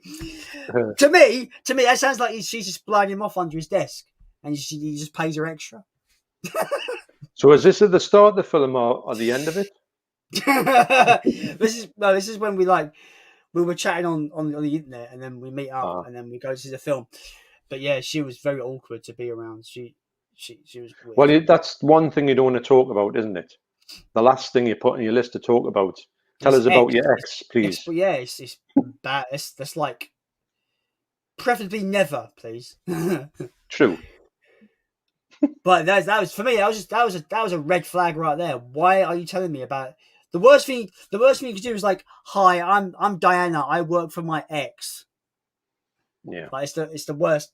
It's the worst idea. But yeah, that was an experience I had while going to see It Chapter 1, and the film was the best part of that date. To be fair. Carl says he's still here. Carl's still here. He says, I really have to go to bed, but I can't stop watching. Thank you so much. Appreciate it, Kyle. I think we're turning everybody into zombies here. I mean, they are going to eat you, John. Zombie. They are. We are going to eat you. Jason says, then again, Tim Curry is awesome, full stop. He's such a great actor. Oh, yeah. Fantastic. No. I've never seen him in a bad movie when he plays a card. Jason says, a day goes by and the comments are still being read. Okay, I'm not finding that as funny anymore because we're getting close to the end. So, oh, God. Don't say that. Don't say that, please. If we keep commenting, this stream will never end. The stream that never ends. That could be like a horror film, couldn't it? Oh no. That'd be more like, it'd be kind of like Unfriended and Host, those kind of films. I've not seen them, but yes. I've not seen them, but the whole premise. Apparently Host is really good for an hour-long film. Apparently it's really good. I've heard good things about it. I don't know why it deserved a big special edition, though. It seems an odd one to pick for a big special edition if it's just an hour long. Second sight, right? Yeah. Yeah. Fair enough, but I don't know why. It seems to be a bit of an odd choice. Yeah. Euphoria Pictures says, right, lads, I'm tapping out. You tapped out. You tapped out. You tapped out. Sorry. Thanks again for entertaining me. Really enjoyed it. Hopefully sometime I can join you both in a live stream. That'd be awesome. I'm up for that. Yeah. Cool. That'd be great. Yeah, anything. I'm up Keith's a good. He's funny. I've talked to Keith on like Instagram quite a lot, and what we'll do is just laugh. So, you know, that'll be a lot of unanswered questions on that live stream. Imagine if we had a live stream where only one question was answered. Fucking hell. I mean, like, I'm the kind of person where, like, I want to get to everyone. I don't want to miss anyone out because it's not fair, Yeah. is it? I mean, I'm just gonna say, my friend Jason, he's been here for the long haul, and he's commenting like crazy, just taking the piss. At this rate, next stream next month when the 20 rests. Wait, what? I don't understand what that means. At this rate, next stream next month when the 20 resets. Oh, do you mean like you might run out your hours on one stream? All right. Ha ha ha. Physical Media Madness says thank you guys. Hey, no problem. Jason says, how you say, I paid them just to stick around till their comments appear. No money has changed hands. Lachlan says, night guys, hope everyone has a nice Easter weekend. Thanks a lot, Lachlan. You too, Lachlan. Have a good Easter. Everyone should watch Critters 2 on Easter. It's an Easter horror film. It's great. Just thought I'd throw that out there. I've seen them, but not for a long time. I do want to get them though. I love the Critters franchise. I've got them on Blu-ray, but I've got Spanish imports. Yeah, I know. I've seen them, and I do like to look at them. I wanted the Scream Factory release, but it's Region A locked. Oh, mate, Luke is a star. I'm still here, guys. This has been a legendary stream, guys, tonight. Thank you so much, Luke. Appreciate it. Good. Yes, thank you very much for anybody who stuck around. But yeah. So actually, Luke, the story behind me and Luke is that I think he was on Big Paulie's website and he was saying he was having trouble finding The Shallows on Blu-ray from Poundland. So lo and behold, I think I'd went to the gym when the days where you could actually go somewhere, and shows you how long ago it was. So I walked back and I was saying to my wife, I'm going to go to Poundland, just have a mooch about. And when I went in, there was like a stack of these Blu-rays, the Shallows. So I thought, hang on a minute, I remember there's somebody on Big Paulie's site. So I took one out and I messaged him and I sent it to him. So yeah, so that's how but that was years ago. And then suddenly we're friends on here. That's cool. That is really cool. I wish my local Poundland would have good Blu-rays, but they don't. It's all shit. We go through spells of having really good stuff and then rubbish stuff. But when the stuff I see Big Paulie and Jamie Powell get, and even Kermit's Ghost, we never get nothing like that up here. Yeah. And The Shallows 4K, which was like the one that everybody wanted, never saw that. Is that a good film, Shallows? Oh yeah. It's a shark film, right? Yeah, brilliant. I would put it personally in my top 3 shark films for being good shark films, not so good it's bad. In fact, probably Jaws 2, and The Shallows for me. It's really highly recommend. It looks lovely on 4K as well. Because I get confused between The Shallows and another film similar. I forget what it's called. It came out around the same time. 47 meters down. That's the one. Yeah, I've never seen that one. I do want to see it, but this Shallows is just so a good premise. This girl swims out too far, and she gets caught by a shark, so she ends up on a little sort of like thing of rocks, and she's got to try and find out how to get back. She's only just she can see the people on the shore, point at them and try to wave at them. They're going yoo-hoo. I think she's waving at them, and she's more or less saying, "I'm trapped by a shark, and he's cut my leg, so I've got blood. So I can't swim in the thing because there's blood coming out my leg." Yeah. So it's about how that plays out. It's really good. Oh. There was this eBay deal where it was like buy 5 get 1 free, and I found like a few that were pretty good that I was gonna get, but then I chose not to. But The Shallows was amongst in that deal, so maybe I should jump back on that deal and add that. Well, if I'm mooching about, I think I'm going to that actual Poundland tomorrow. Now this is probably 2 years later, and I don't know if it's still there. But if there is still one there, I'll pick one up for you. And the slip on it is lovely. Appreciate that, man. Really do appreciate it. You'll really rate it. I'm not just saying it. It's a really good film. That's the thing. Like, you know, I do like it. I like my creature features, as you know. Yeah. But I don't think I've seen. To be fair, I've not really seen that many shark films. I've seen Jaws. I've not seen any Jaws sequels, so I have no clue what the sequels are Really? like. Jaws 2 is good. I've seen Deep Blue Sea, which is kind of a guilty pleasure if I was guilty for what I liked, but I'm not guilty for what I like. I just like what I like. I never understand that term, guilty pleasure. I know what you mean. It's what they say, but it's not really, because if you love something, then it's not a guilty pleasure, is it? Yeah. So yeah. Yeah, Deep Blue Sea. I like that film. And I can't think of anything else. There are other kind of films similar that are not sharks. There's films like Rogue, which is a crocodile, which looks really good, that I've not seen. Yeah. Crawl. I almost went to the cinema to see that in 2019, but didn't. Crawl's good. I like that. There's some really cheap ones called Shark Attack 1, 2, and 3, and they are great, but they're so shite that they're great. And also Shark Attack 3 stars, do you know Doctor Who? Do you know the Captain Jack in Doctor Who? He's an American actor. I'm not familiar with Doctor Who at all. Right. So he has this line in Shark Attack 3, which is like a megalodon is trying to kill them all. And it's one of the best lines ever that you'll see in a film. I'm not going to say it on here because it's quite blue, but it's so not in keeping with what there's a love scene, and they're just necking on, and then this fella just comes out with this line. You would never say this to another human being, and the last goes, oh, as if to say that sounds really good, but you're not. Well, when he said it, but wow. But it doesn't. It never. Have you seen Necromantic 2? I've seen neither of those. The premise does not. Yes. Does not. What's the word? The last line on Necromantic 2 is one of the best lines you'll ever hear in any movie. I think it's about 4 words, and it's just so. You just go, wow! This has took this to another level. But it's not going to take it to the Serbian film level. Oh my God. Don't ever see a Serbian film. No.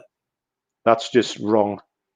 The comments are pushing us forward, my friend. They're not telling us to stop. They're pushing us forward. Really? Luke is on this. Luke has asked a question now, so we get another 4 hours. I'm just going to keep asking questions. I'm going to quickly run through these. Jason says, ex-boyfriend perks, free pen and the company stapler. That sounds about right to me. I shall be the last one standing in the stream. I bet you will. I appreciate the support though, Jason. I really do. Like 4 hours of your time on a Friday night taken up by my face. Yeah. Appreciate the support though, man. Honestly. Physical media says almost into the comments, but it's not though, so we carry on. Almost, but so far away. Yep. This Alex says this stream is definitely better than sleep. No, it's not. Nothing is better than sleep. You got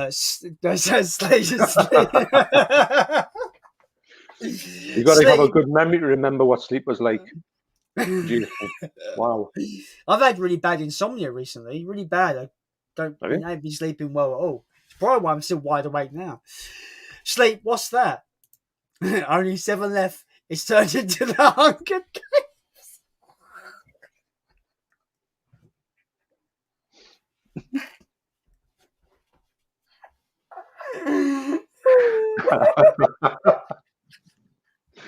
Yeah. Comment of the night. Comment of the night. That should be on a t-shirt. Get a t-shirt pink. of that. I'm going pink.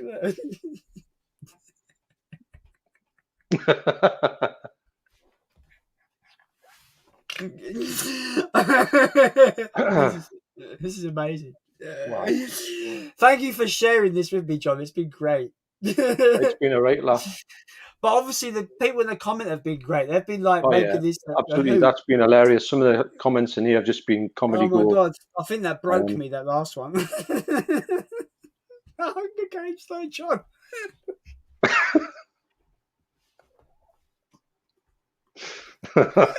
Wait.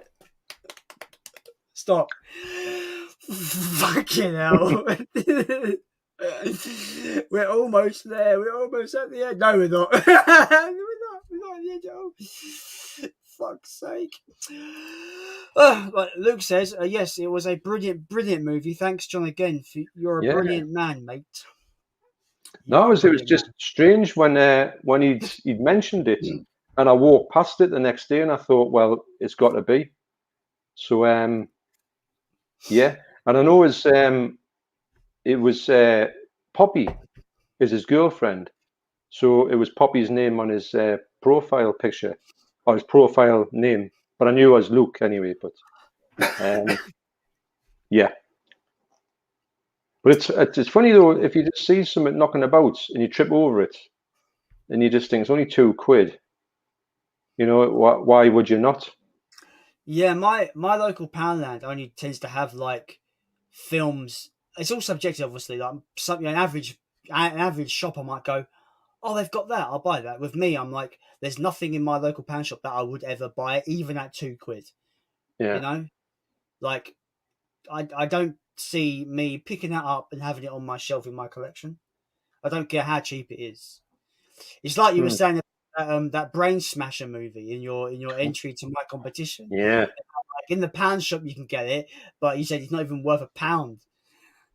It's not, but it's really. Is the film good though? Well, the film is starring this fellow called Andrew Dice Clay, who's probably the bluest comedian ever to have lived, and it's a PG film, so you're on a downer straight away because you just think, well, he can't swear. When you say bluest, what do you mean? Blue, well, just the swearing is just like next level. Offensive and stuff, yeah. Okay. Oh, it's massively offensive. He's his stand-up comedian when he puts on, because he does adult nursery rhymes. You know, he comes on, he says, you know, things like "Little Boy Blue," well, he needed the money, and it just goes from bad to worse. And he's got these huge monologues of like nursery rhymes, and they're just honestly, they're just. But his whole thing is offensive. That's his character. Yeah. When he does a film with it just not being able to do that, it just doesn't work. There's a Canadian comedian that seriously, this Canadian comedian that I love him, but he's so offensive, like to the point where people refuse to book him now. He's called Jason Rouse. He's fucking hilarious, right? But he's actually, what does he look like? Huh? What does he look like? He's kind of like sort of bald, and he's always got a big grin on his face. He's always happy with himself all the time. I think I know what you mean, actually. Oh mate, he's like, he has me in stitches because it's so bad. Like he talks about sleeping with a I don't know what to say, with someone with difficulties. I'll put it that way. And it's so offensive, but I'm on the floor dying of laughter because he says it with such enthusiasm and such charisma that I can't help but laugh. I know you're saying that the stuff with Andrew Clay said is just so out there, but I don't take offense to it because I know he's doing this character whose character is just meant to be the most. He's kind of thick, and he comes out with all this stuff as if he is like he thinks he's the best person that's ever lived in that. He's not like that in real life, but he doesn't get many gigs because he's so offensive. But he was in what was he in? A Star Is Born. He's played Lady Gaga's dad in A Star Is Born, so he does get a few decent gigs. I'll give you an example of a joke Jason Rouse has. I'm not gonna say the whole joke because it's bloody disgusting, but he says he's like, yeah, I'm having the old sex with the girlfriend, and one thought passed through my brain: if she died while we were doing it, would I stop? And I'm not gonna go on what he says after that, but it's rancid. Like, it's really. I know. But he says it with such. He delivers it with so much glee that I just kind of find it hilarious. I know it's funny because a lot of the American TV shows don't like swearing, but they have some of the most offensive comedians there. Obviously not on TV, but wow, some of the things they come out with is a bit. So Brain Smasher was his kind of kiddie-friendly film. It didn't work in any way, shape, or form. But it's the most like a copied film that's a proper film, like a copied film. In fact, even a copier couldn't make a better job as this one is made of. I might send you one if I find one. Oh no! It's I going to mean, be a bit like 50 I Shades of think, Grey. I think it's got an awful name as well. To be fair, It's well, yeah, the but name is shit. Brain Smasher, a love story. It's awful. It makes it even worse. It Because you hasn't even think got it an might, alternative title. you think it might be like a horror movie, like Brain Smasher. No, it's just the fact that he's meant to be a bit of a hard nut, and he's just a good fighter. It's I've got to watch it now again. It's been a long time since I watched it. Luke says, "I'm just on my PS5 while I watch you guys. Awesome. I want a PS5. Can you send me yours? Thanks." I'm going to go. I haven't had in many props tonight, but I'm going to give you a prop here if I can get it. I've nearly tripped over it 1,000 times.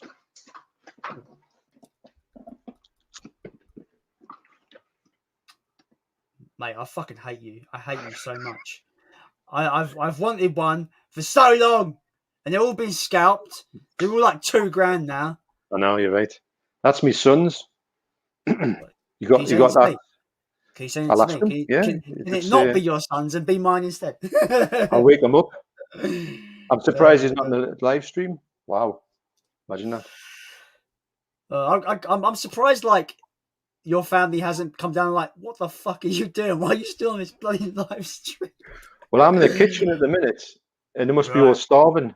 I bet they're dying of malnutrition because I'm sitting here on this thing. I'm expecting like the missus to come in, Mrs. Mondo Chevitt, and go, "You want a cup of tea, love?" Like coming in, cup of tea with pens and a bowl of like names, cup of tea. Yeah, the pens. Oh, you've probably got a pen round here. Look, I'm pulling the pen here, right? And what is it? It looks like a pregnancy. You're all over the house. It looks like a pregnancy test, though. It's right. Yeah, I hope it's not. Wow, imagine that. Hang on. Jason says, "You seen the Meg? I thought it was rubbish. I had a fun time with that film. I like the Meg. It was dumb fun. Yeah. Due in part to Jason Statham. Jason Statham made that dumb and fun. It's not the greatest of films, but it's watchable. I thought it was a good popcorn film. Yeah. Yeah. Like I said, some films can be dumb but enjoyable. Yeah. I wasn't going to be challenged by it, but I knew that I was going to enjoy it. Why does everybody have PS5s but me? Alex, I'm on my PS5 as well. Give me a PS5. I want one. I think StreamYard should sponsor you for a PS5 because you put that much work into their site. I haven't. I've not paid them a penny, so they won't give me nothing, will they? That's true. I've not given no money. I hope he knows the more he rambles on, the more the comments he has. Fuck's sake.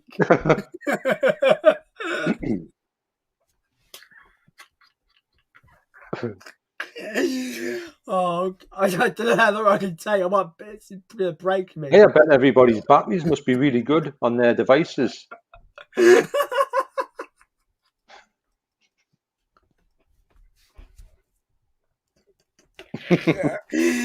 I'm thankful that I'm on my desktop because I don't have to worry about that kind of thing.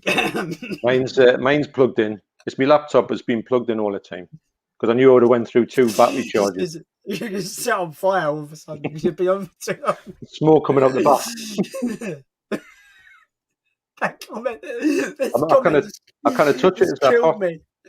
This comment has killed me, honestly. Right, we have another question. So, what's your favourite horror movie of all time?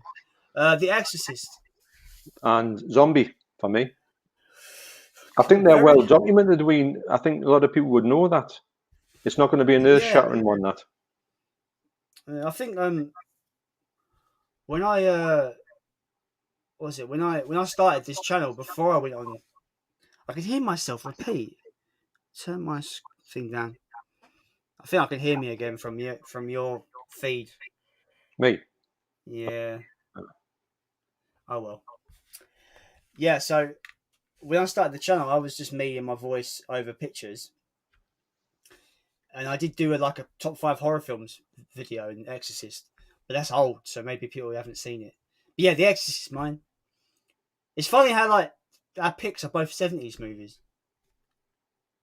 Well, I would like to see. I would like to do a top 10 horror films. I've been asked to do that long, but I don't think I've ever put them down on paper to see what they would be.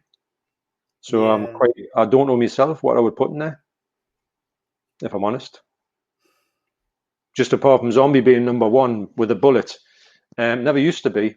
Used to always be Dawn of the Dead. But Zombie took over a few years ago and it's never looked back. I learned to appreciate Zombie a lot more than I did. I love Dawn of the Dead, but I've grown to accept that Zombie is the best. It's just got everything. That's fair, man. Yeah. It's got the horrible wood shard in the eye shot, which is nasty. It is. It is. It's really nasty. It's really slow as well. Like, oh, it couldn't be slower, could it? Yeah. But it's a good dramatic tension moment as well. Oh yeah. It's like, is she going to escape? Is she going to escape? No, she's not going to escape. Because you always think to yourself, it's not going to go in. It can't go in, and then it goes in, but it keeps on going in, and then it rips her eye out, and you just think, I wasn't, because it must last for a good couple of minutes of this whole thing, and you just think, wow, rather than just a quick that you usually get these days. That's when you make the joke. She didn't see that coming.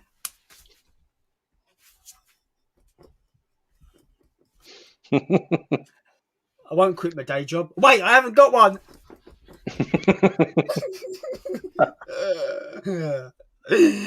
Sorry, I'm going a bit mad now. Physical media madness. There's a movie called Shark Exorcist. Yeah, I've seen the photo. It looks horrendous. Wow. About a nun who possesses a shark. Is it a true story? Why? That's just mental.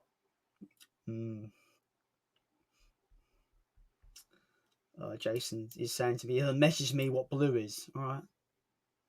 As long as it's not blue waffle, we'll be fine. And I quote, I'm going to go until midnight and then stop. 29 minutes past midnight, still streaming, and the coffee still hasn't worn off. I mean, I had tea, and that's gone cold.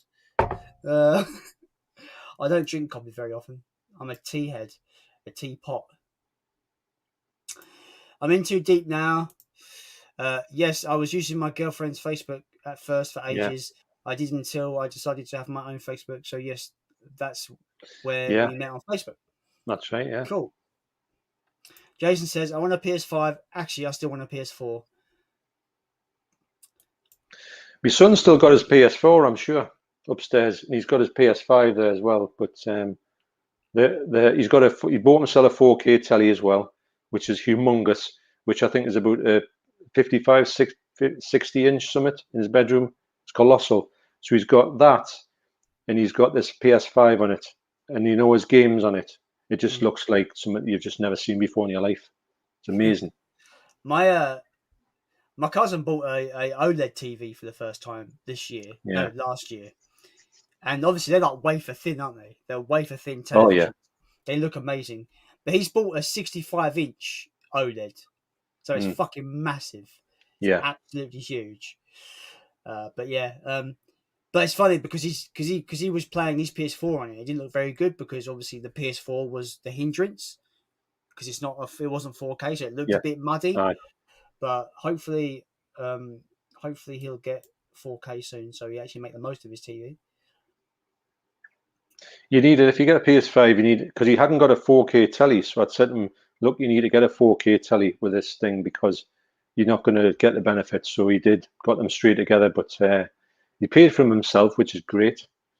It's nice when your son can actually buy his own stuff. You feel like you produce something that doesn't you have to spend every single penny on them for the rest of your lives. You've turned the corner. It's quite funny. My mum keeps saying to me, when will I stop buying things for myself? Because when it gets to birthdays and Christmas, I have nothing that I can say what she can get for me because I bought. Yeah. If something comes out, I've bought it already. So Zombies 4K. yeah, Zombie 4K. but my mum doesn't shop online, so it has to be in the shops for her to pick it up. Oh, mate. You know, she's old fashioned like that. Well, she'll have to go to America then for a trip. My Alex says my favorite horror films are Alien and The Shining. What are your thoughts on these films? Now, I haven't seen The Shining since I was a teenager, so I don't have much of a memory of it. So I need to rewatch that. But Alien is my second favorite horror film of all time. I would say for Alien, because I was lucky enough to see it more or less after it came out. And in 1979, there was nothing like that film for it being realistic, for being slow, deliberately slow, atmospheric, and the fact that it was so kind of you didn't expect any of this gore to come out of it. You went in thinking it was going to be. You didn't think it was going to be so much of a horror film. In fact, you didn't know what it was going to be. You only saw an egg, and that was it with the alien on it, which made you. Well, you must be reading something there. Sorry. But so Alien was just like unreal because it was too realistic at the time. Yeah. And The Shining was the only. Well, I'm not saying the only one. But I remember when I was a young kid, I used to walk past the cinema that used to have the poster for it, the yellow poster with a face on it, and used to have a couple of TV spots on the TV, and they petrified me, absolutely petrified me. So I was scared of it before, even about 3 years before I saw it after that. And I just went in and I was petrified with it, and it just used to frighten us to death. It doesn't now, but obviously it's Stanley Kubrick, so you've got that as well. When you understand, you see The Shining first of all, and you get scared by it, and you're really affected by it. And then when you grow up and you realize that Stanley Kubrick was a bloke behind it, you went, well, this is taking it to a new level for me. And you understand all the Kubrickisms in it, and it delivers on every single part. So as well, Stanley Kubrick made a horror film, then that's him. He's done with a horror thing. He's going with somewhere else. Brilliant, man. Absolutely brilliant. So for me, brilliant. I've noticed that I really like the original Alien poster, but if you think about that poster with the egg hatching, it's very unrelated film because the eggs weren't eggs in the traditional sense of hatching. Mm-hmm. So maybe I'm guessing because if you notice with like a lot of old posters, a lot of the old posters don't really have anything that related to the film. For example, Dream Warriors, Nightmare on Elm Street Dream Warriors. The characters on the poster have nothing to do with any of the characters in the film. Yeah, it's very strange. But if you think back to it, if you think pre-1979, what film before that would have been like Alien? The answer is like nothing. Really, there was nothing like it. You can say that was so real. You had horror films in space, but you didn't have ones that were like that much of a horror film in space. I think it took everyone by surprise. So, I like to describe Alien as a science fiction horror with tropes of a slasher film, because it's definitely got tropes of a slasher film. Oh yeah, and it's also there's loads of levels to Alien than just what it is. Yeah. Same with The Shining. That much in behind the scenes. It's just too intense to get on one watch. You got to watch it time and time again. Every time I watch it, even though I watched it 100 times, I'll watch it now and I'll get something else out of it the next time I watch it. Brilliant. There's from The Shining. There's that one line that always springs to mind when someone brings up The Shining. Bear in mind, I only saw it when I was a teenager, so I've got vague memories of it. Yeah. But it's the bit where like Jack Nicholson's character's at the bottom of the stairs with a baseball bat. Is he with no, he's got, what's he got? Has he got a baseball bat or axe or nothing? I think she's got the baseball bat. Yeah, he's got the baseball bat. Yeah, and he's like, I'm not gonna hurt you. I'm just gonna bash your brains in. That line is the way he delivers it is just so unhinged and really, really, really good. Yeah. I always think of that line when someone says The Shining. It's brilliant because at that point, when he's walking up the stairs to her, I think that's when he flips. He starts at the bottom of the stairs by being a little bit nuts, but by the time he gets to the top of the stairs, he's full on psychopathic. She's realizing that going backwards up the steps, thinking, I don't know what to do with him. He's coming with us, and I don't know what I'm to do. This person who I love, my husband, is not what I think it is. And when by the time he's at the top, he's a maniac. So he changes in that whole just go onto the stairs. So that's incredible to think that that was put in there. And you're right for that. That's a and the music changes as well from being kind of ominous to really ominous when he delivers that line. Just brilliant. So Alex, you picked some two great films there. Yeah, I've got the premium collection, The Shining, which I need to rewatch at some point. Plus, it's the full version as well, which you won't have seen probably before. The one you would have saw would have been 25 minutes shorter. Oh, okay. And the 25 minutes is extra, and it's all good stuff as well. It's not like rubbish. So, and it's very odd that Kubrick has two cuts of his films, because what he used to do was when he used to make a film, he used to order everything that he didn't shoot to be burnt. So you could never see any other things that he had shot. There was no other versions of the film. And I think The Shining is the only one that has it. So there you go. Yeah. He was very strange bloke. I do plan to eventually get all of Kubrick's films. Because I love the Clockwork Orange. I love that film. I think it's fantastic. Oh yeah. It's almost a psychological horror if you think about it. Yeah. Because Alex goes through some horrendous things. He's a horrendous person to begin with, but then he experiences horrendous things himself. So he kind of has that character flip by the end of the film, isn't it? Yeah. Yeah, it's brilliant. I think I've got all the Kubrick stuff now. Got the whole lot, and I've seen them all. And funny enough, only this year was when the last time I saw the last films I had to see was Eyes Wide Shut, and what was the other one? Spartacus. No, I'd seen Spartacus. Barry Lyndon, which I loved, and Lolita, which I loved as well. Although it's not a very easy subject to film, but it's very. I think it's a brilliant film, but it doesn't get much. It doesn't get much love because of the subject matter. Did he direct One Flew Over the Cuckoo's Nest? No. Okay. No. But you could imagine him doing that. It's quite his thing. Actually, Stanley Kubrick only directed 16 films, I think. So it's very easy to get his whole catalogue. I think I've only seen two of them, Clockwork Orange and The Shining.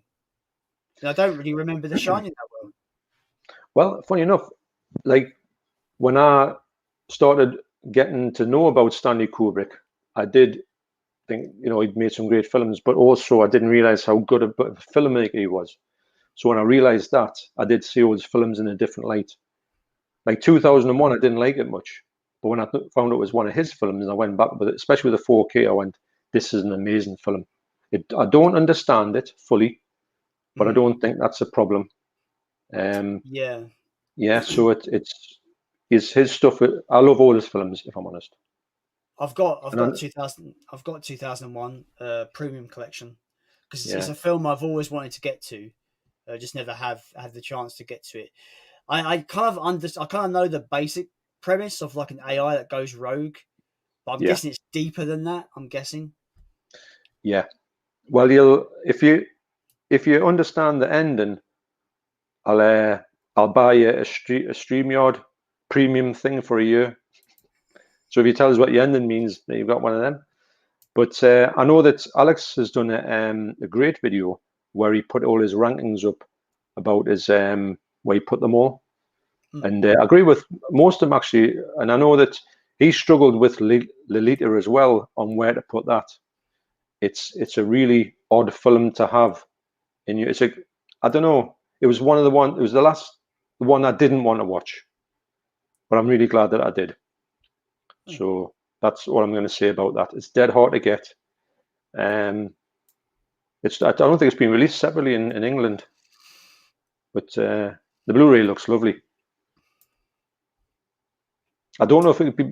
I know they've done a remake of it, but I wouldn't like to see the remake. Anyway, what I like about Stanley Kubrick stuff is a lot of it is on the premium collection, so a lot of it is quite accessible. Full Metal Jacket, Eyes Wide Shut. Clockwork Orange was on there. Obviously, I've got 2001: Space Odyssey and The Shining. Barry Lyndon as well. Barry Yeah, Lyndon's on there. Yeah. Barry Lyndon's on there. Which you loved, right? I remember your Oh, review. Yeah. I did. I put that off for the longest time. I thought 3 hours period drama. What am I going to get out of it?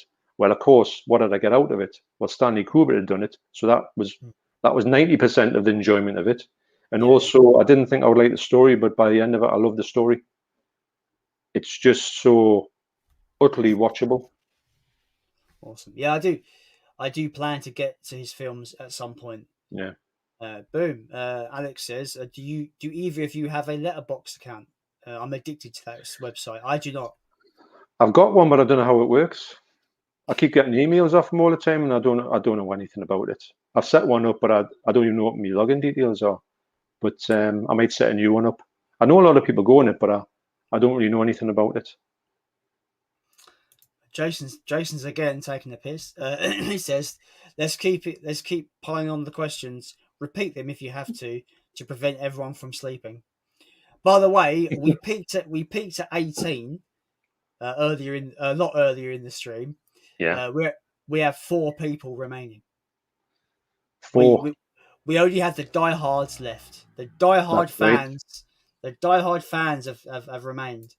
You should say the last one standing gets a prize, but then we'll be here for another 4 hours, 20 minutes. Yeah, and I know my friend Jason. He's not a quitter, so I can imagine he'll be. Yeah. Yeah, it's almost 1 o'clock, by the way. Wow. Physical Media Madness says, I think we're all descending into madness. This is Friday night. Who doesn't descend into madness on a Friday night? Well, it's Saturday morning now, so we're in a different time zone. I'm forgetting which day it is. You mean you wasn't mad to begin with, like the rest of us? Yeah, I'll second Jason's question to Physical Media Madness.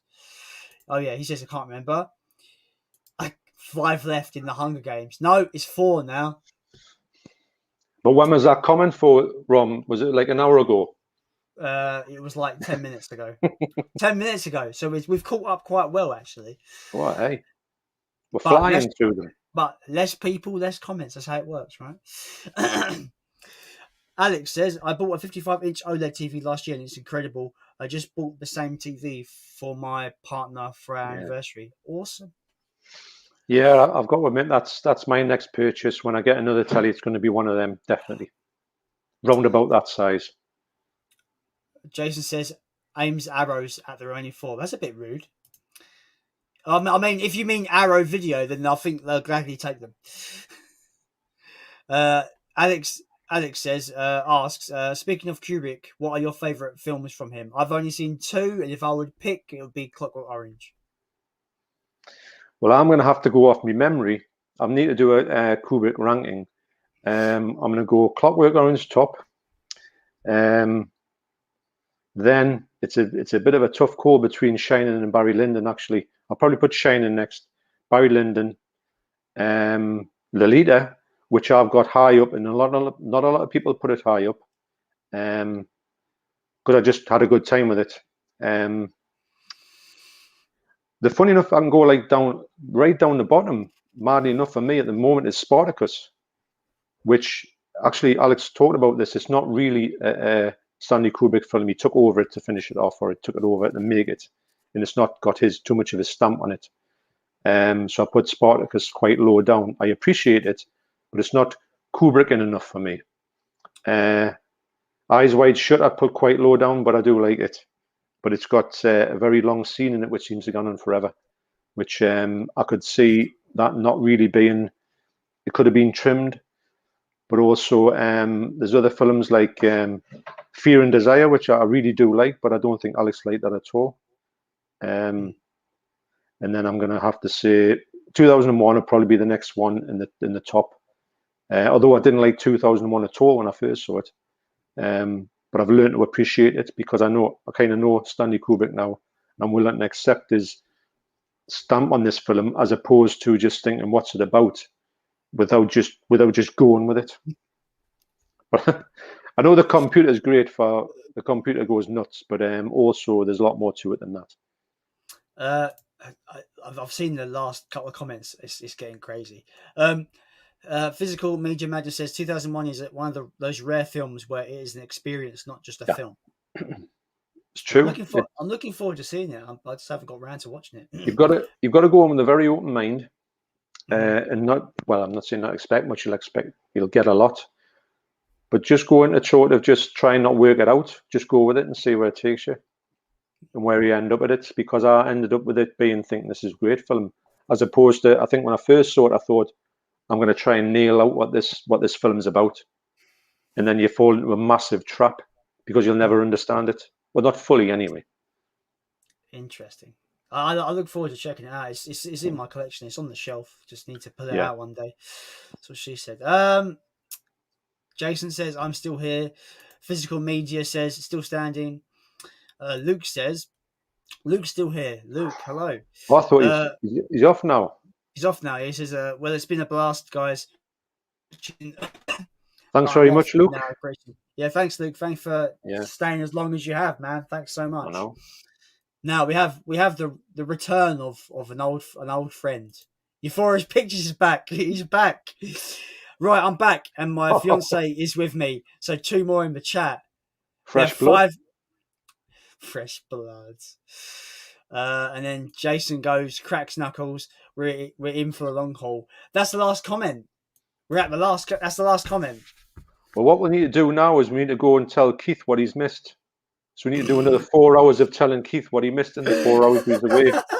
Wow. We're currently at 4 hours and 25 minutes and 38 seconds. That's mad, but good. It's a good mad. Well, you can say it's a record. Physical Media Madness says same time tomorrow then. Right, I think we should. We'll still be here. If he wants to come back tomorrow we'll still be here. Alex, why are you asking more questions? For fuck's sake. Right, Alex asks. I'm going to have to get more coffee or a tea at least. Anyway, right, guys, I'm just going to say this is the last question and then we're going to call it a night because this is getting a bit silly now. It is, right, John? It's getting a bit silly. Weirdly enough, I'm enjoying it. Yeah, so am I. It's good. Yeah. But I don't want your Saturday to be you just sleeping through your whole Saturday because that's what's going to happen, right? It's all right. Doesn't matter. As long as I can watch Kong versus... that's a good thing, actually. Godzilla versus Kong's not being talked about too much. So I can go in there not knowing that much about... Well, I do know a lot about it, but not all of it. So that's been good. I've appreciated the fact that nobody's really talked about it because it's a big talking point at the moment. But I've sticked away. I watched yours, but I had to knock it off when you got the spoiler bit. I wanted to mention that warning. I wanted to put a fair warning in that video, just so people knew when to switch off because I think it's only fair, right? That was good. It was good. I mean, I enjoyed it where you I start to stop. But favorite directors, Kubrick is obviously my top one. I'm going to say I'm going to blank on people's names now. There's a director who's very controversial at the minute because of a documentary coming out, and it's Woody Allen. Now, I don't really want to get into the whole Woody Allen business, but there's 2 sides to every story, and Mia Farrow's side is it's you can't take sides. Well, you could take a side if you watch the documentary, but I'm not going to go down that route. But I do think that Woody Allen's a really good director. But a lot of people won't like that at the moment. But I think it's unfairly. It's a whole worm, thing to get into. So I'll not go into that. But I do rate Woody Allen as a good director. And I'll have to say Lucio Fulci as well. I love all his films, all the ones I've seen. I know there's a few I haven't seen, but I always get someone out of Lucio Fulci films. Dario Argento, wow. But he went to a certain point and he just, wow. He can't make a good film to save his life now, which is horrendous, really, considering what he has done in the past. So that's for me. I would say then. See, I think like this question, I find it very difficult for me because I'm not really a film fan that really keeps up with directors per se. Mm. But like the ones that spring to mind that I know that every film I've seen out of their catalog I've liked would be Isho Honda. So he made the original Godzilla. Yeah. He directed Mothra, the original Mothra. He's directed a bunch of other Japanese sci-fi films that are really really good. That it's basically everything I've seen that he's directed I've liked. Um, Tarantino to a point. I think Yeah. majority of his films I've liked. I've not Yeah. seen the latest one, Once Upon a Time in Hollywood. I've not seen that. It's okay. Um, the only film I've not liked by Tarantino, I thought Jackie Brown was woefully mediocre. It's coming When off the you, back of Pulp Fiction. Wow, it was a yeah, bit of a. I do like it, but I didn't like it at the time. my favorite Quentin Tarantino. Like, I've not seen Inglorious Bastards either, which people say I'm It's a mental good for film. not It's seeing. a good film. But out of the ones I've seen, my favourites, it would be neck and neck between Reservoir Dogs or Kill Bill, probably. Yeah, I would say Reservoir Dogs and Pulp Fiction for me. Absolutely brilliant. I like all his films, if I'm honest. I don't. There's not any that I don't like. Yeah, I even uh, like Death Proof, which no one seems to like. not seen it, so that's one I've not Really seen. good. I like the I like. fact that it is made to look deliberately like the film's wrecked. I love that about it. Hmm, is that got It's got Kurt Russell in it. Yeah, It does. stuntman Mike, Hmm. I which is thought so. great. When he looks at the camera, because he takes his girl home in the car, and he looks at the camera and gives the camera a wink, which is breaking the fourth wall. And the only time in the film, it's so good. He gets her in the car, and it's like he's death proofed the car, so he's protected, but she isn't. And he just Right. goes Yeah. drives like a maniac, so she smashes the bits in the car. Ooh, It's really good. It's a good awesome. film, but a lot of Hmm. people don't like it. Uh, seriously, Jason's just taking a piss. Uh, what's the banana in the circus doing on Friday night next to the sausage roll from Greg's? I ain't got a fucking clue what you mean by that comment. Hmm. See, all my giggles have gone now, so I don't know. Is it all? That's all drug induced. That's them comments. I think now. Discuss the theory of mud jelly in a thong. Okay, no. Uh, right, a proper question. What inspired you both to start a YouTube channel? That's a question I've not been asked before. Um, I would say that well, the first thing that I saw that I thought not I could do that, but I thought, wow, that's somewhat different. Is Big Paulie. Big Hmm. Paulie's video when he was sitting in, I don't know when this was, maybe 2 or 3 years ago, when he was sitting in his car and he was talking about the fact that HMV looked like it was going to go under. You know, when it went into receivership and then it got bought. You sit in the car talking about that, and I was thinking to myself at the same time, this just popped up in my thread on my telly, and I thought, oh, what's it? I didn't even know people could do that. So then when I looked into it a bit more, I thought, wow, people are just putting videos on of just talking about, look at this film I picked up. And I thought, Yeah. A, I could do that, and B, I would love to do that. It took us a long time to do it, mind, because there was a lot of trepidation and not so much fear, but it's kind of fear of the unknown where you think, this is this could go really bad. Possibly, I think that's your own self-doubt though, as opposed to what it actually is, because in reality, it's not like that. So it was maybe my paranoia. But anyway, I think it was that video on Big Paulie's channel. I mean, this is quite a couple of years ago, and I'm sure he wasn't on.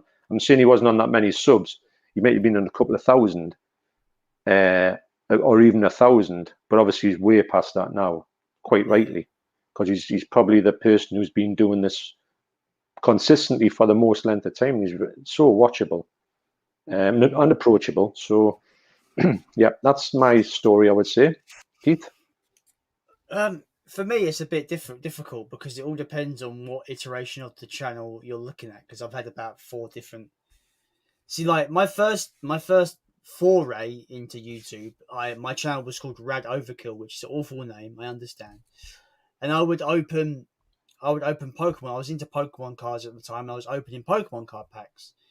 But I started the channel on false pretenses, on with the wrong ideas. I see a channel that has millions and millions of views, and all he does is open card packs.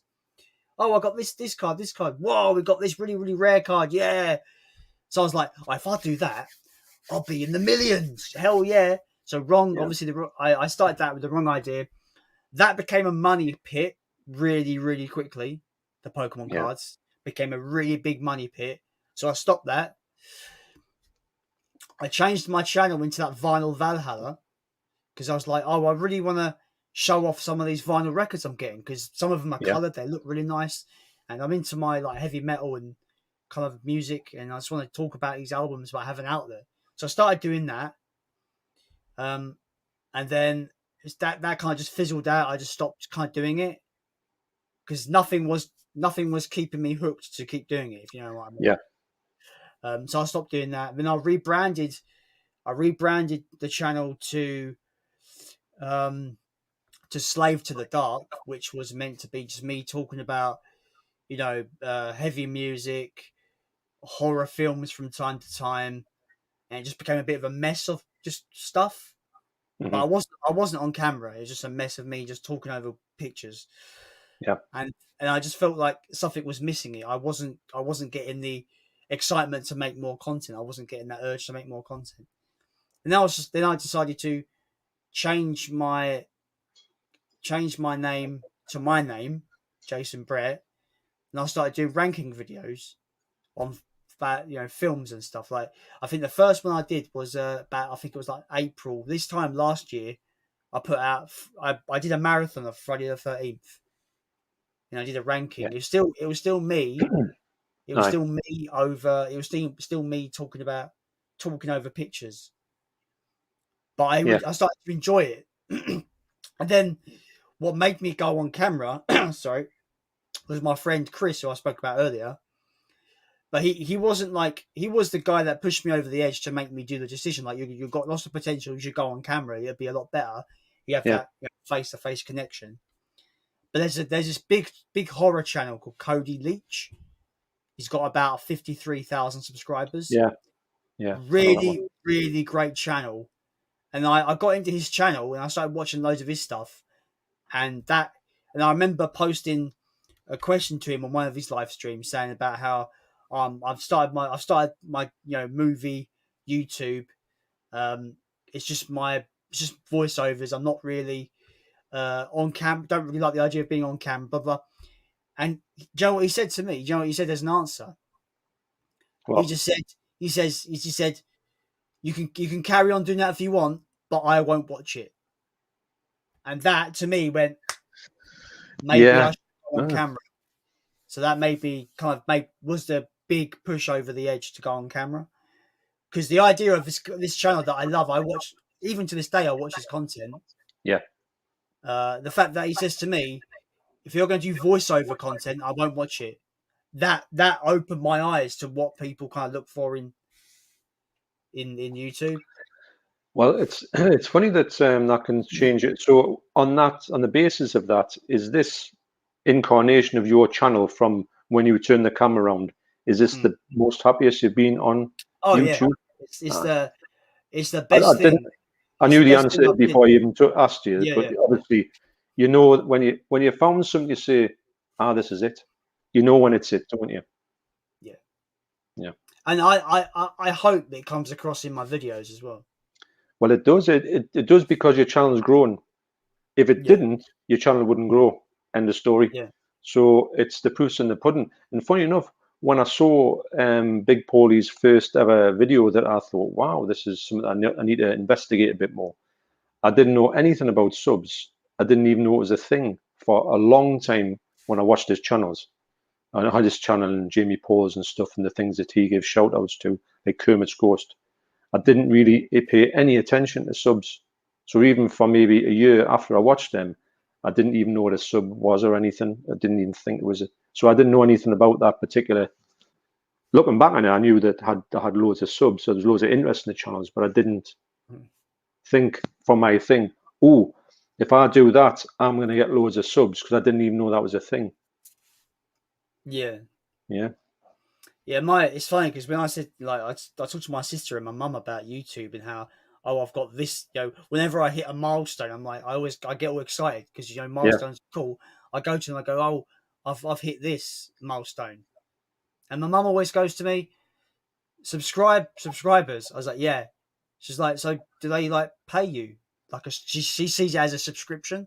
I was like, no. It's just Yeah. it's just a number that kind of gives you an idea of how many people want to come back and watch your further content. Yeah. You know? It's a funny word because it does automatically think money. Yeah. When I talk about it, I started to talk about the work. I've started this YouTube channel off. I think I had about 10 subscribers. And I've got a new subscriber. It was like huge when you would get a new one. I'm on to 12 now. And they say, so how much money do you get off that? Well, nothing. But they subscribe to you. Yeah, but it's free. But it doesn't come across that way. It should have a different name, like followers or something like that, which would think. But I don't know. That's what it shows. It's quite a good. But then again, if you say to somebody, "Hey, I've got a YouTube channel. It's got 2,000 subscribers," they'll think, "Wow, that's they'll think it's not like a business thing at all like that. That's not what I'm trying to get at. Yeah. I'm trying to get at the fact that somebody will think it sounds like you're established in something. If you say I'm on YouTube and I've got 2,000 followers, it might not sound as good as subscribers. Maybe it's just a word that they've chose to make it sound a bit more important or something. But Yeah. it's a funny name that it does think money immediately. And I like the way that Kermit's Ghost says on his last, please subscribe to my channel. It's free, so why wouldn't you? And I thought that's a great line because it's true. Mm. Yeah, I've seen a lot of advice about how, like, oh, I've seen videos where it's just where I like Carl from Carlino9.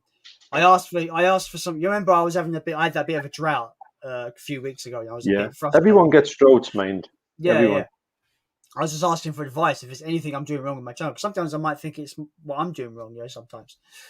And I asked you for advice. I asked Carl for advice, and Carl was like, he goes, I watched the last 2 videos you made, and you don't ask people to subscribe. Because I don't feel like I should have. I just want people, if they want to subscribe, they'll subscribe.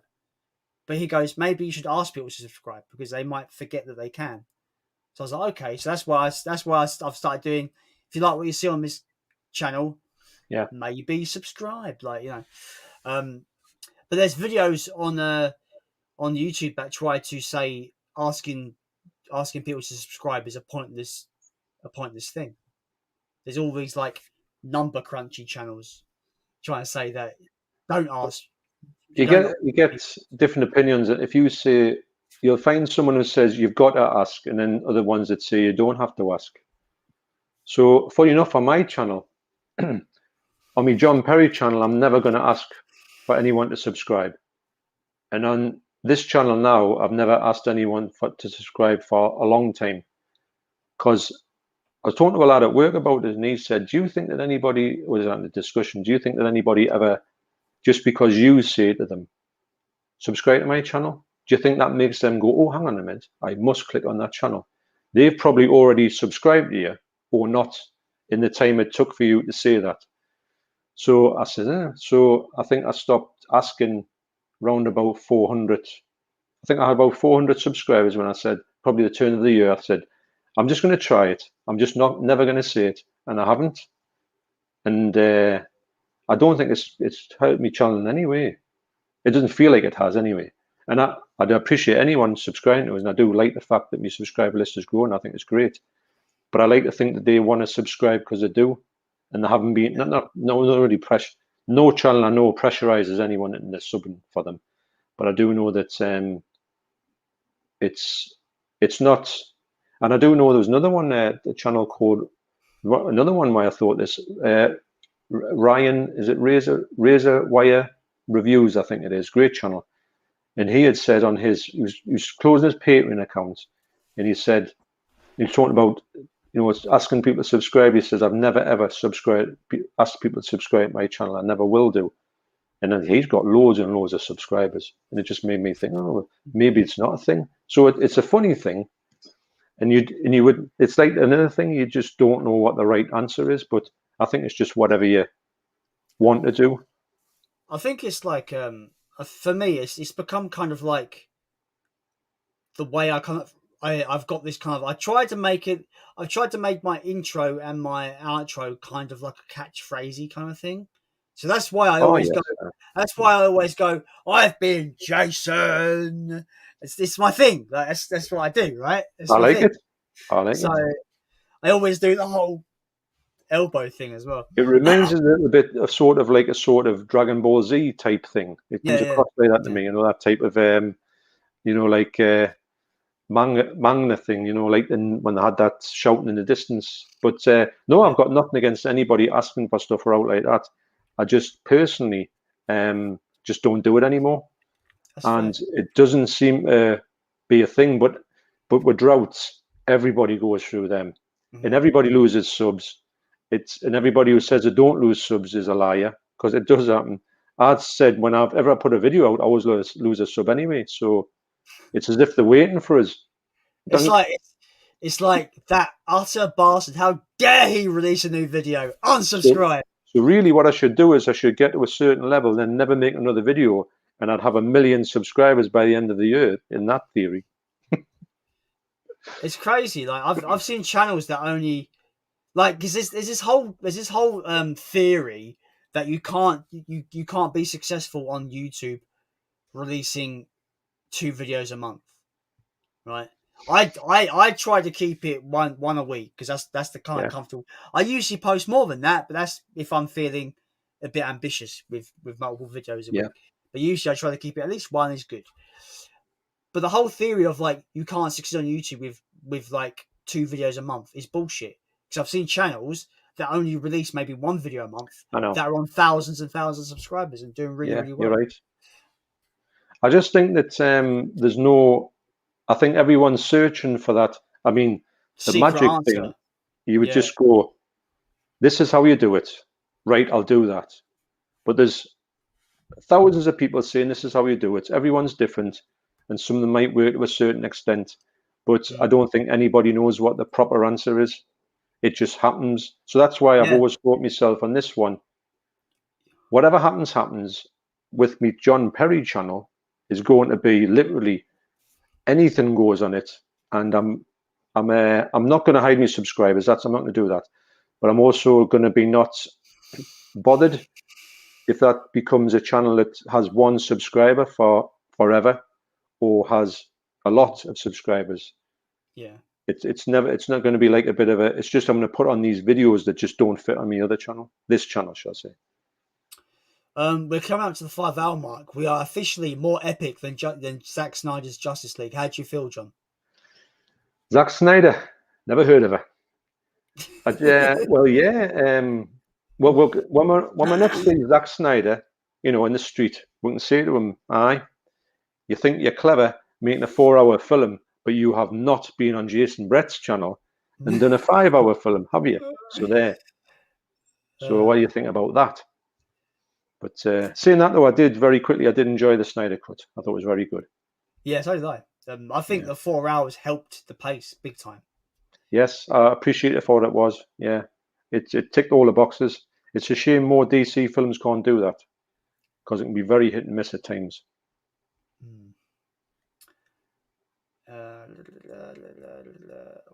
I've lost where we are.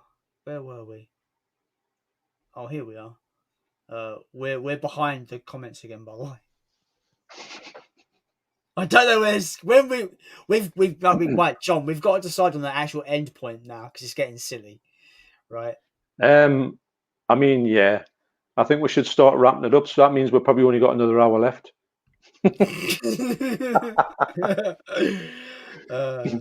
When I get off this stool, I'm sitting on like a bar stool. When I get off this stool, I will not be able to walk upstairs. Yeah, no, yeah, I'll have to sleep on the floor down here. My bed's literally like I'm at arm distance. I still won't be able to get to it. You're gonna crawl.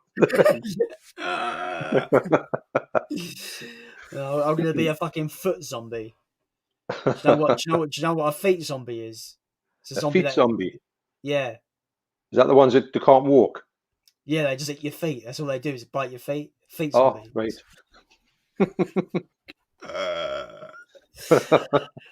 Um, Jason says he's gonna come down to my house and protest outside. Go to bed. Go to bed. That'd be quite unique. Somebody coming from a live stream to knock on your window to tell you to stop the live stream. Oh mate, my mum would probably throw the fridge at him just on me because she's probably like my mum's in bed. My brother's just literally next door. He's in bed. He's probably hearing our whole conversation. It's one sided because he's only can hear me. But Yeah, you'll have to guess what's happening on the other stuff. yeah, Alex says the only Tarantino film I don't like is Death Proof. You called it, right? You called it. See, it divides a load of people, and I can understand if they don't like it. But for me personally, I don't. I'm not going to say I understood what he did, no one else did, but I do appreciate what he did with that film. It's very watchable in my eyes, but I can see why. Well, a lot of people I've heard more people disliking that film than any other Tarantino film. Personally, I've not seen it, but I can't imagine it being worse than Jackie Brown. Jackie Brown was shit. It's different to Jackie Brown. It's more like a sort of editing process in the film, because it's deliberately, the film's all over the place. Jump cuts. There's people talking and they go boop, to somewhere else. You know, the credits when it comes up, it's not Death Proof. It's another one. It says something like Biker Angels or something, and goes geek and goes to Death Proof. So it's like something you would see if you watched a really awful film from the 70s, the way it was cut. It's like that. So it's trying to. Is it trying hard? Yeah. Is it trying really hard to be Grindhouse? Yes. Only for. So then it goes into black and white, and then it goes crystal clear for the last hour. It's just I just love it, but a lot of people don't. But it's out of print. You can't get it. It's another one that's like you can waiting. get that you can get that Grindhouse double feature with Planet Terror. That's quite readily available, isn't it? Well, yeah, I think it is. But the actual standalone release of Death Proof, it's gone. Really? I don't know why, but you can occasionally get it at Poundland for £2. Wow. Occasionally, if you're lucky, you'll spot it. But knowing me, I would have never thought I'll get one of them, because I've got one. I wouldn't want to buy another one, but I would get it. I would give it away to somebody if I found. Yeah, I'll have a competition. If I found one of them, I would have a competition. Just say, look, you can have this. Yeah. But then again, many people might not want it, so it's a bit of an odd one. Well, yeah. Jason says Dust Till Dawn. He didn't direct that, did he? He produced that, right? Yeah, that's right. Tarantino. Yeah. It's kind of like the biggest Tarantino film that's not really his film, but it's like it's nearly his film. I'd say the biggest Tarantino film that's not a Tarantino film is True Romance. Because he wrote that film, right? He wrote that film. Yeah, he did. And also he wrote Natural Born Killers, which is a bit odd because I think the editing had been a bit poncy. I don't think they edited it right, and they tried a little bit too hard with it. It's good, like. Is it good? Yeah. It's all right. And we're so behind on the fucking comments again. I don't know how we can. There's only one person in. There's 5 people watching still. Oh, really? Seriously, everyone that's still on, thanks so much, man. It's just crazy. No, I know. You would have never thought if someone said we're going to stream for 5 hours, you would have thought for the last 3 hours we've been talking to ourselves. But no, it's brilliant that somebody's decided to say, right, I'm going to do this. Who says we're ending at 5 hours? That means we've got to end in exactly 7 minutes.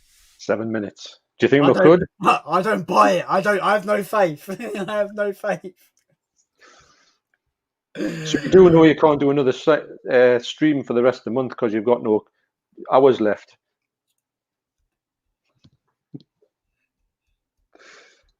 Oh, no. I wonder if he just stopped on and never switched it off, he wouldn't get like caught out. I could just go bye and just press end broadcast and just be really abrupt. Oh, I think that's a bit extreme. Yeah, I don't think that's in keeping with rude. the.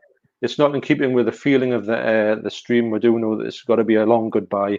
Probably take about 3 hours to actually say goodbye. So people would expect that of us now. We gotta have that. We gotta have that like that 3 fake endings before the real ending. Like Return of the King. Like he's got about 5 endings. Yeah, I know.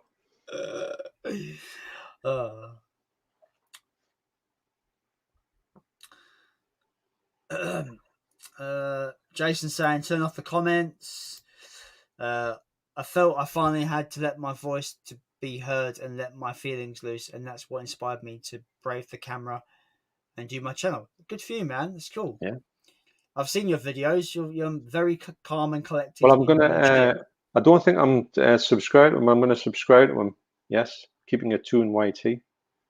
Yeah, Definitely. Why not? I'm subscribed to him just out of principle. He's my mate. So I In don't fact, really do. well, I've got my phone here.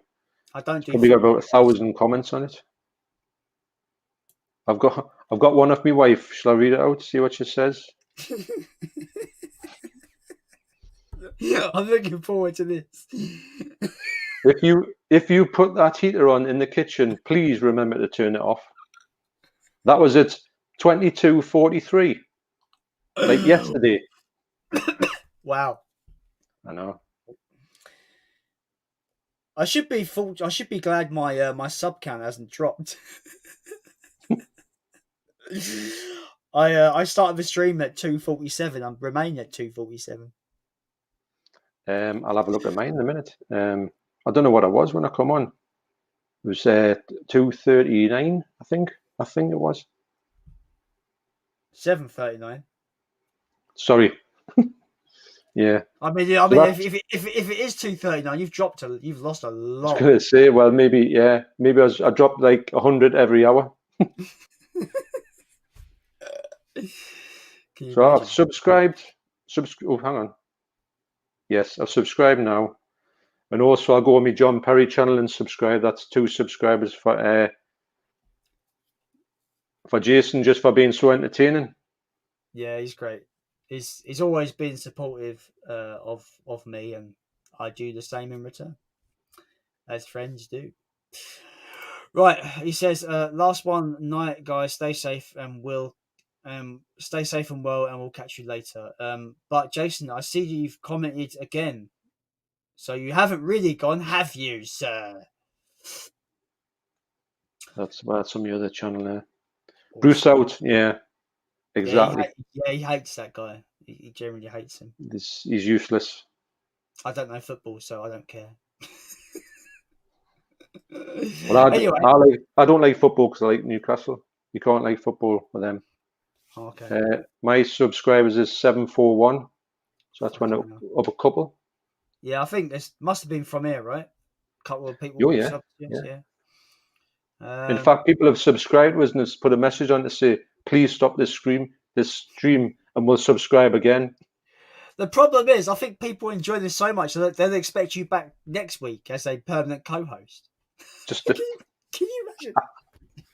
I'll have to ask for every Friday off at my job. Yeah, you're quite fortunate. Friday's not so bad. I have been to work this morning. I've done a sleepover last night, so I didn't finish work. I slept over the work last night, so I finished there. I got up at 6 o'clock. Not last night, not before. It's Saturday, remember? Yeah. So how and where am I? I started Thursday, and then finished at 11:30 this morning. So I've sworn I'm going to go. Obviously, I'm not up tomorrow, but I think I would have to be not awake getting up tomorrow morning, because I mean this would kill us if I had to go to work at 6 o'clock. Wow. So there you go. So, but hey, I've enjoyed it. I remember I went to a festival, right? A 4-day Bloodstock festival in where the fuck was it? Up north somewhere, I forget. Bloodstock festival, heavy metal festival. Did 4 days of it. I did 4 days of it. I got home at 2 o'clock in the afternoon, right, on the Monday. So I was there from Thursday afternoon, all the way through the weekend, and got home at Monday at 2 p.m. Went and met my girlfriend at the time, and then went to another gig. I was absolutely fucked. I bet you were. I'm knackered you just talking about it. Yeah. People now are just thinking about this 5-hour stream. Right, anyway, Alex says, I technically started my channel in 2016 doing gaming videos, but I only did it for a few months and then restarted in October focusing on films because that's my true passion. Yeah. Yeah. I think you can tell that from Alex's channel. You know that he's. I mean, I never saw any of the gaming stuff, but you can see that he's. Well, as well, you can see he's fallen into his own thing. He's got his own take on it, and I do like his content because it's. I do think it's. I think a lot of people have talked about the fact that the younger people on here really like their Criterion releases as well. And I think it's great that people are discovering movies that maybe youngsters might not discover without being involved with Criterions. Yeah, personally, I don't like all the Criterions film, but I do know that when I get a Criterion, I'm getting something a bit special. I feel. And the ones I've got quite. Well, I'm seeing quite a few. I don't know how many I've got, 30 or something.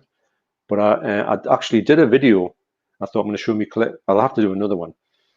But I didn't have my glasses on. So you know when you go to the you go and read the spine and you go to the numbers on it, I couldn't see them. So I spent the whole video trying to see what the number was. And I'm going, I think this is 105. No, it's 110. So the video was about 4 hours long of me just looking at the spines going, what number is this? So it was absolutely trash. So that got binned, but I will do another one because I do like my Criterions. I've actually got some Criterion DVDs from years and years ago, which very like numbers 20 odd or 25 or 27 or something, which is Flesh for Frankenstein and Blood for Dracula. To really, really well, people know about these films, but they're so mad that they're just so watchable. But they just don't seem to get released in the UK. They were banned in the UK. That was probably a reason why. There's a film that I've been looking for a while, preferably a Region B or a Region 3 version. It's a film my dad always mentioned because he thought it was absolute bonkers. He always mentioned it, and I've never watched it. It's something like I forget what it's fucking something like the Seven Golden Vampires or something like that. It's got Yeah. Has it got Yeah, Peter I've got it. Cushing? Peter Cushing, is he in it? Yeah, The Legend of the Seven Golden Vampires. Yeah, my dad, when he would talk about films, he would always bring that up because he said he says it's pretty much just bonkers.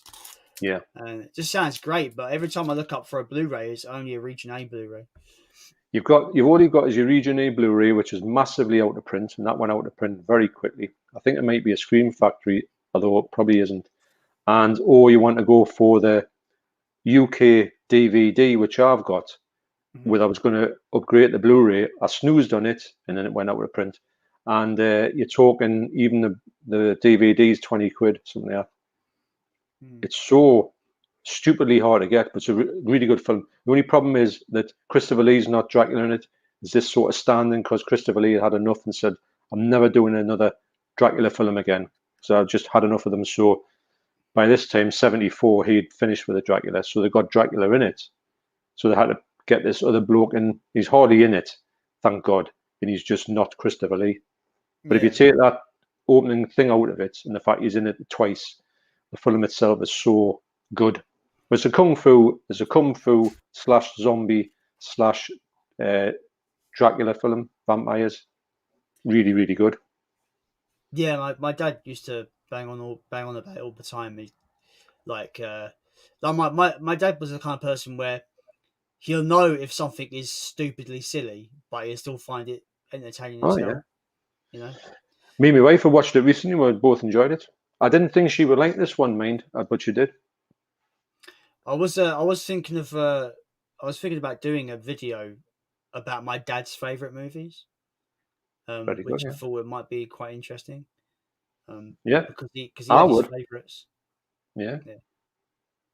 No, I think that'd be good. That'd be a good one.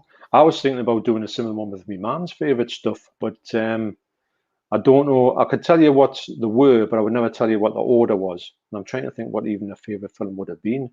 I can't remember, but it was probably something to do with Denzel Washington, which had a few favourites of that. But yeah, I think it's a fitting sort of thing to have. Yeah, we've officially gone past the 5 hour mark. I know. Five Um, 5 hours. Yeah. Well, so, obviously we've got to round it off to 6 now, haven't we? what's 5 hours? What's that? No, just getting started. Your Foro Picture says, just to follow up on my last question, what do you hope to achieve with your channel?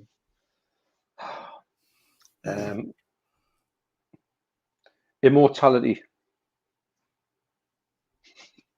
As long as YouTube's immortality. That's a good question. That's a good answer. Sorry, I don't know what to really how to answer that, because I feel like I'm achieving already. Do you know what I mean? Like I've made great friends through this. You know, it's helped with my mental health big time, and it's just something I've kind of just jumped into. I love creating, and this is one of these things that I just love. Like I said, like I love editing videos, even though someone you could send me one of your videos. Goes, oh, Jason, edit this. I'd be like, yeah, cool, because I love editing stuff. Oh, Do you know what that's I it. mean? That's yeah. Actually, that might be a good thing to say. I've made a video. This is the raw footage, and I'm gonna send it to Jason, and he can do whatever he wants with it. And let's see what happens. Do I dare leave all the mistakes and everything? Honestly, I was tempted to put up an editing, go onto Fiverr. You know Fiverr, right? The freelance website. Yeah. I was going to create an account on there and put up, be an editor and get people to send their videos to edit, be a video editor. Because I don't have any qualifications to do it, so I can't get a proper job doing it, because they want you to be like, have you had like 4 years of video editing experience? I have had 4 years editing experience, but I mean professional experience. So no, I haven't had professional experience. I just know that I can edit. But I was tempted to do that, put my services on Fiverr to see if people would pay for me to edit their videos. But I don't know if I'm that good to charge for my. Well, you never know. I mean, it's you would get a sort of response. You get a benchmark of what people thought your level was at. So yeah, that'd be all right. That I know I've seen that before. People asking people to do drum tracks for them and paying them, you know, and sometimes because some of them charge a couple of £100 for a drum track, and usually they're quite good. I'm not saying they're not, but I don't know if they're that worth that much money. Yeah, I almost just say, I almost was going to do that as well. Maybe just play, put drums to stuff. But a lot of these musicians I've seen from people actually sending their own music to people, they had already had a plan for the drums, and they usually make you read music, which I can't do. I can't read music. No. If they went, oh, here's my bit of music, go nuts, then fine. I can feel what I'm feeling to play, and play it. It'd be great. Yeah. Usually these people that are looking for a session drummer have the drums in mind, and they expect you to read music, which I can't do. That's it. Yeah, I know. It's a tough gig. That fair play to anyone can do it, but it wouldn't be an easy call. I know I wouldn't be never up at that level. So sorry, going back to your voice. Yeah, I think to me, like I think I'm achieving what I want to achieve already. You know, I'm getting my thoughts out on films. I'm talking about stuff. I'm meeting new people and stuff. It's great. Like, I don't like, you know, some people might go, oh yeah, I want to have 1 million subscribers and start earning money and it be my job. I mean, that would be great, right? Who doesn't want to do what they love as a form of living? Well, there's that, yeah. You know, yeah. like who doesn't want that? But I don't want that to be a goal, because knowing me, I'd get a bit obsessed with things. And that's why, like my other iterations of this channel, I was so obsessed with view count and sub count that it drove me mad. And I've come down. I don't care.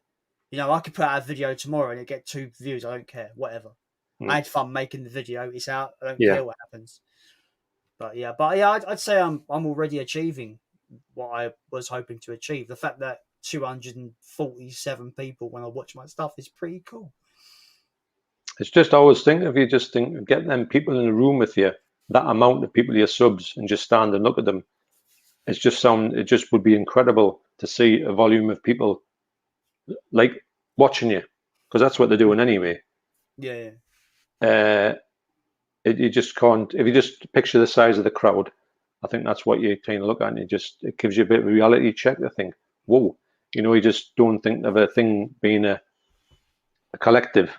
But it is. I know they don't all watch at the same time, or they don't all watch for 5 hours in a straight row. Maybe they don't. But but He says, I do. He says that when you say that, it would be at 6 hours soon. Well, yes. I mean, only 6 hours, because it's not. Is it double figures? Yes, double figures. I heard somewhere.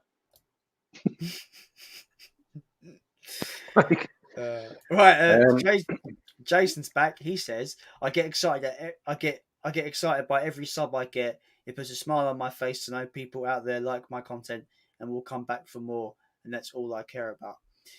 That's like, I agree with that. But I think the first thing you should care about is, are you enjoying the content you're making? Because if you're not, then maybe. Because that's the thing. Like for me, I'm doing this for me first.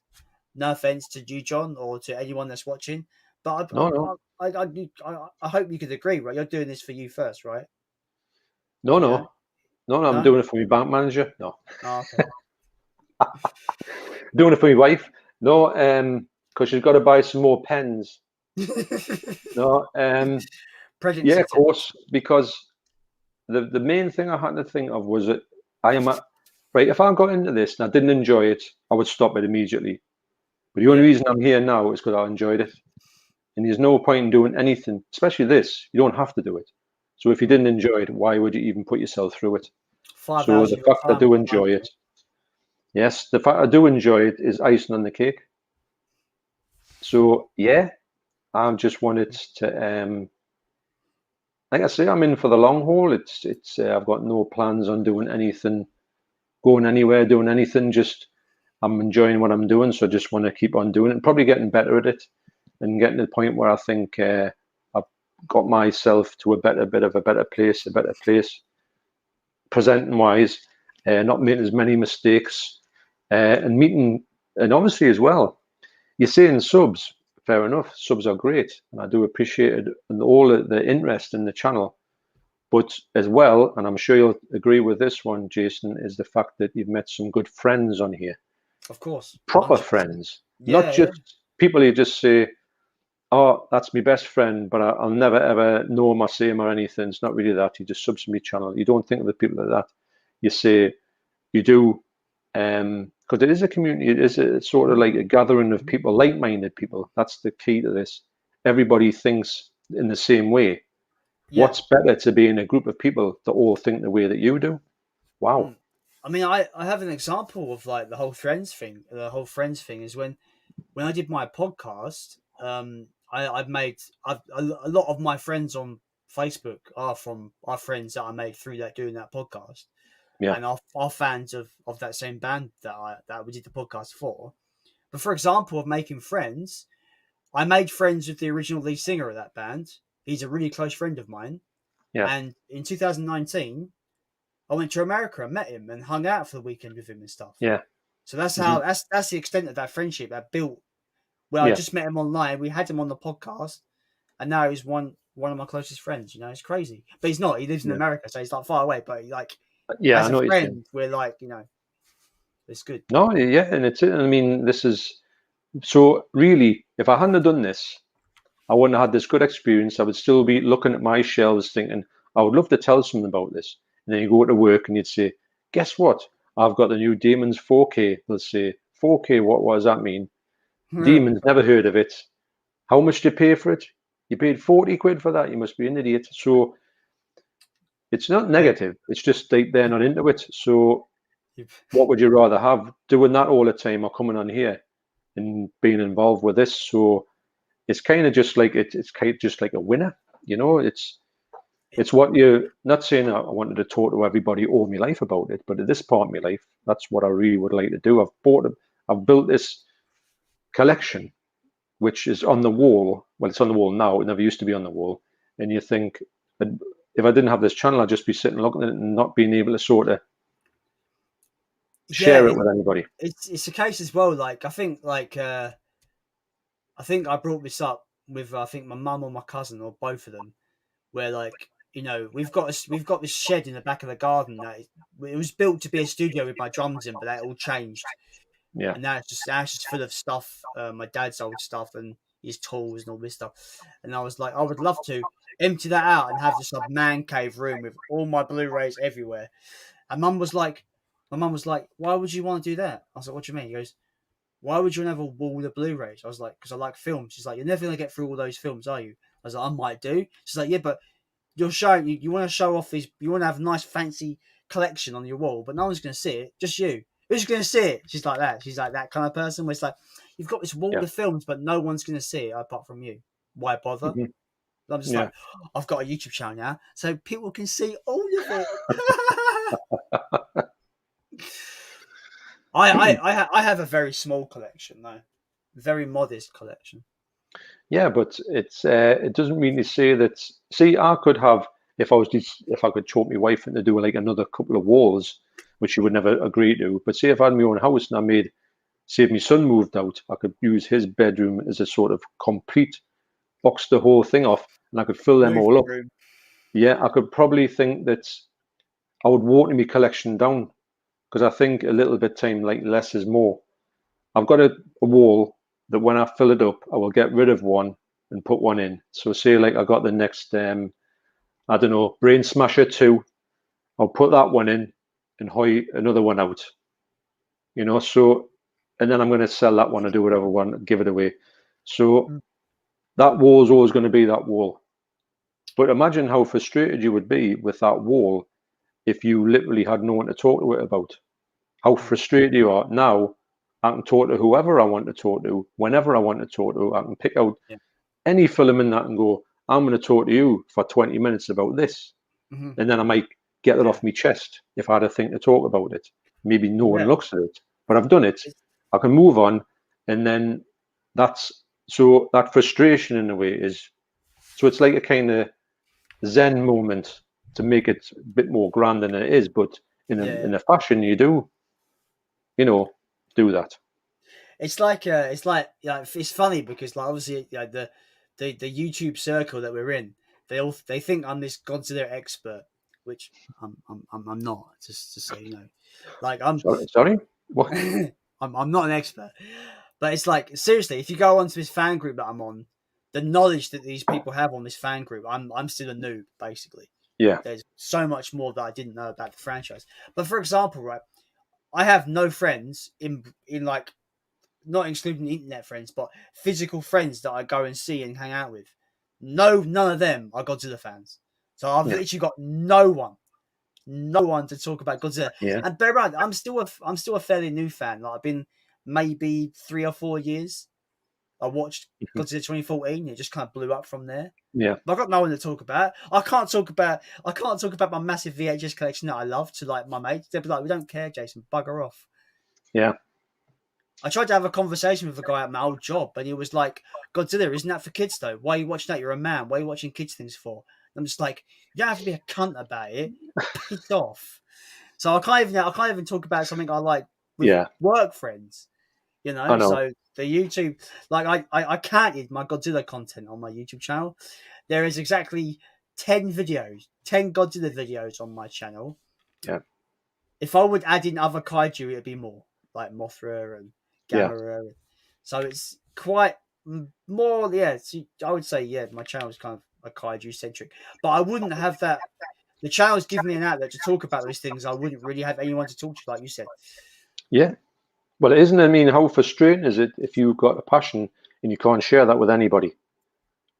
And when you're talking to somebody about it, and they're just sitting there going, I don't care at all about what you're talking about, no matter how much. But when because I know my friend John Hall, great friend of mine who I started to work with, I wouldn't say it was the same in the place where I worked with him, but I did find that you were struggling to sort of make conversation about films. You talk about other things. But when I mentioned something to him just in passing about Batman, and he says, "Oh, so we got a bit talking about it." So then we just realised these massive. We had these talking about these Lucio Fulci's the only person I've ever heard about that used it. Is that another good comment? No, I'm looking at the comments. I'm looking at how long we've got, and I just start laughing. I'm sorry. Yeah, I know. It's just every time you look at the clock, it's like another hour's gone by, and you go, "Hang on a minute, wasn't that 4 hours something before?" But yeah, so I struck up a bit of a thing with John Hall, which I've still got the friendship now. I've invited him on my channel actually. No, he hasn't got a Oh, yeah? computer, but he will come and be on my when we can get together. He's got a massive amount of knowledge. So yeah, sorry, go on. I don't mean to cut you off. just like-minded people. It's just so good, and there's any amount of people on here.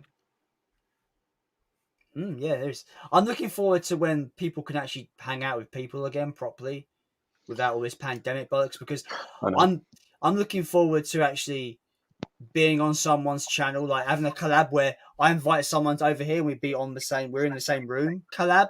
Oh yeah, That'd just be face to fucking face. cool. Yeah, Yeah, it would. it'd be awesome. Like, I've even got Rob from Rob Effects Bounty. Dun-dun! I've had him talking about driving down to here and picking me up. I'm going to go on like a Blu-ray hunting binge. Yeah, For a day. that'd be Cool. great. It'd be so watchable as that, because actually, to be honest, all these people who started in lockdown have not done that. I've probably seen people like I'm sure I saw Jimmy Powell meet up with Bullet Brit. Pete, yes, and also I think Kermit Gross was there in that, but with Katie Powell as well. So they had a good thing, and that was probably the first time I thought, oh, that's the people all from that channel's getting together, which I didn't think was a thing, but obviously it is a thing. And so that never happened again. So now all these channels could do that in the future, and that would be like groundbreaking for us lot, because none of them have done it. The only thing might be an issue is distance. Well, yeah, I'm like Kent, you're like Newcastle, yeah. Newcastle, yeah. Yeah, like Jamie Powell's like Bournemouth. Is that about a 5-hour, 20-minute road trip to your house? Because we could do that and do a live stream in the car. All right. You shouldn't do that while driving. It's really bad for your health. You shouldn't live stream and drive. It's really bad. I saw this photo, right, of this girl like taking a photograph. She's like driving. No, she does like a video of her driving, going, "The traffic is so." It's like American. The traffic is so bad here. Oh my god! And she's got sunglasses, but you see the road reflected on her sunglasses, and there's no traffic. Yeah, I've seen that one. Yeah, she's complaining about how the traffic is shit, but yet in the sunglasses, it's like no traffic. It's like a straight road. I'm like, what a bitch! What a stupid cow. That's definitely someone chasing subscribers, isn't it? Yeah, it's really bad. People are crazy. You have all these people on Twitch as well that half naked women that go like, pay me £5, subscribe to me, pay me $5 a month. I work really hard for you. I show you half my boobs for you. You're like, you sit in your chair doing nothing for 5 hours. Wait. Yeah, who'd ever do that? I don't know. Somebody, just not us, because we've gone past the 5 hours, so we're in a different category. And we've been working hard. Yeah. My legs don't know how to work anymore. My legs have stopped. No, my legs have given up. Definitely, I've just got no anything in them. I think I've paralysed from the waist down. There goes my sex life. Fuck. I could do with sitting in like one of these motorized sort of like chairs, so I can go bzzz, and then just go about stair lift to the stair lift. Yeah. Just watch out for gremlins though with stair lifts. They get attracted with stair. They get attracted to stair lifts. Apparently, they do, mate. That was good. I did enjoy that film for that bit. I really like the sequel as well. Yeah, it was all right. I've literally stopped caring about the comments now. It's going on to the point where it's getting stupid. So is there still people alive in the room? There's 5 people watching. Wow. It's funny because obviously I can't see anything. I haven't looked at my phone. My phone's not going, so I wouldn't know what was going on. But it's just amazing to think that people are, have got that morbid attraction to think, oh, we're going to just, keel over in the end or die live The streaming. thing is, like, for me, this is normal because I can go on Skype and bring up one of my American friends who, for me, it's late in the day, but for him, it's early in the day, obviously, because of time difference. And it could be like 10 p.m. here, and we could just start having a chat because I haven't chatted to them for ages. And before I know it, it's like 4 a.m. Yeah. So for me, this is fairly normal, but I've not done it in a live stream. So, No, but yeah. I was worried that you had a certain time limit, so I wasn't sure how long we'd go on for. But I wasn't expecting this at all. No, I've got to be at work in 4 minutes time, so no, I'm all right.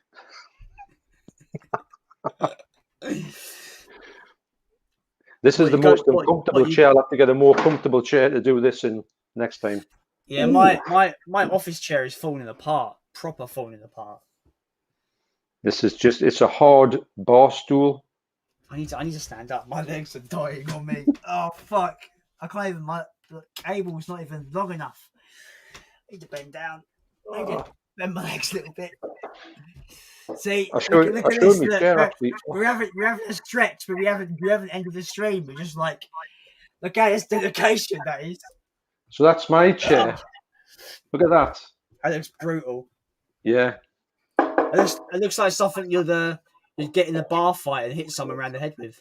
Yes, it does, and it's not very nice to sit on. Luckily, I got myself one of them, so that softened the blow a bit. Whoa.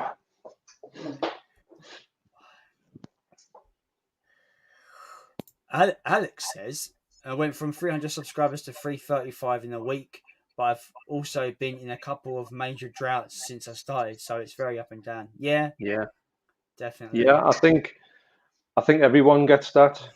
I think, funny enough, sometimes you might, if you're looking at big channels, channels that are in the high hundreds, you see theirs going up like all the time. So you think, well, obviously mine's going to go up all the time, obviously at a slower rate, but creep up. But when they must stop, but when yours stops, you think, oh, it's just me. But it's not. It happens to everybody. Yeah. But you know that you're going to get through it and you're going to go at the next level. You might stop for a couple of weeks and then you'll pick up again. Yeah, because if you think about it, like, I hit that 200 milestone, and I don't know where that 47 subscribers come from because I'm at 247 right now. I don't know where it came from. Because sometimes it'd be kind of like slow, like you won't have anything, but all of a sudden you wake up one morning, it's just like you've had like 10 subs out of nowhere. Like what's going on? Yeah. The most I've ever had in one day was 24, and I didn't have a. Wow. You know, when you look and you say, "There's something up with this," is not right, because you think, "How is that done 24 in a day?" I never had it again, but you just think it's so weird because I only get like 1 and 2 a day, if that. You know, kind of just. Yeah. But this whole last month has just been madness, really. For whatever reason, I can't really nail it down. It might have been the Demons 4K that started the ball rolling, but I don't think it's my most successful video by any means. But it might have got an influx. Do you know what video has gained you the most subs? Because you can go into your analytics and you can go to a specific video and it'll tell you how many subs that video has gained you. Yeah. On YouTube Studio. Yeah. Right, so if I go into mine quickly. So I never knew that. If I go to my analytics, so I'm gonna go to my Gamma video. Also, I've got to go to the analytics of that particular video. Yeah. I don't know if it works on the phone though. Oh, go to video analytics. So How do I change that? So my Gamera video, the all-time sub count, I've gained 24 subs on my Gamera video on its own. So how does it know that? But well, I obviously you guess can work it out. I guess it just must know when someone's pressed the subscriber button on that video. It must have a way of knowing. Yeah. Right, I'm just gonna quickly, because I don't even know if I can get this on because I'm I'm that useless.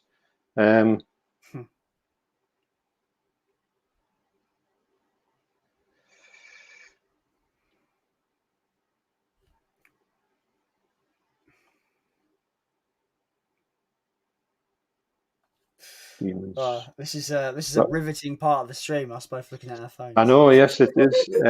I don't think I know where I'm at with the analytics. I think I might have to pass that one because fair enough. I'll probably be here for another 5 hours trying to work out that one thing. I'll get back to you on that one.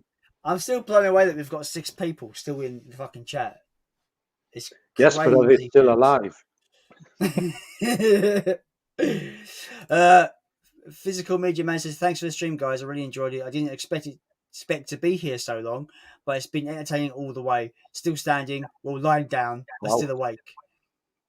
Thank you for holding on, my friend, hanging in there. I don't know. I keep saying we should bring this to an end, but we never do. God. You can't quit.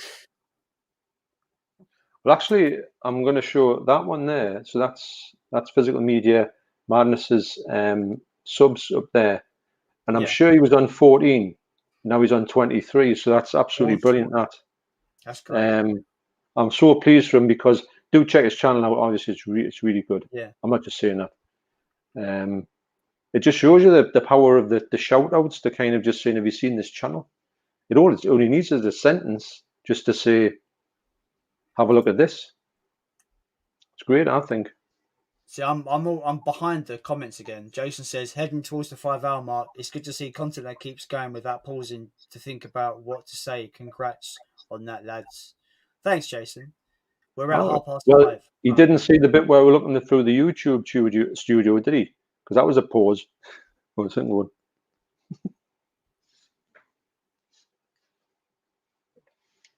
your camera's going weird now.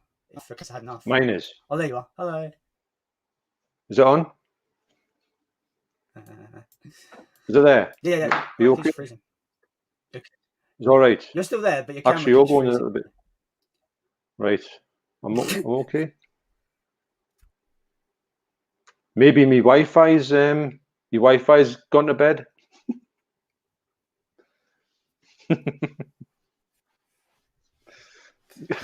Someone's going to see that and go, that's racist. I don't know why, but someone's going to say it. Oh, for fuck's sake, where are we? I've lost where we are. Oh, here we are. Jason says, go to bed. Luke says, wow, you're still going, guys. Just came back and you're still going. You're going to be the kings of movie live chats. I think we've spoken very little about movies, to be honest. No, maybe the next one might actually talk about films. Yeah. I saw that video of you on Instagram, John, where you were like film, and you're like just like people saying you're saying film wrong. Yeah, there's it seems to be the one thing it's not talked about all the time, but I've got a lot of comments that just somebody put the word film on it. Now I'd said to Deborah, who's from Barnsley in Yorkshire, and I was saying, do you think it sounds that I'm saying it wrong by saying film? Because that's how I say it. She says, well, it doesn't sound right. I said, well, what would I? So would you never say film? No, see, because I remember mentioning this. I just thought it was just where from Newcastle. That's how you pronounce it. Like that's just what I thought, right? So I think it must be because to my ears, you're pronouncing the L, and I don't really like you go film. I don't do that. I say film. Silent L. Film. Yeah. film. I can say it in the Cockney accent. Look, don't change anything just because I said film. So. I think what I'll have to do is I'll have to get a T-shirt with just film, FIL, film on it, Mm. like Dudum, because it'll be a thing. And on the back of it, I'll put whatever this finishes at. I'll just put 5 hours 33 on the back. The question I have now is like, the question is like, it's not a question of M. It's not a question of when. It's a question of if. If it ends. If it's finished. Imagine if I'd say, like, on Sunday, I'll have to phone work up and just say, look, I've been on a live stream for 3 hours, 3 days. I can't turn it off. My legs don't work. So I need to take a holiday. Can I have a week's holiday, please? If I may ask, what do you do for work, John? I was always going to say, when someone said this, I was going to have something prepped in my mind as be something really outrageously like clever and all that type of, like it's like I work as I can't even think of one now if I'm trying to put in the spot, like a really stupid lie version of what I do, but I can't think of one.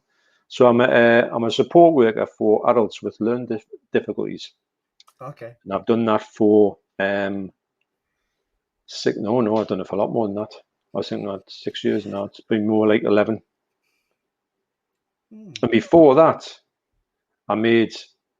Have you ever had Findus crispy pancakes? Say that again. Findus crispy pancakes. I've had crispy pancakes, but I don't know about the first part. Well, Findus is the place that made them, the factory. Oh, okay. Yeah. So the chances are that I would have made them for you, because I've made Findus crispy pancakes. Oh. Okay. There's a lot of people can say that, can't they? Yeah.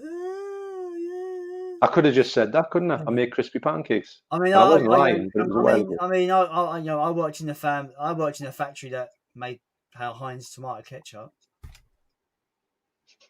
Look at that. So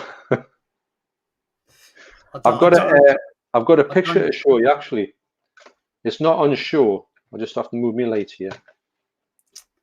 This is a live stream. Imagine this with 5 hours 35 minutes in it. I'm going to use a prop of I can't even speak now. You know, when you've lost the ability to actually form words. Right? Oh.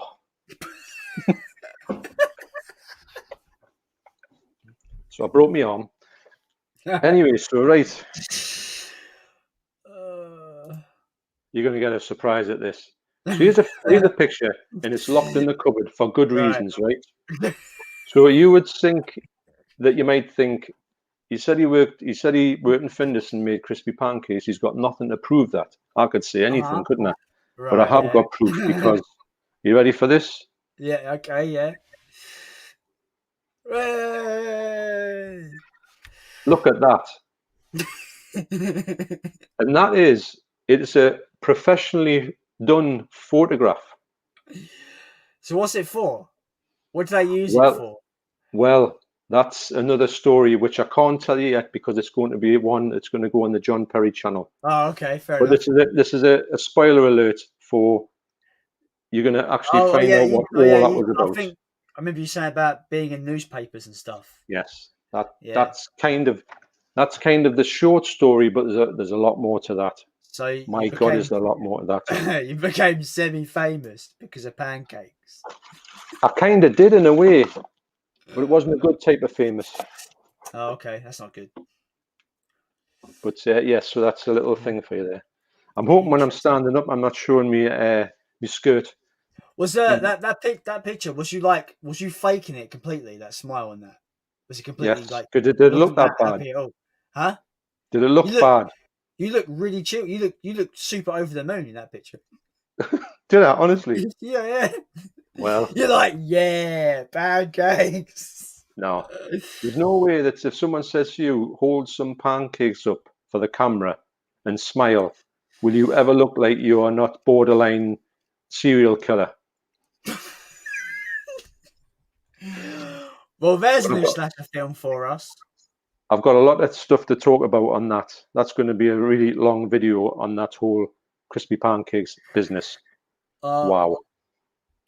I don't know if it would fit on my channel though. That's the other thing. So that's why it's going to be relegated to. You or the pancakes? It's such a wild story. There's a few stories I could mention. There's a one that my wife wouldn't like us mentioning. The fact when I brought a replica gun through customs and got stopped for it. That was fun. Back in the day, it was 91 before I would have been killed on the spot now, but in 91 it seemed like a good idea. And it wasn't. Especially not when you get the special branch stopping you on the other side of the... Yeah, so that was fun. So that's a good story to talk about, but I don't think my wife likes to talk about the gun in the suitcase. Yeah. That's scary. Nice gun though. Replica. Yeah. So, see, like my friend Jason, he's not posting anything worthwhile. He's just telling us to end the stream. Look, Jason, we know you want us to end the stream, but I know you really don't want us to end the stream because you keep telling us to end the stream. Yeah, I think he's definitely saying it to make us do it longer. Yeah, he says stop comments now. The end. Physical media says he loves Death Proof. Brilliant. Kurt Russell was excellent in it. Yeah. Oh, aye. Luke asks the end now. Jason says end it now. End it now. Where's my burrito? Where's my burrito? I'm surprised you haven't eaten it yet, Jason. When anybody goes for this to have, as a catch up, and they see the time in the corner, they're going to be going, this can't possibly be correct. Yeah, as if we all went to bed and I forgot to turn it off or something, right? There's going to be 3 hours of empty room. There's not going to be 3 hours extra on the talk. No, you get to see my cool background, I suppose, if that's a cool background or not. I don't know. Alex says, I don't usually go to sleep until 3 a.m, so this has been awesome. Awesome. I don't know how healthy that is, Alex, but cool. I think when you're young, you do tend to have very irregular sleep patterns, but when you're older, you don't. Well, I've been unemployed. I've had all over my sleep. It's been all over the place, to be honest. Mine's usually. I think I've got my second wind, because usually when you come off a sleep, when you've done a sleep and you come for your day after, it's usually like just a cabbage, drooling on the settee. So I never do any videos on me after me sleepover, because I always go wrong because I can't speak properly because I'm too tired. But we've had this conversation before, John, where it's just like, when like you press record on the video to actually record a video, then you realise your body's forgotten how to speak. Do you remember? Oh, it's funny. But you know how you've got your introduction that you got, that I've fallen into my... I never used to say what my name was for quite a few videos, maybe the first 200 subs length. I would have never... I didn't tell anyone what my name was. I don't know why. And so I never used to mention Mondo CHELLOVECK movies. I don't know what I even used to say, but now I do say that. And you think that the fact that you say hello and welcome along to Mondo CHELLOVECK movies, my name is John, would just come out like that. And it's amazing how much you can fluff that. And you just think, why on earth can I not get that right? And you think it should be the easiest thing, because it's the thing I say all the time now. So it's got to be the easiest thing, but it certainly isn't. Well, sometimes it isn't. I recorded a video yesterday because it is officially Saturday now. Yesterday I recorded a video. I was showing off that Disney haul that I got, and literally I opened the video. I was like, "What's going on, everyone? Welcome back to the channel." Today, I literally, my voice was like, "No." So I was like, "Today we're talking about." I was like, "What the absolute fuck?" My voice was just like, "No." I know. Like, I'm surprised I still got a voice now, to be fair.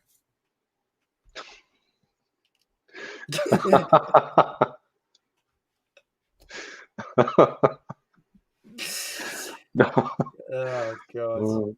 When I say to my wife, there's two things I say to my wife. She'll say, "Oh, what time did you finish? Or how long was it?" That's what she said. She'll say, I say, "Oh, it was 6 hours."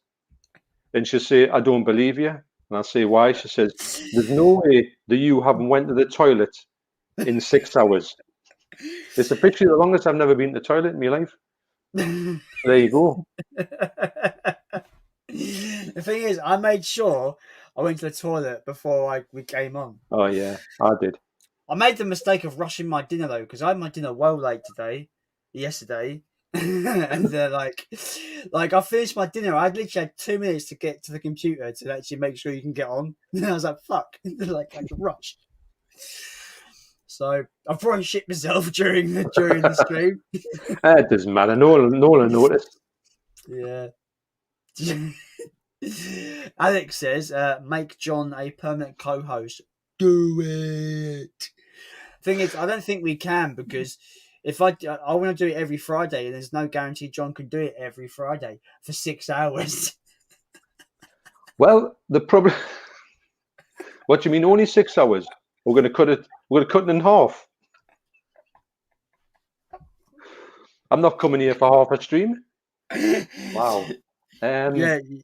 Well, I really appreciate that, Alex. I've got to admit, sometimes you think I'll go on the stream and people be saying after 3 minutes, "Can you get him off, please?" Never let him come back on. But I'll definitely come back. That's for sure. That's definite. It's going to happen. We can get it planned in through a holiday or that, so I know I'm definitely not at work. I think we've got to set a finish time properly, because I know we're all joking about it. It's a laugh, right? It's a good laugh, but it is really how quick has this gone? It's crazy, right? It's well quick. It flew by. So I think to be a bit more professional, we should actually have an end point. Not now, we can go on for 4 or 5 hours now. But I mean, if next week, I can't imagine Leon wants to be on for 6 hours. You might want to break the record. You don't know. This might be a thing on your channel to see who can do the endurance test for the best, the longest time. Oh, it looks like I'm paying for that fucking premium. StreamYard premium. Well, you know how you said it would be absolutely useless for you. Now you know it's not useless for you. You know it's a thing you've got to get. I'm really surprised we haven't got some just random people just going, "What's this stream doing at fucking 2 a.m?" Random people that have no idea what our stream's about. That's really weird. Yeah, just chanced upon it. So maybe imagine if 3 people did and then they start asking more comments. Then we'll have to go another 5 hours. God. The fact that we peaked at 18 people and we still got 5 left at 2 a.m. is baffling. Well, I don't think that's a bit of I don't know how many. What would you say is a big number for streams? Because I haven't really got any ideas of that.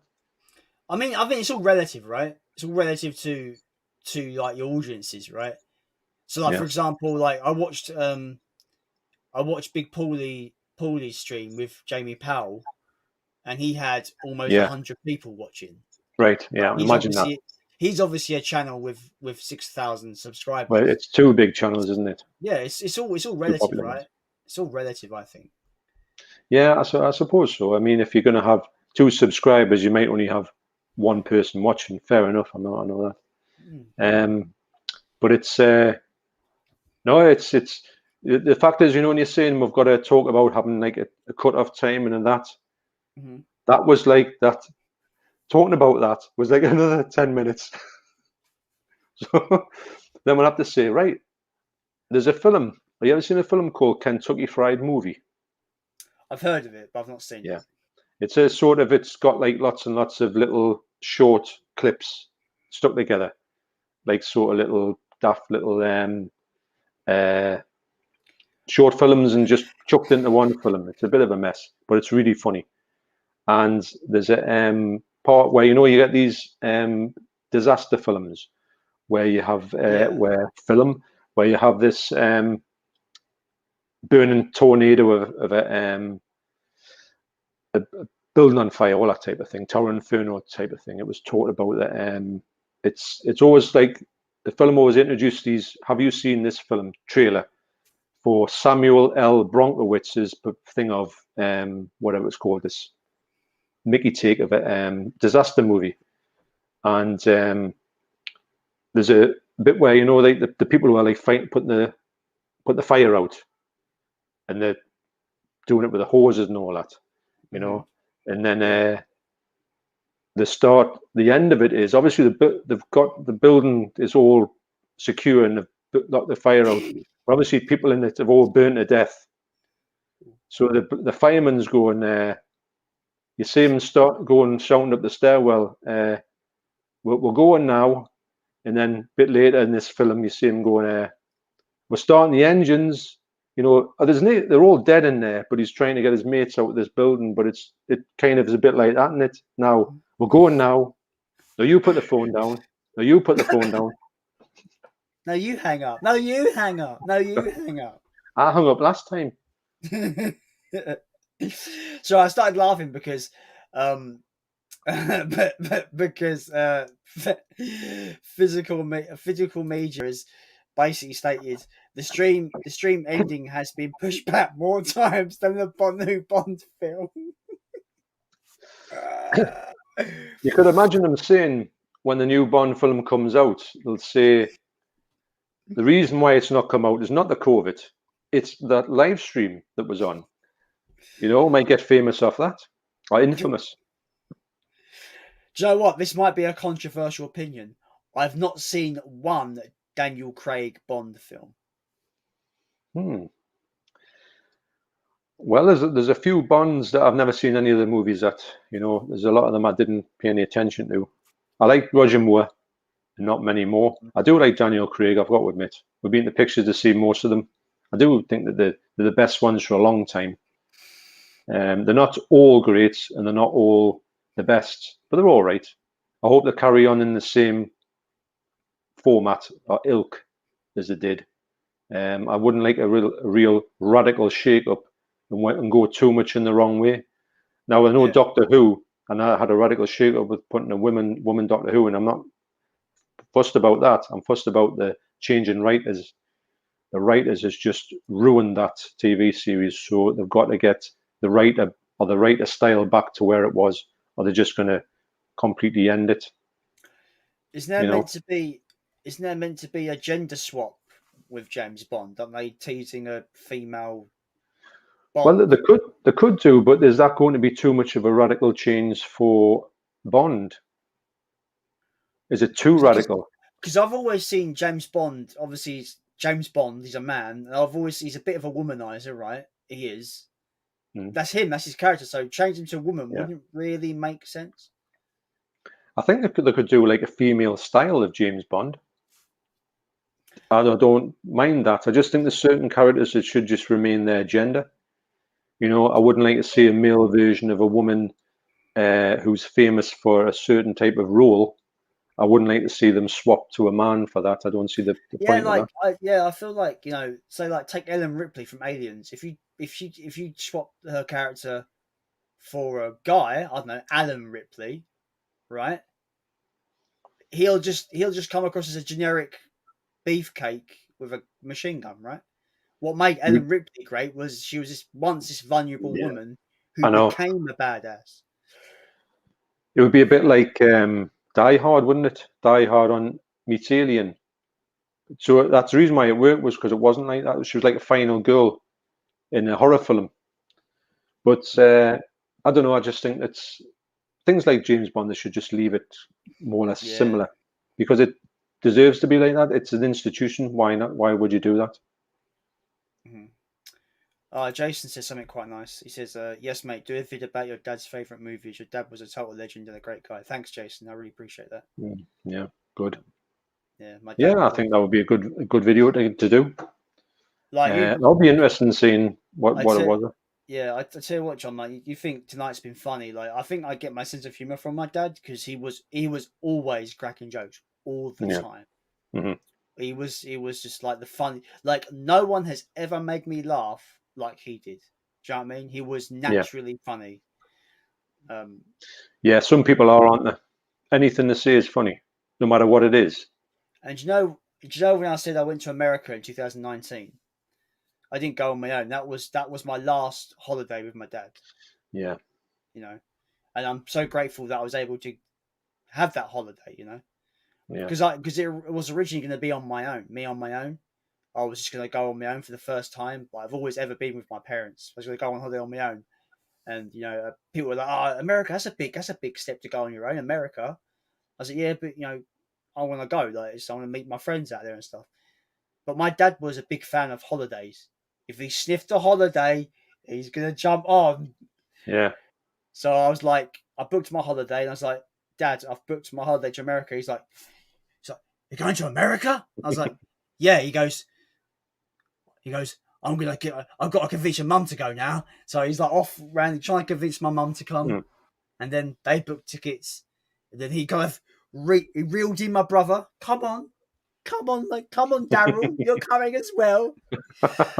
Right. My sister couldn't come because she had a little 1-year-old who was too young to get on the plane, so she couldn't Yeah. come. So I feel really gutted for my sister because she never did get that last holiday with Dad, which Yeah. kind of gets me a bit sad. And obviously, my dad never got to see my nephew grow up. Never got to see his grandson Yeah. grow up. No. That's always sad. But yeah, as soon as he any whiff of a holiday, he's like, his ears prick up. So he was always all about the holidays, all about the jokes. Like, yeah, he was there. Literally, I don't know if everyone says this, but like nobody like him ever. No, nobody like Yeah. him. I know. Well, I can tell from what you've said about your dad over the past when I've been talking to you just about this and that, and it comes up in conversation. I can tell what Yeah. the relationship was like. So I think that would be quite a nice tribute Yeah. to him, and also it'd be good insight because a lot of people will mention the family, but don't really talk too much about them as such, Yeah. especially if they passed away. The type that don't not dig it up, but they would maybe put it to one side. But this would be a good way to sort of see what, because I think it's a bit like a record collection. If you look at a record collection, you can think about somebody when you're flicking through to say, you can kind of get the vibe of them. Same with movies, you can go past their movie collection and think, get a bit of an idea. So this might be a good insight into your dad as well to see what he was all about in the movie sort of world, and that will give you a little bit more of a insight into him as well, if that makes any Yeah. sense. Yeah. Yeah. Yeah. So yeah, I think that would be a really good video, and also like it is a tribute in a way. And I Yeah. do think that you should always mention the people, and you should never stop mentioning them, because as soon as you Yeah. Yeah. stop mentioning them, that's when they're not here anymore. I mean, he's here next to me. I showed this before, but like, there's a picture of him Yeah. here, and I've got a little urn with his ashes in, a little bit of his ashes in. Right. Yeah. It's on my shelf. Just there.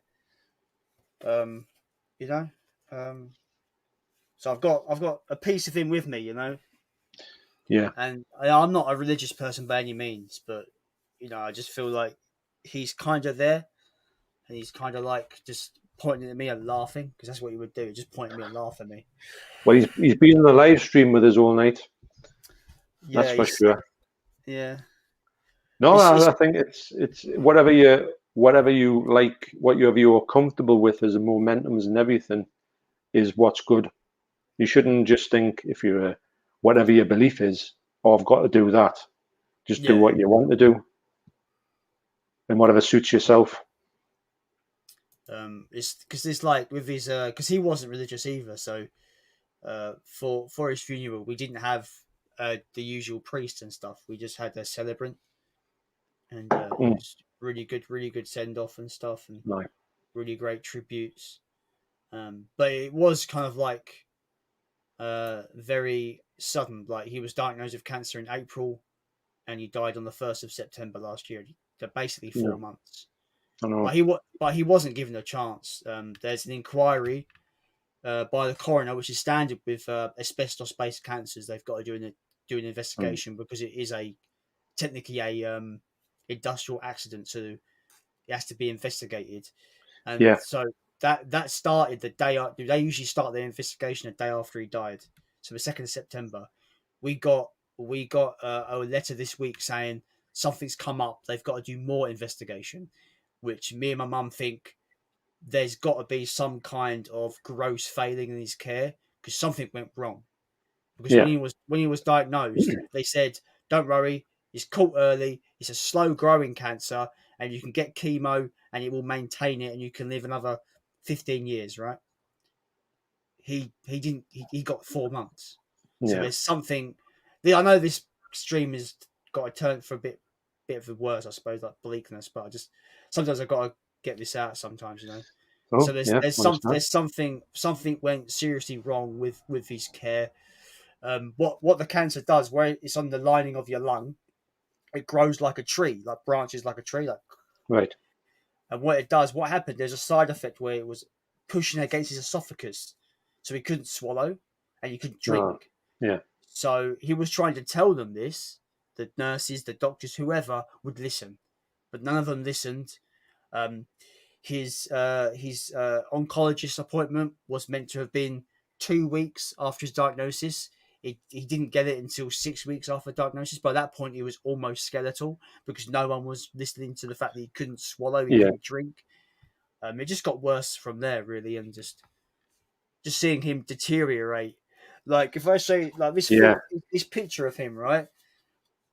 I don't know if you can see that properly. Yeah. But like he wasn't a skinny guy, but like seeing him go from this to almost skeletal, like it was. I know. Like to see him deteriorate. Yeah.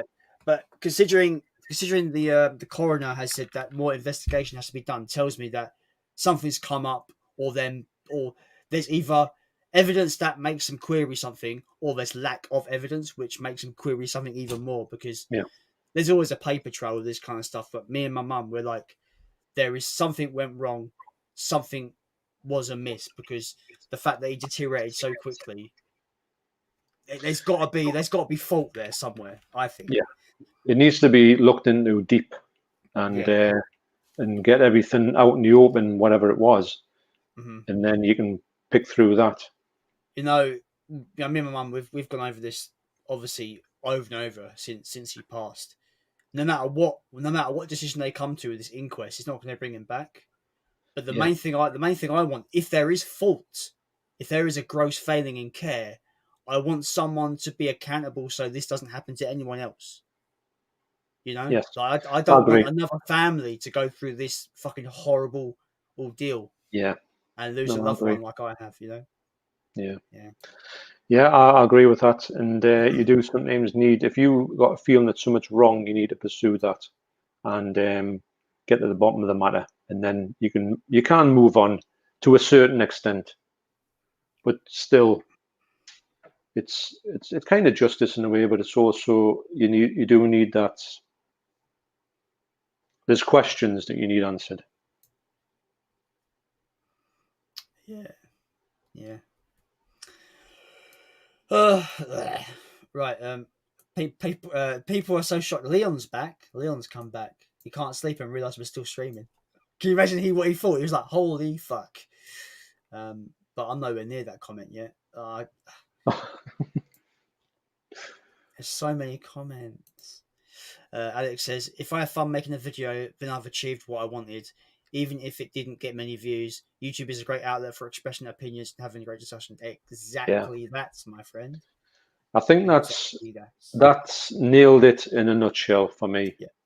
Well put, and I think that's all you can want at the end of the day. If you think I'm going to put this video on, it's going to get 10 million views, and it doesn't, and you beat yourself up about it, well, you're going to have a bad time on here. If you go in that with sort of like, whatever happens, happens, but at least I've put out something that I'm happy with, or I think I've done something good with it, or it's been something I want to get off my chest. I do think that's and then everything else is just good, It's a bit on the top. So if it went viral, great. I think people forget that all these massive channels with millions of subscribers, making an income, earning a living off of doing what they love, they just remember they all started with zero.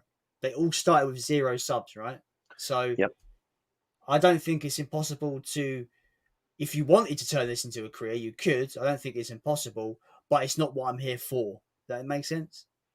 Yeah, definitely. I was never. I don't know I don't think there is an end game, because I just went on and thought, well, what happens? I'm quite happy with what happens. there's a at this Marvel moment. Endgame, but you know, there's a Marvel Endgame, but you know. Is it what? Oh my god, the joke didn't land. Shit. You said there's no Endgame, but I went there's a Marvel Endgame. You're right, actually. I think I use that phrase more than ever now when I hear end game. I always think of someone, someone's got to say, what's the end game? And something I never even thought about, but there is an end game to everything, or there is there. But the end game is a great title for this movie, just to say, well, that's the end. But it wasn't, was it? So it should be called It's Nearly the End Game. This stream should be called almost 7 hours long because we've gone past 6 hours now. We I haven't know. sharp yet. I didn't see much of the 5 till 6 because I thought, well, it was just 5 hours, maybe about 10 minutes ago. But this one's gone past. Well, they've all went quick, haven't they? All I think six of them. Thing is, I went into a serious, like, personal shit. So, like, but thanks for listening to that, by the way, everyone. If you listen to that, thanks. It's always Well, nice. no, I to think get it's some of that it's just here. You just here to just talk about everything, and why not? It's your channel. Yeah. But that was talking. Well, it was kind of a bit movie related in a way, but you had to explain about the fact of why you were wanting to make this particular thing, and was it a good idea? And everyone said, yeah, of course it is. You know, I thought to bring up about my dad's, like, just about, you know, what he went through and what led to him, you know, unfortunately passing away. I mentioned that because, like, all the films that I love because my dad introduced me to a lot of the older ones. You know, films like Jason and the Argonauts. I love that film. Alien, Terminator in particular. He said, like, you'll love this film. It's really good. Die Hard. A lot of these old 80s classics. He's like, Predator. Loads of them kind of films he just introduced me to as a kid. I was way too young to watch them, mind, but he still introduced me to them. Yeah. I've definitely schooled my son. I mean, he loves his films. He's more into work. He does work all the time, but he's a massive fan of Batman, and that's coming off me just getting him watch Batman, and then he watches Batman. That's his thing. He does like Godzilla and all that. But I remember starting him off and think when he was to a certain age, right, I'm going to hit him with this one, hit him with that one, and I remember getting him with The Exorcist, and he actually thought, well, it's not that bad. I thought he would be more scared and whatnot. He was a bit scared. The one that was the one that really got him was Elephant Man. So I said to him, look, we're going to watch a film called The Elephant Man. I don't know how old he was, but I says it's a bit sad, but just bear in mind, it's just a film. It's not real. Kind of to just go with it and all that. So anyway, come on, and he was frightened to see the Elephant Man, and then when it happened, then he realized he was just a normal bloke with deformities. He kind of got that. So, and he got through the movie like pretty good, even in bits where I thought, he would start, like, my throat was going for most of the movie, but he's going this, and sometimes he was laughing at not at the Elephant Man, but he's laughing at some of the scenes and that the kids when they're shooting pea shooters at them. He was laughing at the fact they were doing that. I said, well, you shouldn't be laughing. I'm not laughing at them. I'm just laughing at the fact of seeing people shooting pea shooters. He didn't know what a pea shooter was. So that was that. So anyway, it got right to the end. Right? Have you seen The Elephant Man? No. Right. I'll not go to the end. But anyway, it got to the end, right? I have the Blu-ray. Right. Well, it gets to the end, right, which is it's the killer. This music comes on, and that's it. You're gone, right? He got past that bit, and I thought he's doing well because I'm sitting there. I thought, well, I didn't want to cry in front of him because I would look like it. Because you think you're crying at because he wasn't that type of kid. So I'm going, oh, I'm fighting it back. So anyway, it went past the movie, went past the music thing, and then it started talking about this thing, and then he just let off like a siren, this wail, and it just wouldn't stop. So I'm going, and it was like a wah. I went, whoa, what's the matter with you? And he couldn't take it anymore. So I turned it off, and I goes, look, I said, you're all right, you're all right. So anyway, I calmed them down, but I had to go to the post office. This was later on in the day. It was about 4 o'clock. So I said, all right, I'll go to the post office. So I walked down. I'm saying, are you all right? No, I'm all right. And I can't remember how old he was, about 10. So goes into the post office, and I'm saying, right, I'm just going to post these, and we'll go back. And I thought I'll put some light on when we get back, something really uplifting because this was probably too heavy for him at the time. Hmm. So I'm in the post office and I can see his lip gun. He's like, oh, and I'm going, no. I'm trying to put my hand over his mouth. Like trying to make it out. It's like I haven't just brought this kid in who was like crying his eyes out, and people think, what's the matter with him? What's he done to him? So I had to like really put my hand over his mouth to get through this post office to get him back out. And he cried all the way home. Like, so I says, right, that was a little bit too much. But that's the only thing I think I've put on, and I thought, I don't know if I should have done that. But all the other ones, like Dawn of the Dead, Exorcist, Zombie Flesh Eaters, he's like, nah, whatever, which is mental. But yeah, so I don't think he's ever watched the Elephant Man after that. I don't think he's bothered by it. But wow, I didn't think he was going to stop crying. I think that just shows I think that shows the extent of like there's a difference between a truly powerful film compared to just like a shock value film. They're just shock you because it's violent. Like there's a lot of films I like. People, I remember like talking to my dad and I said like, I just watched Godzilla 1954 for the first time. It might just be my favorite film of all time now. And he goes, Godzilla? That's so silly. It's a man in a suit. I was like, yeah, but have you seen that original film? It's horribly depressing. It's bleak as all hell. Like, it keeps you on a human level. You have bloody children losing their parents. It's a bleak as hell film. It's not a film I'd think about ever laughing at. But no, it's dead serious. But to my dad, it was like, silly, man in costume kind of film. But yeah, like, it's never ever like that's the thing. Like I'm saying, like I could put on like that film, which is super bleak, and I think it's quite a powerful film. Some people might see it as a dumb monster movie, but I think it's very powerful in what it's trying to say. Yeah, it is. You put that on, I could put that on and be very moved by it, right? And be very kind of feel something from it because I still think, like I said, it's a powerful film. But then I could put on Friday the 13th and not have nowhere near the same feeling. Oh yeah, as what? You know what I mean? No, I do. Yeah, I do. Obviously, like the violence in Friday the 13th is quite shocking and bloody and gory, but there's two different things there. I'm not really bothered by violence in such a way, but a film like you explained there, The Elephant Man, and Godzilla, for me in particular, just is a difference between being shocked by a film but being touched and being, I don't know how to explain it. How would you explain it? When you get touched by a film, not being touched, but like. Well, actually, put it this way: have you ever cried at a horror film? No, I've never physically cried at a horror film ever. No. I don't think I would ever would. I don't think I watched some bleak horror films, but never thought about crying once. Yeah. But you can watch a film that's not really bleak in any way, but it's got that human element to it, and it just sets you off. Yeah. Because if it goes and gets in there, and you just think, I don't know if it's the music. It is the music in The Elephant Man when that Adagio for strings comes on. Boof, it just gets you. There's loads of times I'd openly cry in that film a lot, and there's loads of times that film when I will go off like a top. But I don't watch Weepy's films 6 hours, but I do. Well, I don't know what it is about The Elephant Man. It's got to be. I didn't put it on to make him cry. I put him on to watch a brilliant film, but I said it is a bit sad. But he didn't cry at nothing, ever. Yeah. I'd never seen him cry at a film. I'd never seen him cry at a film again after that.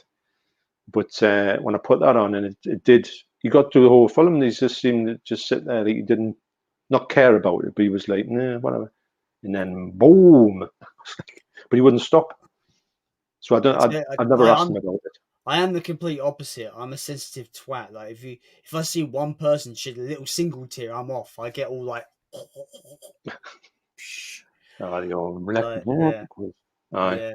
Yeah. Like I'm very kind of I'm easy to crack. Basically, I suppose is the word. I never used to be. I think it's just recently it's starting to creep in. Because my wife would say to us, "What are you crying at?" I'm going, "Well, it's a bit emotional, you know." But I never used to.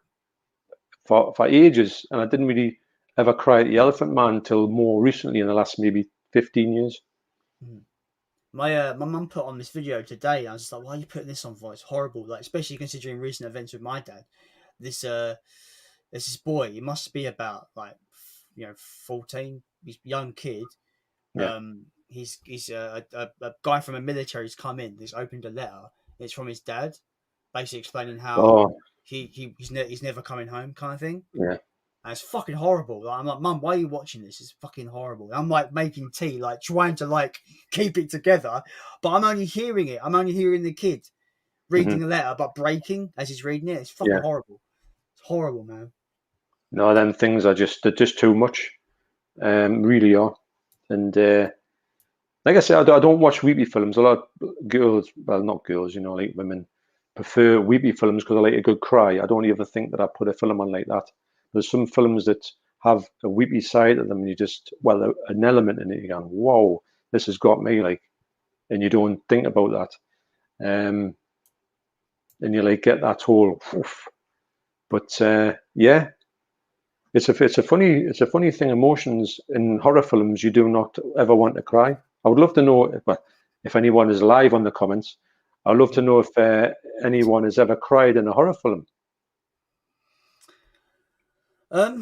It's funny. It's weird because people go to horror films to be scared, but Yeah. I'm very rarely scared. I think the only horror film that I generally like was scared that actually got me kind of like on like basically like fuck this is horrid was Paranormal Activity. That put the fear of God in me. And coming home and trying to sleep, no, I couldn't. So I'm very not much scares me with horror films. Paranormal Activity was a different case, but Well, funny you should mention that. I don't think I've ever talked about this before. I've never seen any of them, and I don't know about these films in general, in that type of haunting type of stuff with real cameras and stuff. But I do know that I don't like them. I don't think I get ultimately scared watching them. I think when I go to bed, I think about it too much, and I might have a nightmare, not about that film, just a nightmare in general. So I try not to go near them because I think they make you freak us out, not when I'm watching it, but afterwards. If that makes any yeah. sense. But I won't watch any of the films like that at all. I tell For you that what, though, reason. right? I've got this little theory. The reason why I don't really get scared of horror films pretty much ever. This may sound really cheesy and really weird, but one night, this is what only happened once in my life. I woke up. The way I can explain it is that I woke up in the middle of the night, and I was enveloped in fear, and I was shaking like this, and I can't explain it, but I was scared for my life. Yeah. There's nothing around me, nothing. I just woke up and I was shivering, and I put the cover over me, and I couldn't stop shaking. I've never felt so No. horrible in my life. Mm-hmm. So maybe I'm not scared of horror films because I felt what real fear feels like, and it's fucking horrid. Wow. Have you ever had that before? I couldn't think that I've had nightmares when you wake up and you think, I don't think I'll ever sleep again from them. Yeah. I had a really, I think I've had this one a few times. I haven't had it for a long time. I'll probably have it tonight talking about it. I had a thing where I was in my grand's house. This was my dream, but my dream felt as if it was real. And my gran had a bedroom which I used to sleep in when I used to sleep in my grand's. It was a big, huge house. It was a spooky house, massive house, which is just down the road actually, and old, being converted now, but not then. So, and because it's big and dark, I used to always get a bit scared, when you go to bed and that, you're looking around. But anyway, this dream was just a normal dream of me going up to bed and then going into my bedroom. And obviously, you got to put your hand around and click on the light to get into bed. That's what you do. So the dream was just an average one of me just going to bed. So when I put my hand round to put the thing on like that, something went like that on my hand, right? Made us click the light on, and when I looked down, there was a clown on the floor holding my hand and wouldn't let go, right? In the corner of the room. And I went, and I think obviously I woke up, but I thought, why on earth did I do that? Did I think about that thing? And I thought about that thing for a long time. But that's just a dream. So, but I've never been scared, like when I wait, like in real life. But that dream, there's another one as well, which used to get, there's 3 dreams that got us. This other dream is where I went in this, there's like a sort of house, and you would go into this house, and there's like a big, like a backyard. So I'm in the house, right? And I think, did I kill something and bury it in the garden or something like that? I think. But anyway, the whole thing was that I went in MONDO and buried this thing in the garden. This thing was in the garden. So I went round this whole loop, and I come back round to have a look at the lump. Well, it was all turned up, and the foot things were leading into the room, which was obviously where it was going to come behind us. So I was like, I knew it was behind us by the time I realised that I was looking like that. So anyway, that was another one. Then there's another one which is really horrible, which is my mum was staying at my house one time, this house, and I went, I'm probably going to have massive nightmares now if I ever get to sleep. Well, I'm not going to sleep tonight, are we? No, we're stopping up. Yeah. So I went to bed, and I think I was at the top of the stairs, and I heard my mum coming up, which is not unusual. It's like one of these things that happened, like a real dream, like a real life thing. So my mum come up to the stairs, and it was a bit dark. So when I got to see her in the thing, she had blood all over her face, and she said, "Someone's hit us over the head with a bar, got in the house and hit us over the head," and I'm bashed up. So I says, that's terrible. It says, the worst thing about it is he's still there, right? And then I woke up, and I tell you what, that was the most scared I've ever been. The fact that this person or thing was waiting downstairs to come up with this iron bar. So there's a couple of bedtime stories for you. But in real life, I don't think I get scared very often. Apart from when my wife says, "Come here."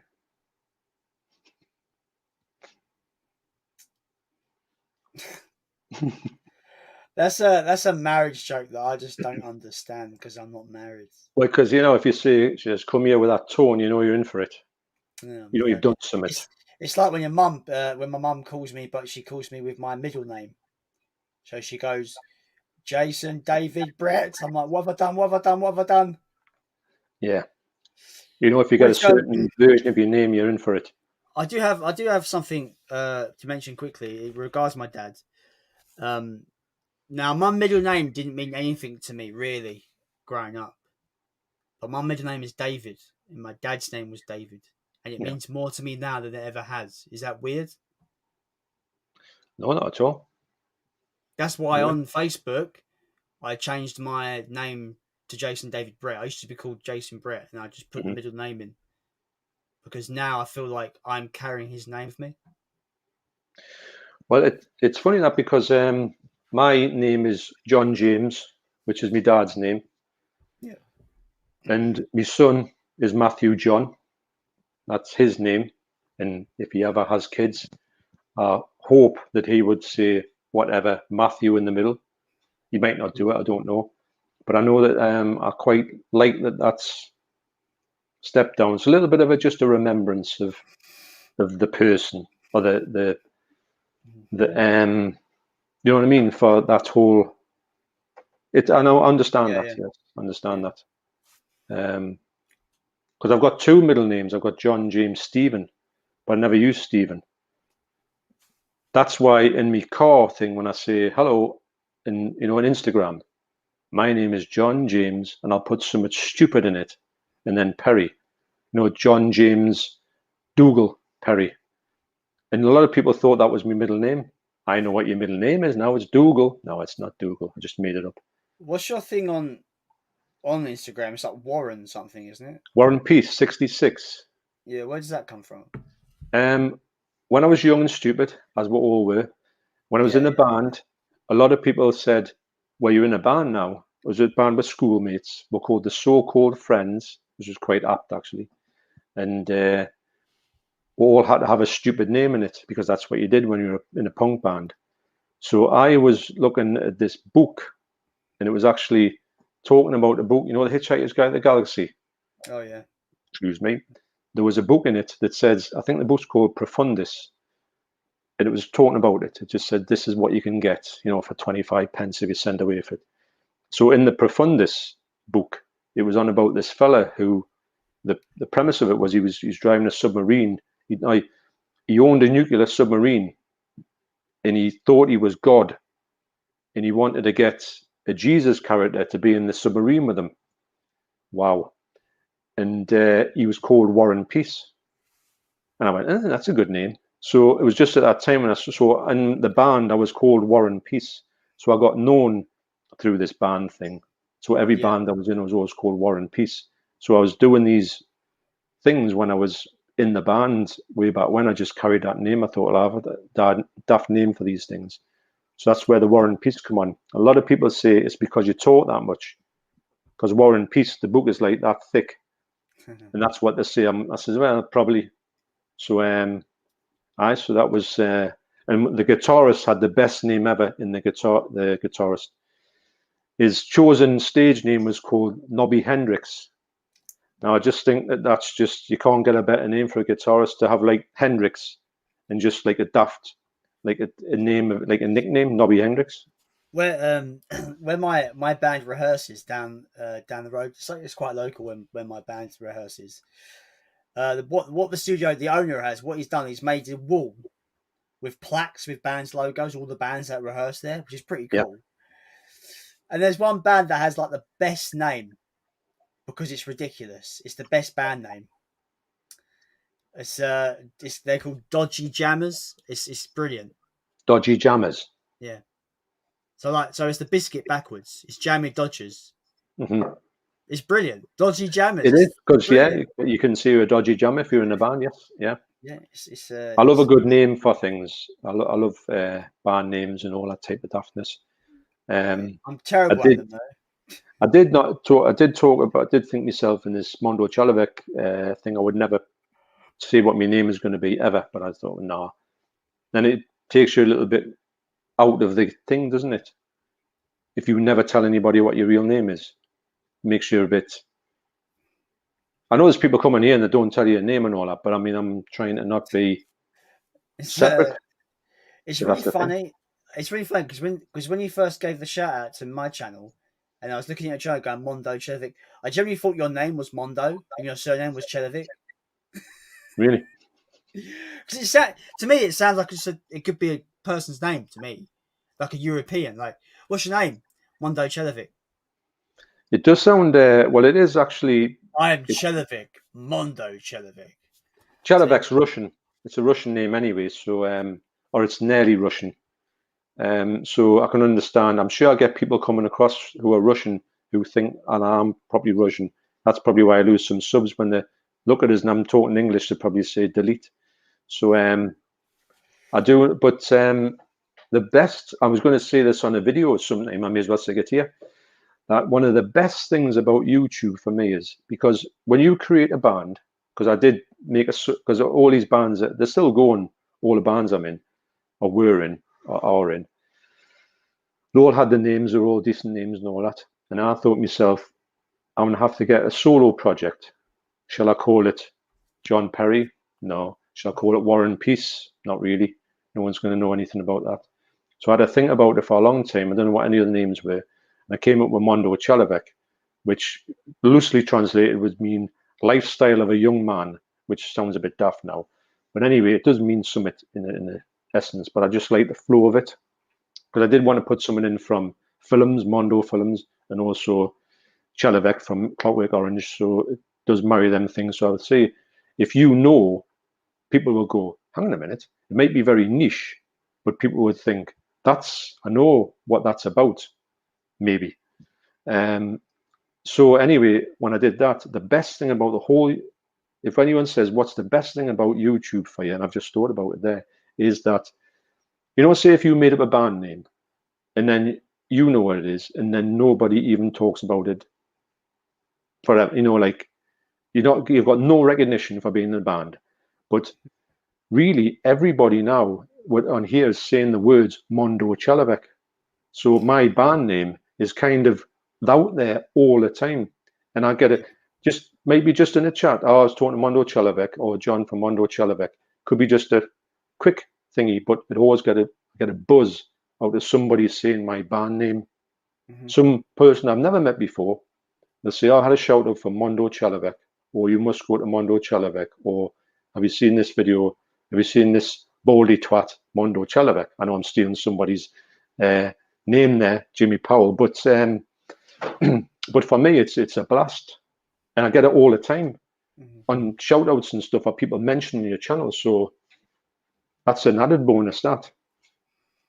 Yeah, I used to get a bit a bit crazy. Like when you first shouted me out, like it's so strange to hear my name from somebody else I don't know. It was just like, I want to shout out Jason Brett. I'm just like, what? Me? You know, it's so surreal when another channel does that. You know? The first couple of times I got it, in fact, the first one I think that gave me a proper shout out was Movie Worm Jordan, and he mentioned, you know, he just says, oh, just, and I think it was when he threw a couple of comments really, and he mentioned it, and I was like, that's my name. I think he even mentioned John Perry, Mondo CHELLOVECK. I got the full lot, and it might have been my first dedicated shout out, and it took us ages to get to sleep after it. I was in bed, probably a little bit like today, you know, this morning. I'll be in bed going, hey, he said my name. He said, it was just a blast. It's weird though, isn't it, to hear somebody say physically go on the telly, you're watching on the TV. I know it's been created by somebody, but go, right, so anyway, Jason Brett. And you go, but ooh, hang on. And it's really odd, but great. I love it, me. I love getting shout outs. I love giving shout outs. Because I know what it feels like, and you know what it feels like to get your name set out. I think it's great. It doesn't. I don't know whether like sometimes I'm shouting out a channel that I love, that because it's not connected to like the movie community, no one cares. But like for example, my friend Fraser, he's got a channel called Ramhammer, where he plays scary video games. That's his niche, right? That's his thing. But I try to like shout him out when I can, but he hasn't really seen much success from that. But I think it's because both of our channels are very different. Maybe it's because that. Maybe it's like people, my audience doesn't really necessarily want to go and watch a video game channel, perhaps. I mean, if my son's on his computer game, if he's, you know, allows me to go in his bedroom, I will watch them. I sit and watch I can watch his video games all the time. I just like watching the graphics, so I can get into that. I think I used to watch a lot of Ryan Razor Wire reviews. I used to watch a lot of his, just him going through that Last of Us, just walking through it. I just used to sit and watch it. I thought it was dead therapeutic. But no, I think that there's a few channels I'm subscribed to. I don't really watch, but I like the fact that I've subscribed and shown a bit of support. Yeah. Get them a little bit further up to getting a bit more recognition in their own community. Not saying that the fact that I'm subbing them is going to help them in any massive way, but it gets their number just a little bit more. It might give them a buzz for a little bit. And the thing is, it doesn't hurt. You know, is it gonna kill you to sub anybody? No. And actually, to be honest, I've never physically unsubscribed to anybody ever. This is before I didn't even know what subscribing was. For a long time ago. See, like my general watching of YouTube channels is not from my actual YouTube channel. Like there's channels that I want to support, so I want to sub them using my channel. Yeah. But I've got a separate account that I use to watch the bigger channels. Does that make sense? Yeah. And I purge them multiple times. Like I had like 60 subscriptions to channels, and I just go through them, and I'm like, would I watch them again? No. And I just, because they're massive channels, they don't need the one sub doesn't matter anything. So I'm just like, his content's just dwindled a bit. Don't care, unsubscribe. But I've done it, but each to their own, I suppose. I think, to be honest, I don't know, because I don't know what it is, but on my TV where I watch most of my videos, I always seem to see the usual suspects on there. Everybody that I want to watch seems to come up, and maybe the ones that I might have, if I go and look through my subscriptions, I would say, who on earth are they? And they might have 1 billion subscribers, and I don't get any of their videos on my stream. It seems to all go to likes of yourself, Leon, Lauren, Jodie Paul, Euphoria Pictures. They're always the ones that pop up, Horror Hands. So I do feel like I don't really miss anybody. Kermit's Ghost and Jamie Powell. Sometimes you fall behind on some of the channels that you go, oh, I really need to see their stuff again, because I've kind of months gone and you've had your nose in something and you go, oh, hang on a minute, I've missed quite a lot of their stuff. So you get behind. I know you do. There's like I always feel like I've got to watch your stuff because I feel like I've always got to give back because you've helped my channel so much. But there's always with Jamie Powell.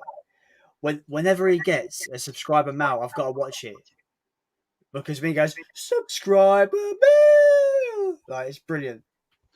He's got some excellent little bits that he puts into his stuff. He's got some really good editing skills, actually.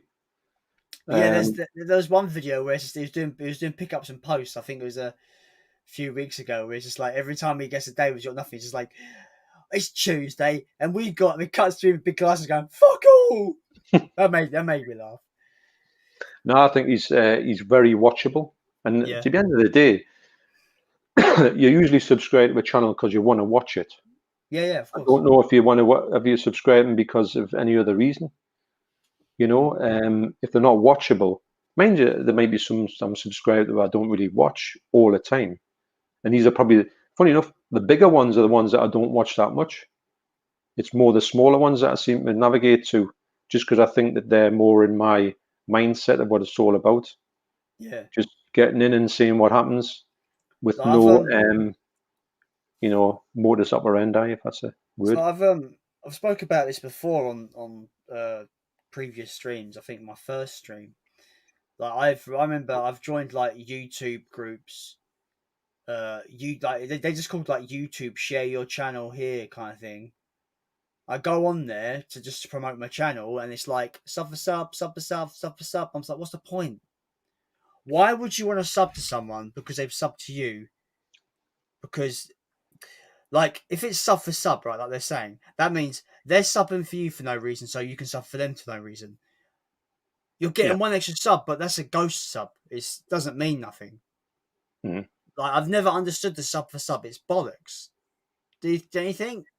No, because I would like to think, say, if my subscriber count went up to 800 and then went down to 750, I would like to think to myself, well, them 750 are here to stay. And then 50 tried it and didn't like it. Fair enough. Then they move on, and then you get back to 800, and then you go to 850, and then you went down to 800. I always think that what you're left with, your core, is always the people who want to be there. People might try, people might even come around and might even do the sub for sub, but they'll not stick around after you sub to them. They'll unsub to you straight away. I don't think anybody ever asked us for that, and I don't think that's something that I would even engage with. Never been sort of hassled like that. I've had one instance of that. So I promoted my channel on one of those YouTube groups. I just posted my link. I was like, check out my videos. If it's for you, maybe subscribe, whatever. Right? I didn't really care. Like I wanted to put across that if you like my content, subscribe. If you don't worry about it. Yeah. So I get a channel. I'm not going to call them out because it's not fair. They subbed, and then they put in the comment, cool video. I subbed. Be sure to sub to my channel. Right? Like as if to say, I've subbed to you. You might as well. I've subbed to you. Why don't you sub to me? Kind of thing, right? So I took that as a bit of a rude kind of like, oh, you better sub to me now, kind of thing. So I didn't bother. And I noticed my sub the next day. My sub dropped. So I guess it was them. I was like, see, those kind of channels are like, I just don't know. That kind of mentality is a bit shitty. Well, they're not there for the right reasons, are they? They're probably just saying, look at me. They probably get 10 million subscribers. Look how good I am. You think, yeah, but what have you done to deserve that? And when your subscriber goes up to a certain level, you've obviously earned that, and then it goes up and up. I think all the channels in here are going up. I've never seen anybody go down over.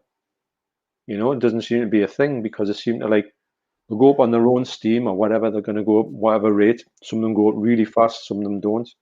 Some of them go up steadily, but they don't go, and then they don't go to nothing.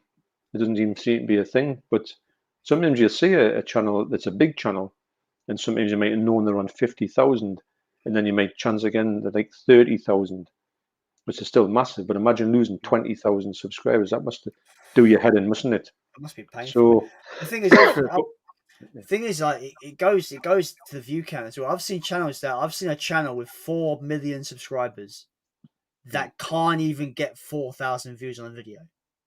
Now that must be painful, right? You think? Well, yeah. He's only getting what 1% of not even what's that? It's not even 1%, is it? Of his viewership watching these videos. But then again, that's like a false thing. It's like it's not reality, is it? I think our channels are real.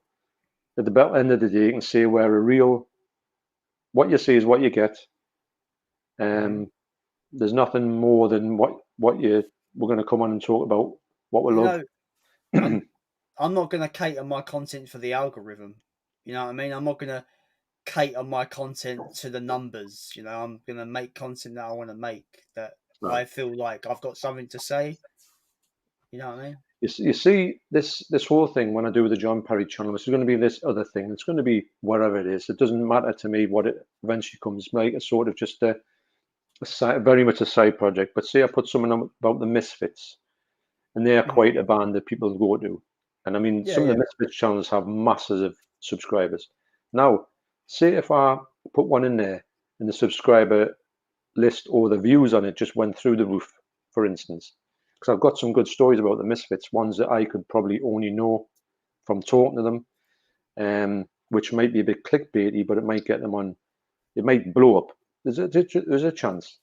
I'll say I thought, that's brilliant. I'm going to move that onto my channel and I'm going to do more of that. Then my channel would not be my channel anymore. And I don't want that. Yeah. Because I think I would, not that I don't mind them people looking at the videos or subscribing to watch more of that content, but it's not really what my channel is about. And then I would be tracing the wrong avenue and I'll be going down a slippery slope because these Misfits fans are quite fickle. So if they drop me like a hot rock, and then the people who watch this thing didn't like that Misfit stuff, you might be heading for a bit of it's too diverse, I think. So that's why I've done the whole separate thing. I didn't think I would do that. I thought everything would go on the same channel. But because now I know that I'm quite comfortable where I am, I don't think that I need to go and bring that in. I don't think it's going to be a good element to have. And I think as well, you'll find your audience knows where to go to for your content. So if you put up something that is wildly different to what you're used to, it might alienate your audience. Well, yeah, there is that. I mean, what they might say, hang on, we're having discussions here. What happens if the Misfits fans go and look at my other thing? And you get some quite strange people in that gang. Not saying they're all like that, but they're very argumentative. And what happens if they come in the comments? What happens if they come on the live stream and they were very aggressive? And you just thought, I'm not saying they will, but if it's a separate channel, it doesn't really filter through. And then the people I've got on my channel, I want to keep them. I want them to be with us for the long haul because I like their stuff. I want to be with them until, I hope they just keep going on forever. Till more immortality. Yeah. We got a bunch of comments as always. I forgot where I am. Where was so how many months are we behind on the comments? Well, we're almost like 45 minutes behind. That's not too long. That's quite good for us. So Leon says doing something you're passionate about is absolutely the most important thing. Cool. Totally. He says end game jokes at 2:30 in the morning. Somehow still standing. He also says, I'm so sorry to hear about what happened to your dad, Jason. Doing the channel to talk about films, especially ones he's introduced you to, is a beautiful thing to do. Well, thanks, Yeah, Leon. great. Really Yeah. appreciate that. To carry on the legacy, as it were, with sharing your love for films with hundreds of people around the world on your videos. Yeah. Yeah, great. The elephant makes Leon cry. It does. It does. It's yeah. There's nothing else you can say about it. It's such a brilliant film, and that's part of the aspect in it. They did go down the route to make it not dramatic, because it's a dramatic story, but the fact they knew when to introduce certain things into the films, certain ways, that certain lines in the films, wow, hit you like a sucker punch, you know. And I don't think it doesn't get any easier to watch it. I love it. I would watch it every night of the week, but I never think I'd watch it and just think, it's all right. Like, it doesn't affect us. It'll always affect us. So there's not many films you can say about that, really, in that respect. Luke says, "Yes, Jason, mate. I know how loss can be. My missus lost her mum 2 years ago now, and I have lost my brother when he was 18 in 2008. Wow. Fucking hell. Sorry to hear that, man. My love goes out to you, mate. We will always have the loving memories, mate. Yeah. Can't take those away. Can't take those away. That's it. Yeah. Leon says, Dancer in the Dark is one that absolutely emotionally destroys me too. Not seen that. Oh my Personally. God. You know Bjork, the singer Bjork? Are you familiar with Bjork? No. No. Well, she's a singer, and she's an Icelandic lass, and she's I love her, actually. I think she's very talented. But she plays a character in it who's going blind, and it's a Lars von Trier film, so you know you're in for a rough ride anyway. You know, you're never going to get anything happy-go-lucky there.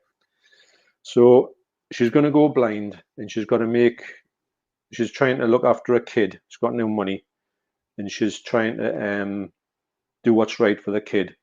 And not everything's not going right for her, but they're not going too well for her.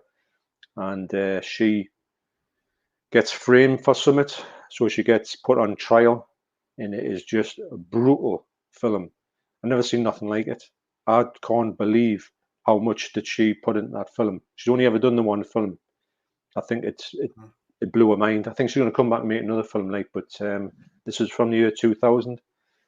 I've never seen anything like that before. Wow. But what a performance. But the whole ending bit of it, I don't know if I could never watch it again. I just couldn't take it, because it was that. You just felt like, although I respected what the whole film was like, just the last bit and the whole part of the fact she didn't deserve anything that happened to her in this film. She didn't catch a break at all in this film, you know. And she's kind of she's a bit persecuted for the fact she's going blind as well, which is a bit horrible. Oh, it's it's a bit mean spirited, the film. Yes, yeah, very. She's playing a beautiful character, but the whole film, everything's against her. They put it this way: everybody awful in the film wins, which shouldn't happen. Ugh. So, do you know what I watched recently that I thought was like the most mean spirited thing I've ever seen? It's a stupid film, but like, I enjoyed the film, but I thought it was so mean spirited. Like, I hated every character, which was the Toxic Avenger. Literally every character, I fucking hate every character. They were nasty, weren't they? They are all absolute cunts. Yeah, they are. to put it bluntly. No, they are. It's the things they do, you wouldn't expect them to do. Yeah, like running that kid over on the bike at the beginning, like it's so mean. And they're like, "Let's take a photo." I'm like, "You like, I hope you die." I'm like, they're enjoying the fact. Look at this photograph. Look what's on it. Dead person. And all look at the clarity. Look at the detail. Like, brilliant. I'm like, I hope you all die horribly, fucking wankers. Like, I've never felt so like I've never like. They were really nasty bunch. Because you always get the bad guys being the bad, but they were really awful bad guys. But like, I think there was like unnecessarily mean spirited. There's a point in Oh the yeah. film I'm like, I don't think I'm liking this, because I hate everything. Like, but then obviously the whole Toxic Avenger it started to become funny though. It Yeah. started to get funny, especially where like when he's the Toxic Avenger, but his voice is dubbed over. He's like, "Hi, don't worry, I won't hurt you." And there's a bit that made me laugh where they kill the blind girl's dog, right? I know. And he's like, "Don't worry, I won't hurt you." They're like, "The bastard's killed my dog." And it cuts to the dog, but you still can see the dog breathing because it's so Oh, low budget. It's brilliant. trauma films. You never forget a trauma film when you see one. But yeah, Yeah, for being a sort of comedy, it's yeah, like sort of a bit of a schlock fest. It's got hmm some nasty elements in it. yeah. Really, you think, oh, that's terrible. That I mean, you I know mean that. the Yeah.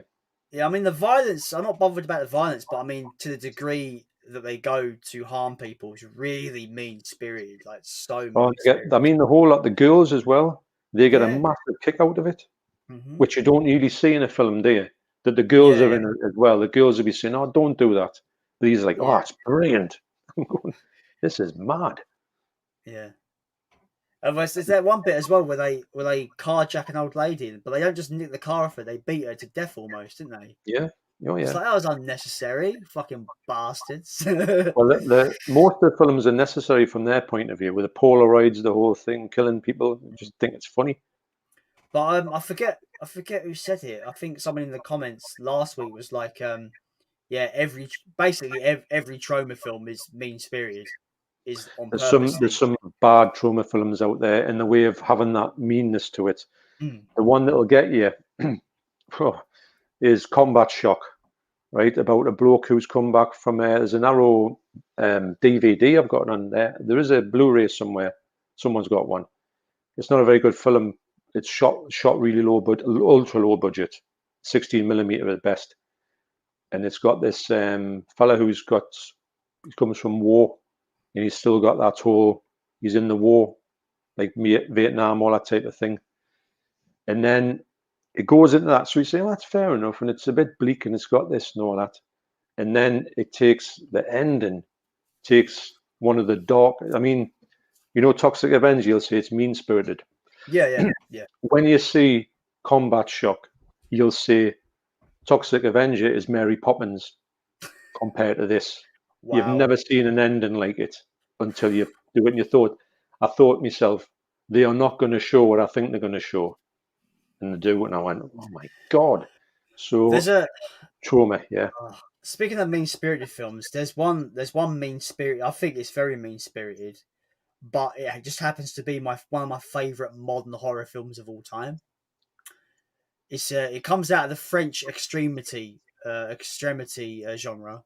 Mm, It's called Inside, or its French name is like L'Intérieur, and it's the most tense, brutal, most horribly mean spirited film I've ever seen. mm, mm. Have you seen that? No, I haven't. I think I've heard about that one. And it's meant to be sickening. Um, well, it's funny because I was recommended both that and Martyrs by the same person. Inside affected me more, and I didn't really care for Martyrs. I thought Martyrs was. We've spoken about this before. Yeah, yeah. I thought Martyrs was. I wasn't really that shocked by it. Maybe I'm just desensitized, but I thought it was very, very pretentious. I thought it was trying really hard to be deeper with meaning when it really wasn't. That's my Yeah. opinion on that. But yeah, I was recommended both of those. So I didn't care for Martyrs, but Inside, I think this is the only time I've ever done it where the film's finished, the credits are going, I'm just sitting there staring at the credits, like sweating. I'm Yeah. exhausted, right?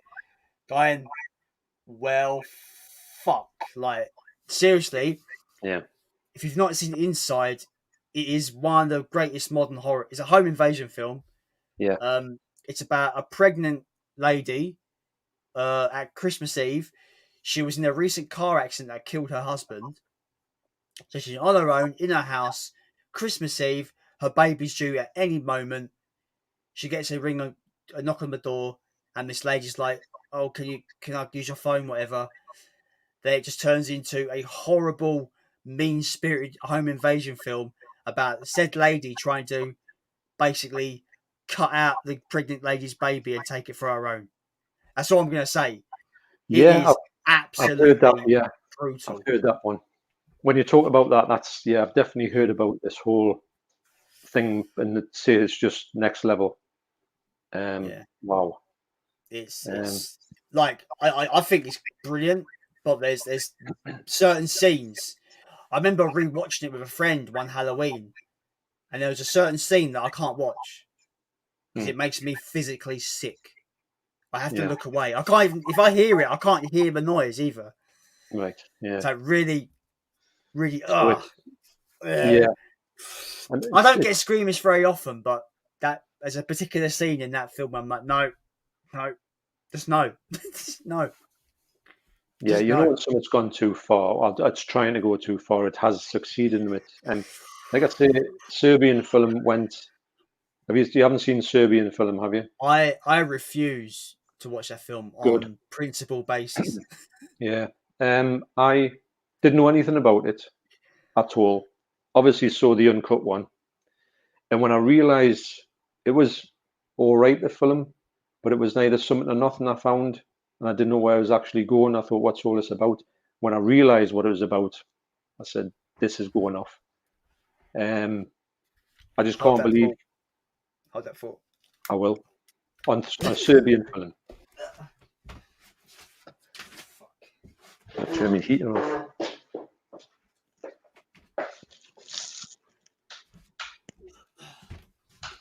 Fucking freezing. You're getting cold. I'm freezing. Oh, that's I'm just brutal. turning my heater off because the room's nearly on fire with this heater. How have we allowed this to go on so long, John?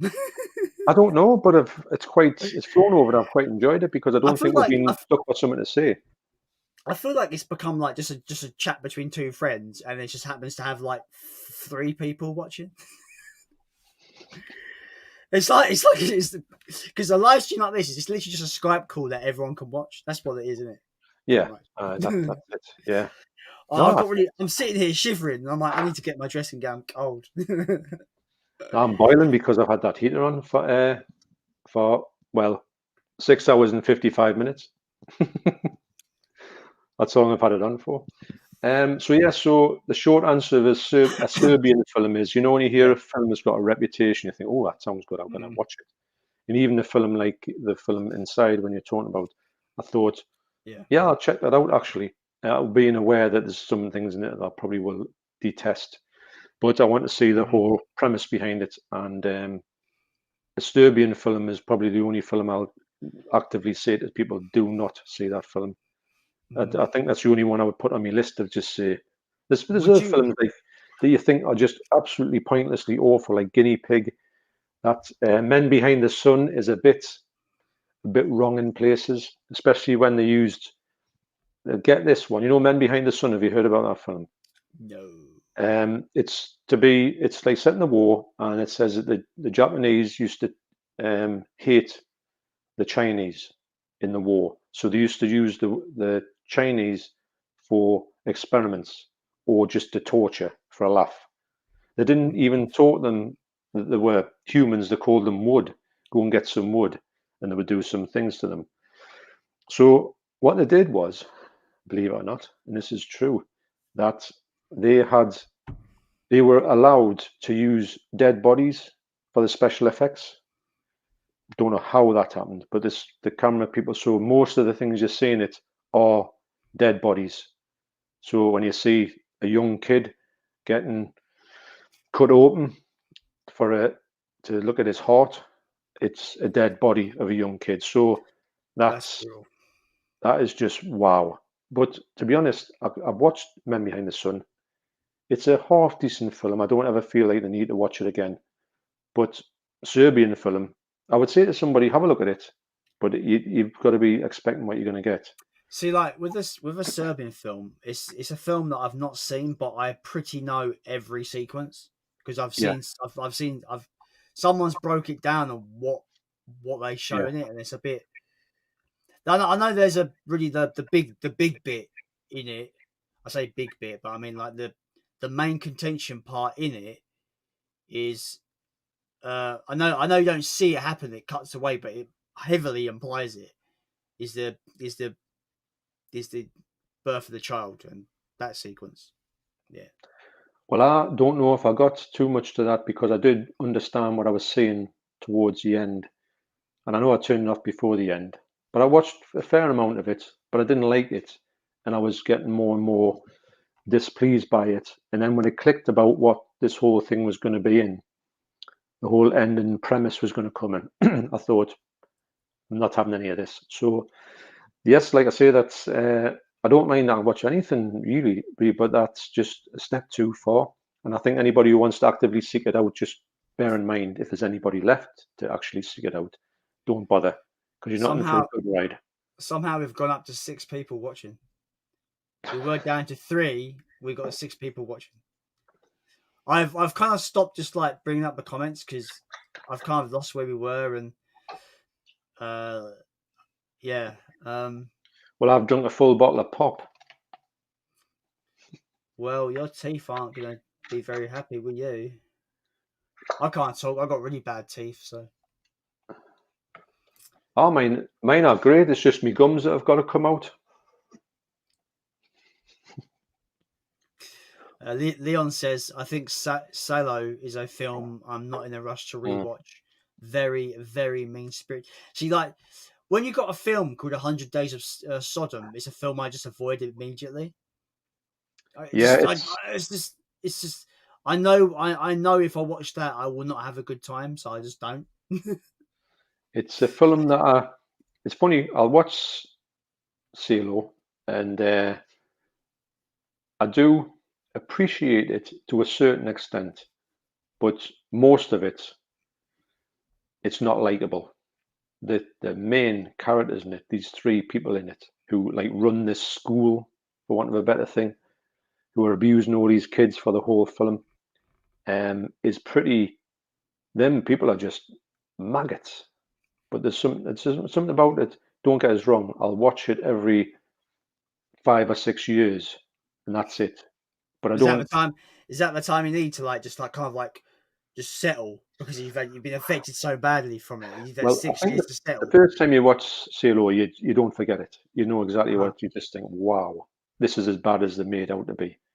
Then you kind of get a bit desensitized to it, a certain thing, and I kind of can appreciate it for what it is. It is a decent film with a decent premise, just done really, really over the top in just, that the whole thing's a show is just no cutting away, no flinching. I do like the director's filmography. I do have other films which are quite good, actually quite normal.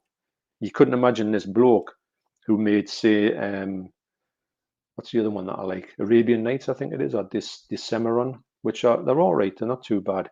But then Salo come after it, and he went, "What the hell is this?" Because if you'd been watching his films in the 70s and then this one popped up, well, I don't know how that would have got in 1975. I don't know how anybody could have been prepared for Salo. It's like some of these films that are so notorious for being absolutely bleak as hell and absolutely just like not safe for anyone. I would say, you got not safe for work, but I'd say you've got there's got to be a thing called not safe for anyone because some films will fuck you up here.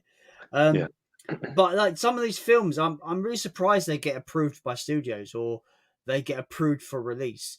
Because I've walked into HMV and I've seen Solo on the shelves. Oh yeah, you could buy it. You could buy it. BFI have released it. I think it's a BFI release. Yeah, you could just go and buy it. I'm just like, how is a film like that kind of horrible be approved? I mean, I'm not one for censorship. I want to. I like to believe that I'm always on the filmmaker's side. If that's his vision, let him do his vision. But there's got to be a line, right? There's got to be a line somewhere. I do think the 1975 line would have been crossed massively because it's still wild now. Don't get us wrong. It'll put a lot of people off. But in 1975, it had to be 1,000 times worse than what it's like now. Yeah. It's one of them ones where you got these certain type of films where you said to my wife, "I'm just going to put this on," and then you'll be instantly, by the first 10 minutes, you would have been divorced.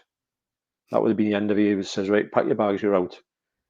Because a lot of people would say, "How on earth can you like this?" To which Yeah. I reply, "I don't like it, but I can admire it in a fashion, but I do know it's got masses of controversy. But it's Mm. kind of there for a reason. But the way they show the graphicness of it is for the full film. There's no let up. The full film is that whole this house, Mm. everybody, nobody's got any clothes on for the full film. It's just they just degrade them for the full film. It's wow.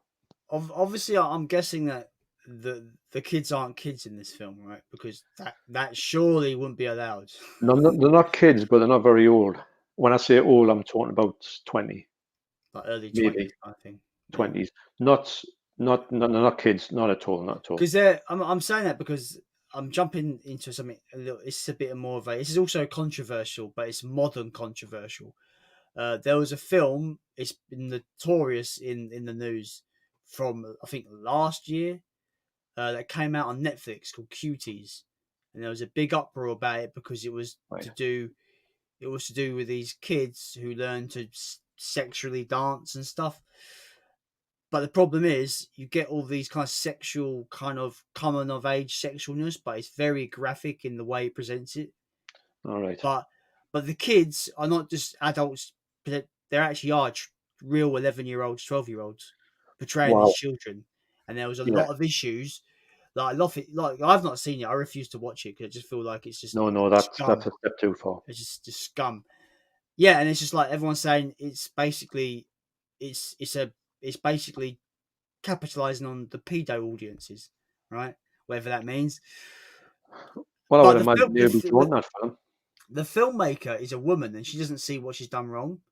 Like I wouldn't care about. I don't care about the film even before the controversy, but the whole idea, like if that film was because she was trying to say the director was like, oh yeah, this is about what it's like to be uh women of women of color, girls of color growing up and trying to find their place in the world.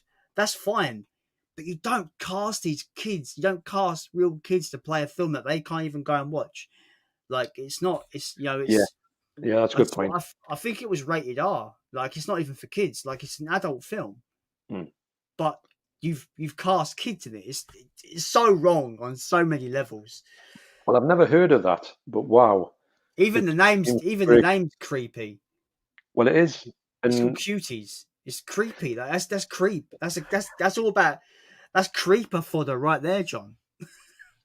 well, Like it is, isn't it? I mean, it couldn't be picked up as somebody. I don't know how anybody would get anything out of that film apart from people who are of that persuasion.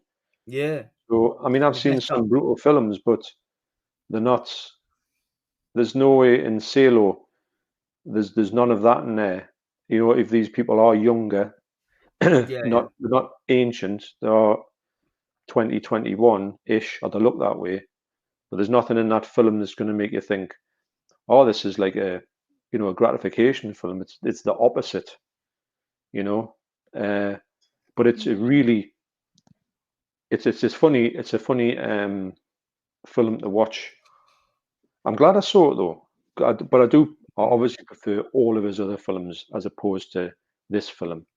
It's definitely the lot at the bottom of the list, but I can understand why. Well, it's in the Criterion collection as well. Is it? Sealed is a masterpiece, but it's not a Mm. masterpiece. But it kind of is in a way. It's odd. It's a hard one Is to say. It's done really well as well, but the content is so wow. mm. Right. Again, just gonna run through these comments quickly. Campbell Holocaust is one of the few films I don't want to watch Yeah, due to the real. Yeah, that's a no for me as well. Like yeah, I know. I straight up refuse to watch that film. It's Um, awful. You know, the animal cruelty. It's not. I'm not saying any animal cruelty is watchable, but the things mhm. in there are really, really horrendous. They're not even. I They're I don't very. I don't think they're in the film anymore, right? They've been officially just permanently cut in most of the releases. Well, weirdly enough, the one that's in the UK has only got one scene fully cut out of it, Mm-hmm. and that's the worst one for me. So the turtle. That's the first. No, the turtle's been trimmed, right? The turtle's still in there, but Oh, now what I did was I've got the uncut um, original. grindhouse version, and I got it and I watched it once. I've watched it a few times, but I watched it once with a view to say this is the last time I'm ever going to watch the full version. They've done a really good edit where they've cut out all of the animal footage. And you don't even know it's gone. It's really good. The editing's been amazing. No jump cuts, no nothing. So it's all gone. So that's the one I'll watch from now on. And I think the film is a really a great film. But the animal stuff. But what they did was with the remixed the animal scenes in the director's cut, supposedly. They went back and said to him, "What do you want to take out?" So he said, "I want to take out the first one, and I want to alter the turtle." So I thought, all right, I'll see if I can watch that because usually when I put it up, even though I watch the full and cut one, I'm like that for most of it through the animal scenes. I know it's Mm-hmm. on, but I don't watch it.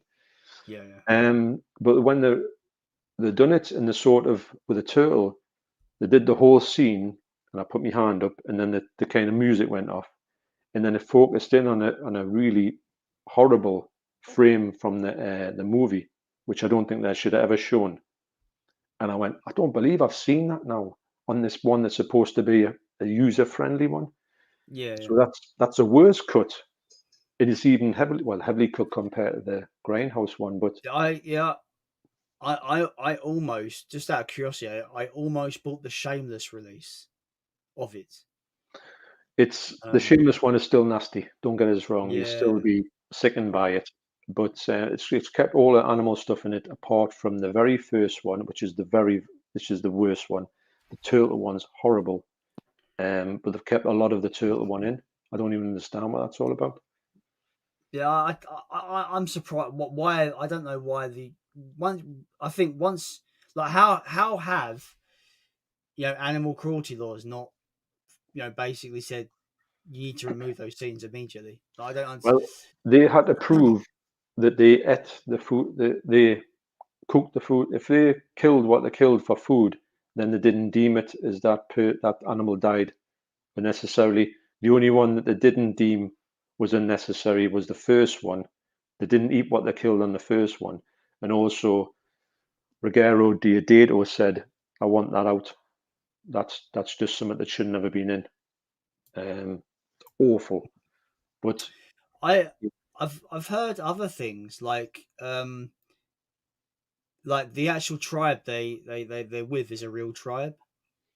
I believe they are. So there's another thing. Did they exploit the tribe Because you see, in because the way? I've seen clips of the film where they're burning the huts down, Yeah. and so I don't know whether that's just for the sake of the movie. It was all staged as part of the movie, or whether it's actually real. Well, I think what they did was they went and got like a sort of indigenous tribe and just said to them, just dress up in loincloths and be in a thing and just eat. They give them all these bugs to eat, like live larvae, Yeah, and they're eating them all, which is horrible in itself. But and they had to pretend to eat these bodies. Um, and I think some of them killed and ate some of the animals. Yeah, 7 hours. It's a record. So, but what they had to do, what they said to them, they said, well, we ate most of the stuff. So then they didn't let them off with it, but they said, well, fair enough, because it was for food, which still doesn't make it right, does it? mm. No. Yeah, There's a lot of the Italian films have got a lot of animal killing in it. yeah. Like it's never been a film that I've wanted to watch ever. Really. It's a good film in essence. What it's all about is because originally there's a proper thing where it was a proper story that somebody went in to film Mondo footage for a documentary, but it Mm. wasn't good enough. So what they did was in real life, they kind of set two tribes upon each other. So they went and killed each other. So they filmed it and they created this massive battle so they could go, oh, look at this stuff. And this was real footage that they shot. So then we found out, and this is like portraying that the fact that these people did that, the tribe turned on them, killed them, and net them, and then somebody found the found footage and they played it back, and they realised what they're up to, and you see the found footage, which has everything. So in theory, it's the first found footage film ever made.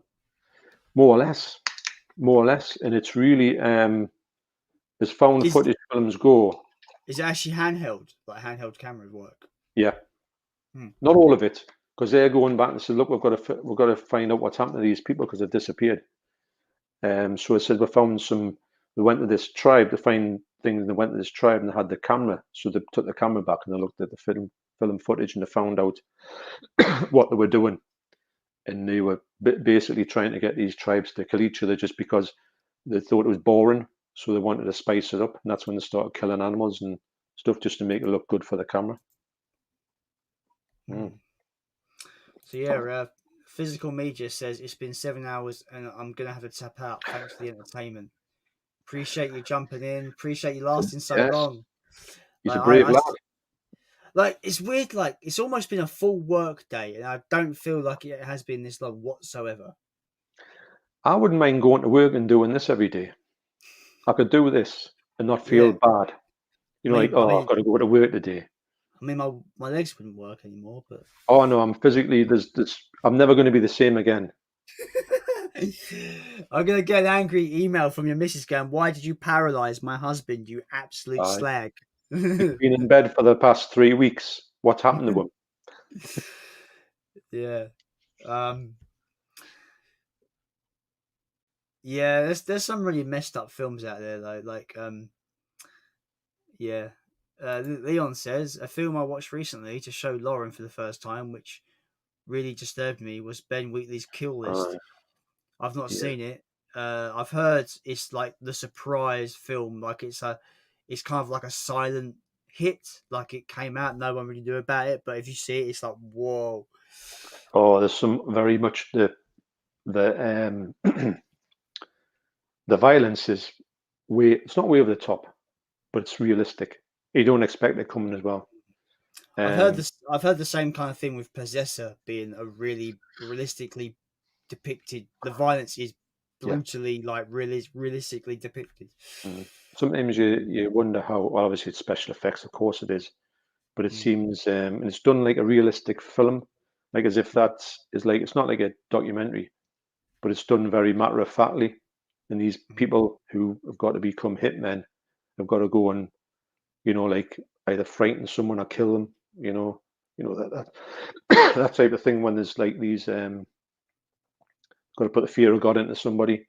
I say you're being up and no good, and they've got to break the kneecaps and all that type of thing. But because you know it's coming, because you think, oh well, it's obviously an 18. There's going to be some violence in it. But when the violence comes and he gets that hammer out, you go, that looks too realistic. That, I mean, he's just laying into this hammer, and then the ending of it, actually, in a slight sort of way, it has a sort of very. If you think the ending is kind of crossed between a Serbian film and The Wicker Man, kind of, but it doesn't go to the lengths of the Serbian film, of course. But it's got this it just builds up into this amazing film. But it is brutal, mind, really brutal. Recommend it though, yeah. I recommend all Ben Wheatley's films. I think they're all brilliant, and some of them are quite violent as well. Not all of them, though. The best one not the best one, but one of the good ones is Sightseers. This fella who goes and he cannot stand anybody doing anything wrong, and he's him and this lass, he gets this girl and they go on this sort of like caravan holiday, and he's on this bus and somebody drops, you know, like a sweet paper, drops it on it, and he goes, "Have you seen what he's doing?" He gets enraged, so he says, "You're going to pick that up?" "No, I'm not. I'll do whatever I want." So he's got to get them back. So I think he knocks him over with a car, runs him over and like kills him, and then they just go on this kill spree. But it's usually set off by somebody doing something they don't like, so he just kills them for it. Sightseers is great, very funny, but very like different. And I think it's the cheap kill list you can get in Poundland now. So that's a decent. It's most of his films are quite cheap actually, but really watchable. He hasn't done one for a while. Leon says the fact that Solo was distributed by MGM is insane to me. After Rocky and James Bond, they go to that. I know.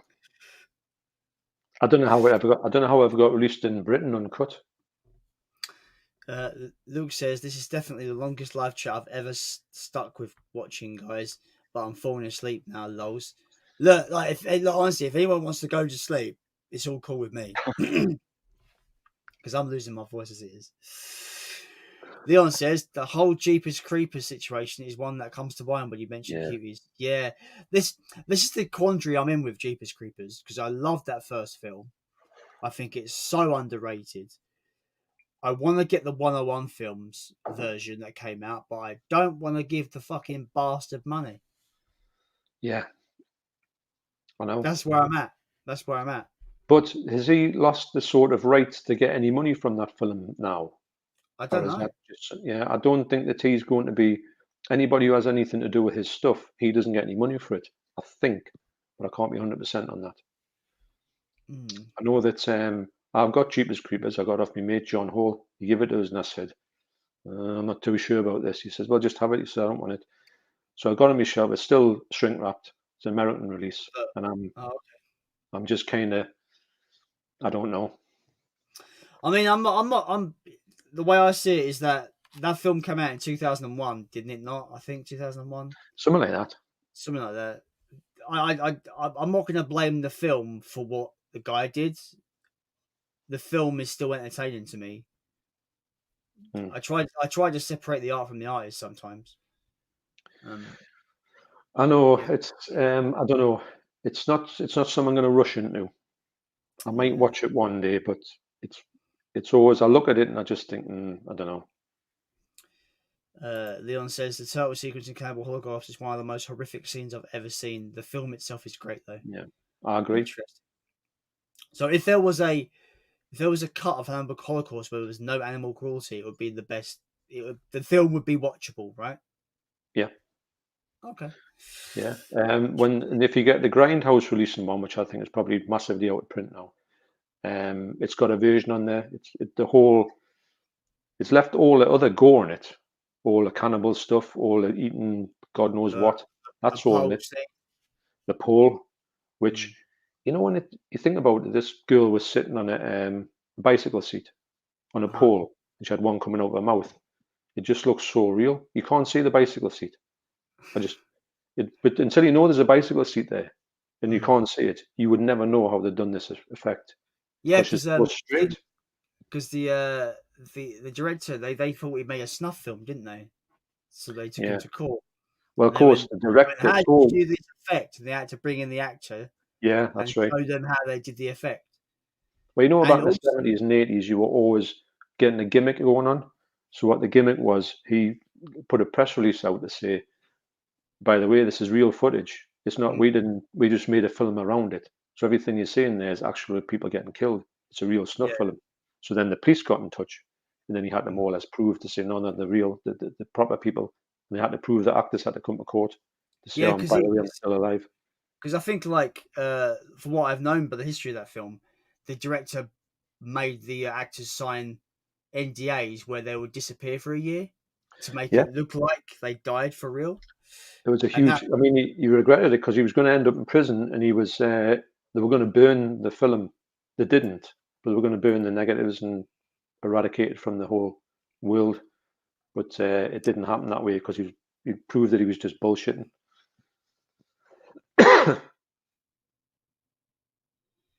But it is a fascinating film. I do all the cannibal films. It's the one that I rate from being a really good film in itself. But you've got the thing where it's just got this awful animal stuff in it.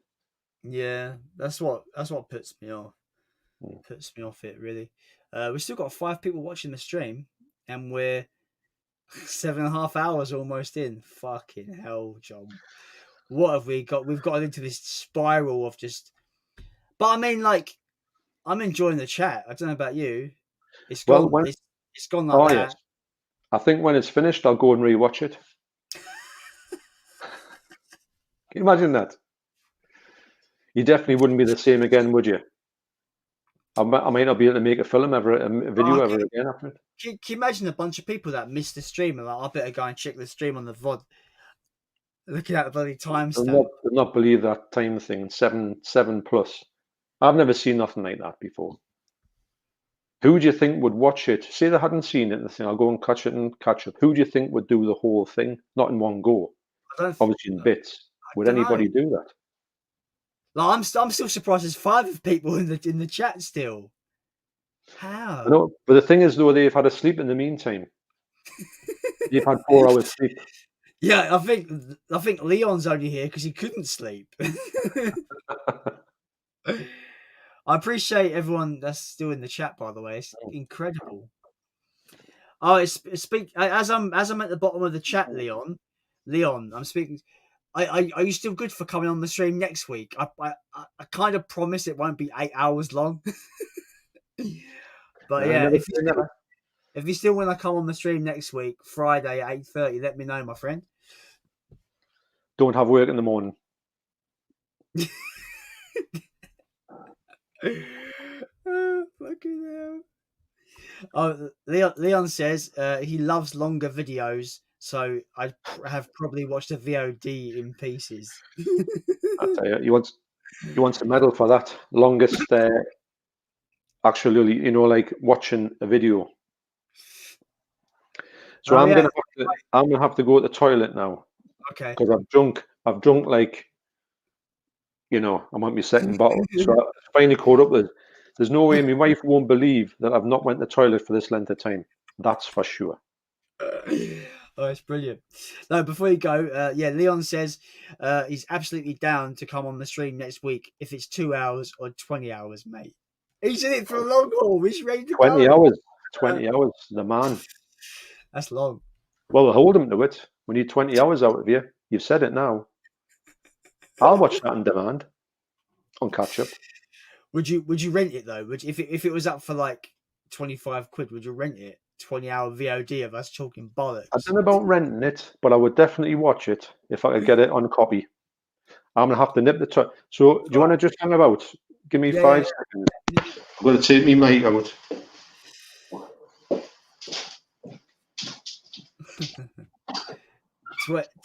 20-hour stream. I don't know. That's a bit long. I mean, tonight's been a bit long, but it's been fun. I tell you, it hasn't felt like 7.5 hours. It's gone so quick. It's unreal. But when you're in conversation, it's just fun. And we've had a bunch of people on, of course, that have had interaction. So it's really cool. The fact that there's still 5 people watching this blows my mind a little bit, to be honest, because it's so late in the day. It's unreal. It's unreal. It's almost 4 a.m. What am I doing with my life? Right. So Luke said, what did you say? I'm sure, Jason, earlier you mentioned you can get 3 Arrow movies in a deal.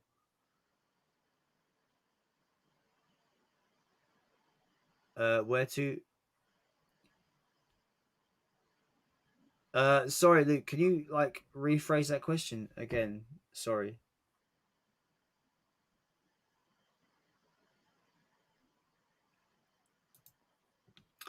I bought webcam for the stream too. It's a cheap one, but should do the job. Never been on the stream before either, so it'll be fun. Yeah, looking forward to it, Liam, man. It's tonight has been unwieldy fun. Like, it's been crazy fun. But yeah, I bought this camera exactly for that reason, for the stream, but I paid 80 quid for this camera. So I made sure that I got a really good camera because I wanted a good quality camera picture. So that's good. The streams are absolutely class, though, so they're well worth sticking around for, whether it's a 2-hour one or a longer one like this. Me and Liam were watching along earlier, and it was great fun. Thanks, Liam. Really appreciate that. That's awesome. Yeah, Welcome back, John. Hi, it took us a long time to crawl to the toilet because the legs aren't working now. I was waiting for you to like be crawling out the door, like. No, it's weird when you haven't walked anywhere for like 7.5 hours. You forget how to walk. It's like when you because obviously I was on a 9-hour flight to America in 2019, and they always talk about how like, oh, make sure you get up and go for a little walk up and down just to get some blood. So I'm worried I'm gonna get deep veins thrombosis. That's what my wife will say to us, because she's a nurse, you see, so she'll be definitely saying, "What, you done that for that, and you sat in that chair?" That's the first thing she'll say, definitely. Did you hear about that story about that guy from Korea who sat on the toilet for too long and his whole rectum fell out of his ass? It's a real story. To be honest, I feel a bit like that now. This chair's not very forgiving.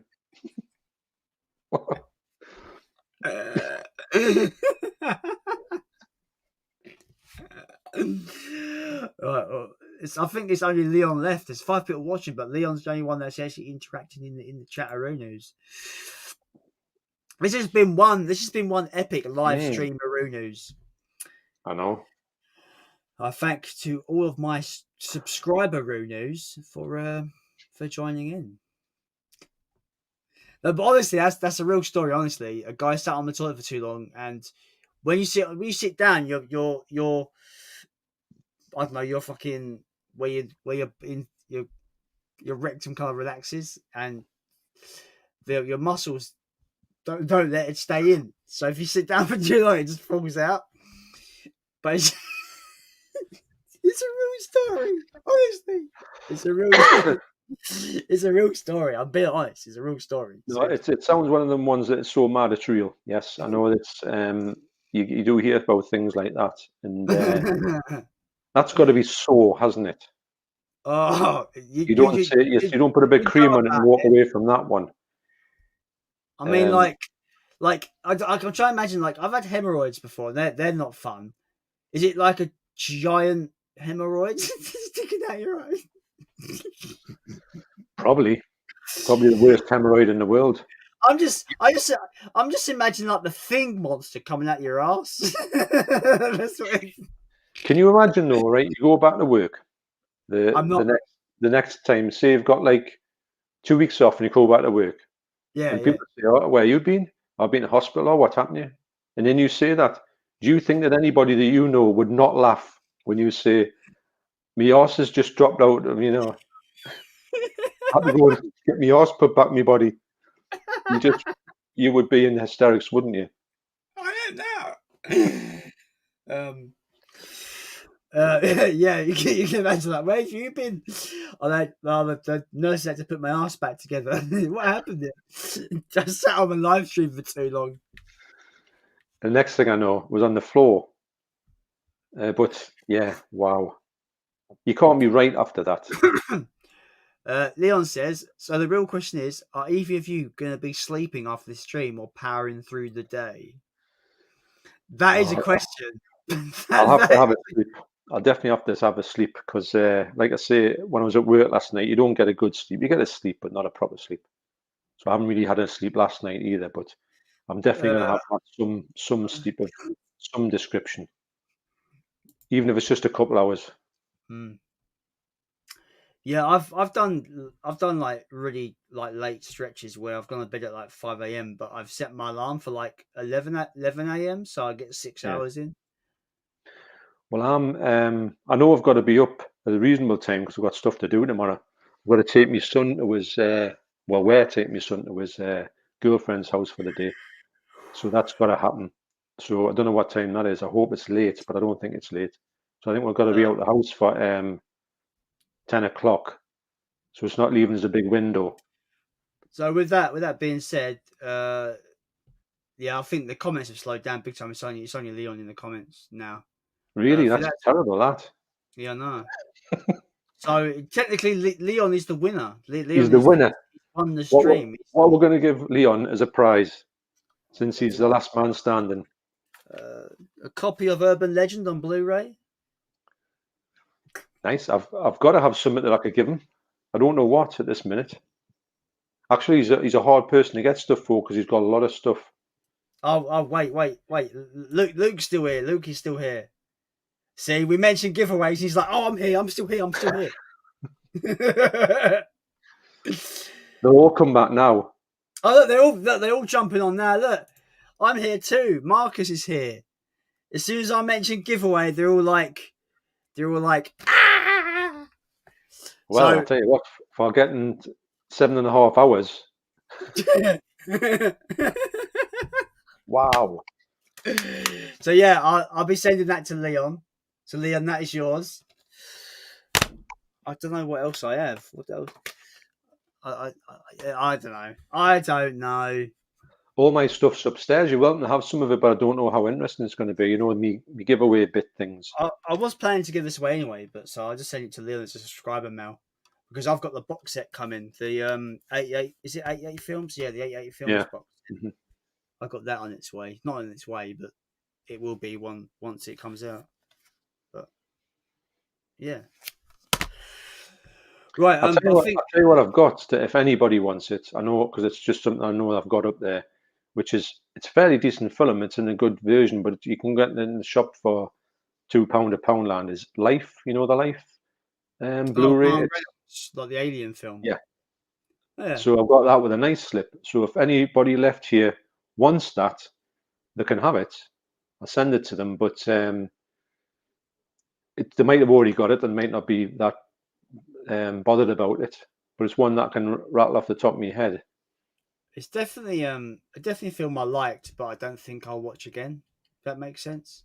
I've got it on 4K and I liked it a lot better than I thought I was going to like it, and I will watch it. I won't watch it a lot, but I will watch it another couple of times. Especially on 4K, I've got to get ones that I know I'm going to watch a bit more, rather than just have ones that you just think they'll never ever, see the light of day again. What's the point in having them? But Life is a decent film. Better than I thought it was going to be. It's very Alien though, right? It's trying really hard to be Alien. Yeah, I know. It's got that whole Alien vibe, which is actually, and a thing of that, if they kind of copied that and made it an Alien film, they might have been able to make a good Alien film by not to be a bit more of a rehash of the first one. But maybe they might be due to do that, like do not a remake, but do like a bit of a more or less the same, a bit like they did with Star Wars when they did The Force Awakens, which is basically just Star Wars again. Yeah. See, that Life though, for example, if I saw it in my local Poundland, I'd pick it up. Do you know what I mean? For £2, it's worth it for £2. It is, man. Like I say, off the top of my head, it's the only one I can think of. I've got a bunch of stuff here, but I don't know what I want to do with them really. I want to do a proper giveaway. Maybe I should do the giveaway right at the beginning of a stream next week, because then if it's at the beginning, I can introduce Leon, and then we can go right, get onto giveaways, and just show people what I'm doing, and then see who gets it. Yeah. In 8 hours' time. Stick around 8 hours and you'll find the winner out. Right. So wait. Bush. Life is one I picked up in Poundland. Really decent sci-fi film. I'm pretty sure people would have got it. I'm not going to be shattering anyone's mind by saying that one. It's just one I can think of top of my head. And if you haven't got it, it's a decent film. I don't have it, so I'll take it if you want to give it away. Well, if nobody says they'll have it, then you can have it. That's no problem at all. Jason, would you ever consider doing a collection overview? I always want to send subscriber mail, but never know never know if people own the films already or not. Yeah, that's why I didn't do films for giveaways. That's why I sent the art out to people, because I didn't know what to send them. Because a lot of the people like Magpie Movies, yourself, John, Leon, a lot of these people have bigger collections than me, and a lot of you haven't done. I know you have, John. Now you've done a massive 4-part, 5-parter like collection overview, but a lot of those channels haven't had an collection overview. So Yeah. that's the reason why I went with art, because I thought it was a bit more personal and a bit more I thought it was unique. really good. Yeah. I really enjoyed getting that. And put it this way, when I come through the door, I was like, because I obviously expected a Blu-ray or a physical media one. Hang on, this is nowhere near what that is. Obviously, you could work out with some kind of picture. It felt like it because you could feel the frame, and then, but I wasn't expecting that to get that. I'm Really good. I am glad you liked it though. I am. Oh yeah. It's the Well, first thing I thought of when I thought of what can I draw for John? Oh yeah, zombie. The first thing I thought of was zombie. I can't. I mean, obviously there's other things, but it would be like a kind of if you just put Jaws. I mean, everyone probably could draw Jaws. I've got a big poster of Jaws anyway, but that's the one that I would have never thought. But I'm so glad that you did. But when you did it, I But thought, yeah, that's there perfect. there was kind of a plan sort of as well. Like if you've noticed, everything I've sent people are non-human stuff. So like for Rob, I sent him a Crite picture. For Leon, I sent him a picture of Gamera. Oh, For Geordie Paul, I sent him a picture of the Dilophosaurus from Jurassic Park. For yeah, Colino 9, I sent him King Kong and Godzilla picture. So it was kind of a non-human theme. It was always like a monster creature theme. yeah. I didn't And then realize, but yes, when you say that, yes, and the zombie is no longer human, so it's a monster at that point, right? that's right. Yes, quite right. I agree. Uh, right, boom. Leon says, I'll throw a film or two in the giveaway next week. I have a few. Cool, man. Yeah, we'll sort something out about the giveaway on next week. I need to do an overview, but I need to completely sort my Yeah, collection out. Also, thank you so much for that for the Gamma artwork, mate. It's such a personal gift and means a lot to me. Definitely a surprise. You're very welcome, Leon, man. I'm so glad you enjoyed it, and it's something that I know that it's personal. It's something personal to you, and you'll just keep it. It's gone yeah. Well, to a that's good it. home, Yeah, you know. definitely. And what I made sure of was like I wanted to send everyone the official piece of art. It's not a print or anything. I've not like scanned it in and printed it. Yeah, You know yeah. what I mean? But yeah, I've sent the actual original, because I know that people like Tony from Since Austin Movies, he sends prints out, right?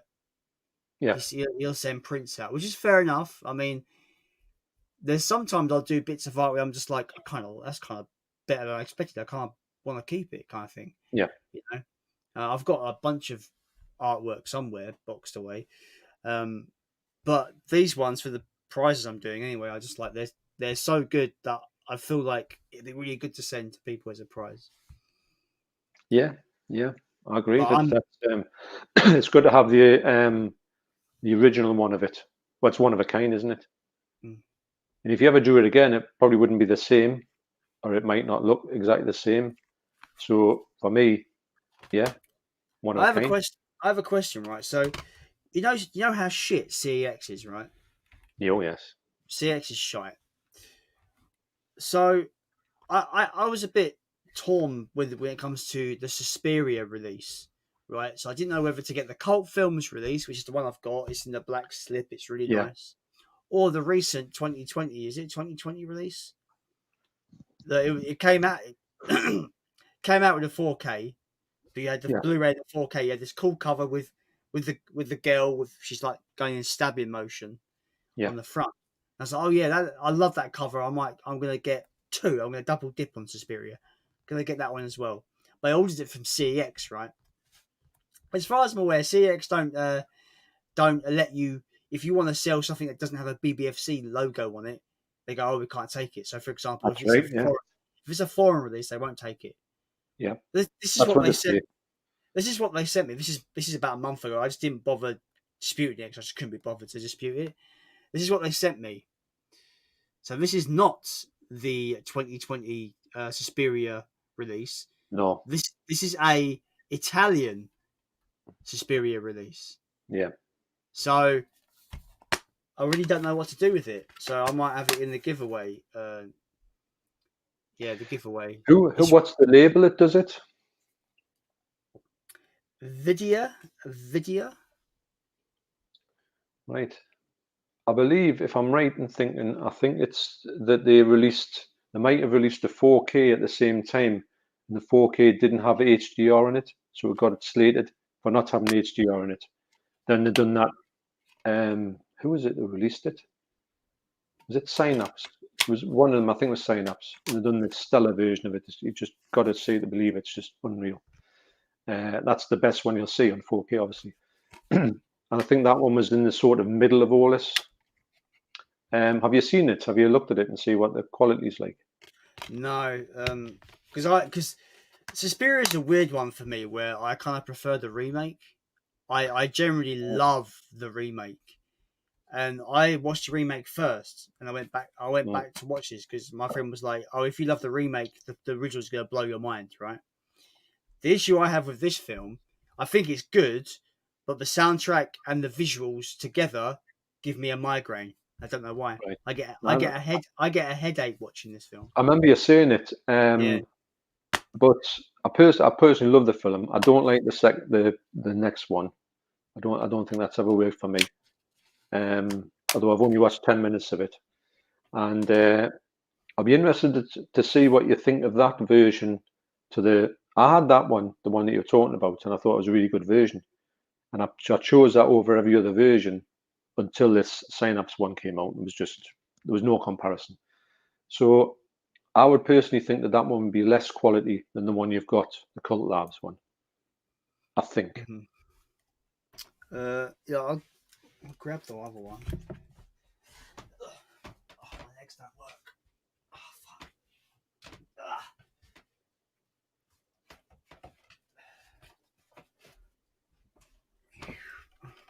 Yeah, Yeah, this one. yeah, yeah. I had that one, and I thought it was a great release. That one, yeah, I liked it because it comes with the slip box. yeah, nice. Hmm. The only problem I've got with it is that the writing's the wrong way around for me on the spine. Yeah, it's all right though. I mean, it's not massive, but I looked at it and went, "Whoa, I've what's got happened opera. there?" I've got opera. So it kind of matches with the opera Yeah, release. Uh, Opera looks good in there. They've done a good version of Opera. Good not film. watched. Not watched any of them though. I'm so bad at actually watching stuff I buy. I'm awful at it. There's a film, and it's probably Opera, but I'm not too sure exactly what it is. The Dario Argento film, and they've done this effect where somebody looks through a keyhole, and what they see is somebody doing that with a gun on the other end, and then you see the whole thing of the gun. It's got like from the side, the barrel changing, the bullet going into the barrel, and then shooting Uh-huh. off in slow motion and going straight in this person's eye and out the back of the head. Oof. What an absolute magnificent bit of cinematography to see someone getting shot in the eye. But I don't know how they've done it. It just looks brilliant, and I think it's an opera, Worst, but I can't worst remember. opera. Yeah, the front cover of opera has a giant eye on it, so maybe. Oh, the eye with the person's got the eyes kept open. Yeah, it's got like Yeah. it's got the No, yeah. that's another part of that film, but I'm pretty Mm. sure if it's not that film, it's definitely a Dario Argento film where somebody, one of the later ones, somebody looks through the keyhole and gets shot in the eye. Brilliant, dead good. But I always forget what film it's from. Uh, Marcus says my local CX get foreign ones in all the time. I remember seeing Ripper Street season 3 in French or something. Wow. It was there for CX is so inconsistent with what they let you Oh do. no. They're awful. Uh, the main thing that really bugs me is that they sell Blu-rays and video games with printed sleeves. It's awful. I know. And they charge the same price for them as well. Yeah. Leon says the remake of Suspiria is one I watched first, and then ended up loving the original more. The soundtrack and visuals are my favorite part. That's fair, man. It just gives me a headache for some reason, that original film. I don't know why. Do you know why? I love it, man. I've got to admit. I don't think it's scary at all. The first No, Suspiria. no, I don't think it's scary. I don't know. Maybe it's just my brain's like, fuck this movie. I don't know. Leon says the remake has an absolute brutal scene in John. It involves a dance and has some jaw-dropping practical effects. Hopefully, Jason knows. Yeah, it's literally like a straight-up body horror scene. It's pretty nasty. I've But heard about that. that's not the bit that makes me fucking. There's a bit in it that makes me absolutely cringe and wince in it towards the end of the film. I think Leon will know, but it's horrible.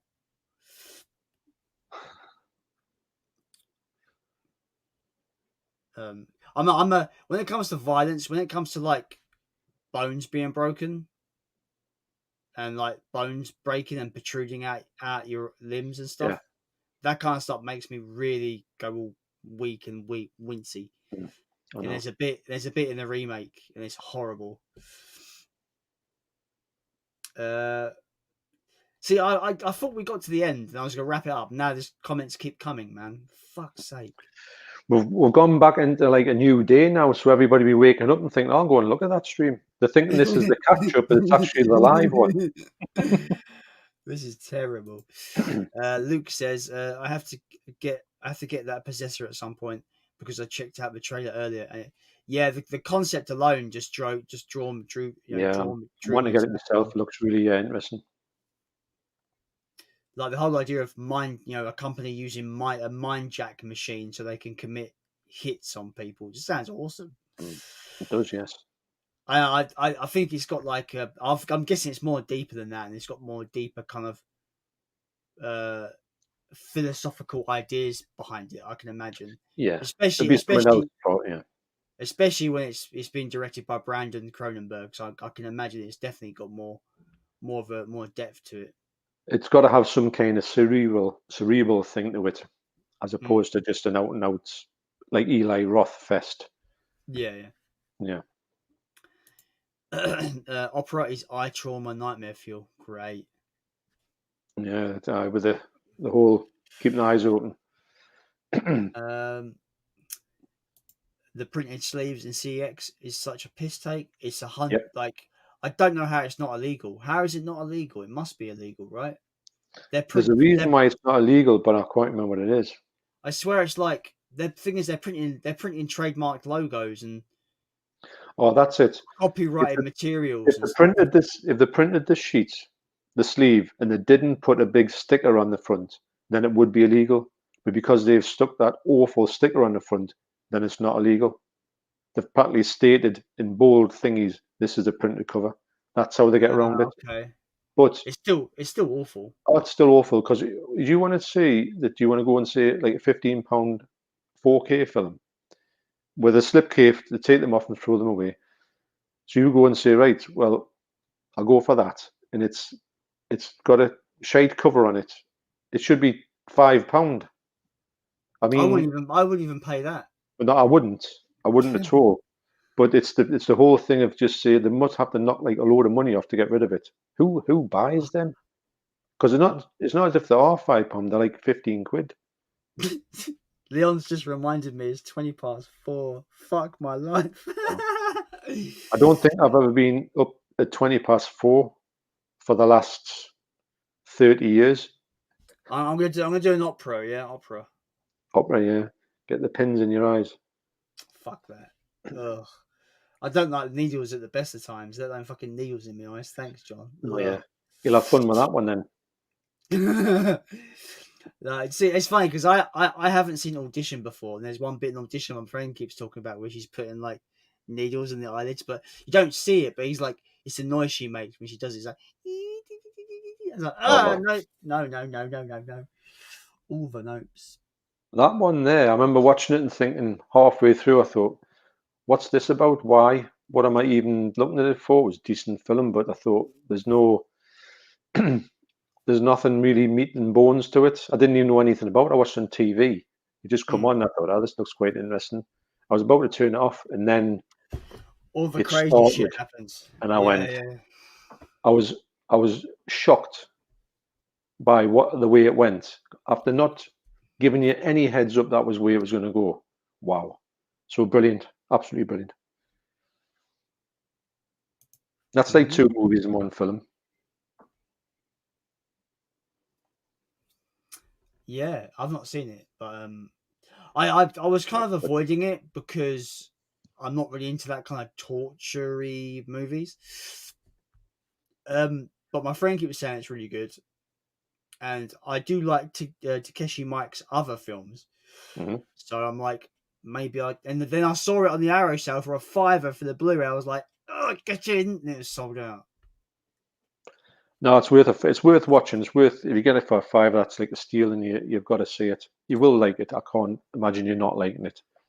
It's so good. Yeah, there's I think I said it in my horrors remake. There's something about Asian cinema that Western filmmakers cannot Oh, you're right. replicate. Like, you know, Yeah. No, you're definitely right there.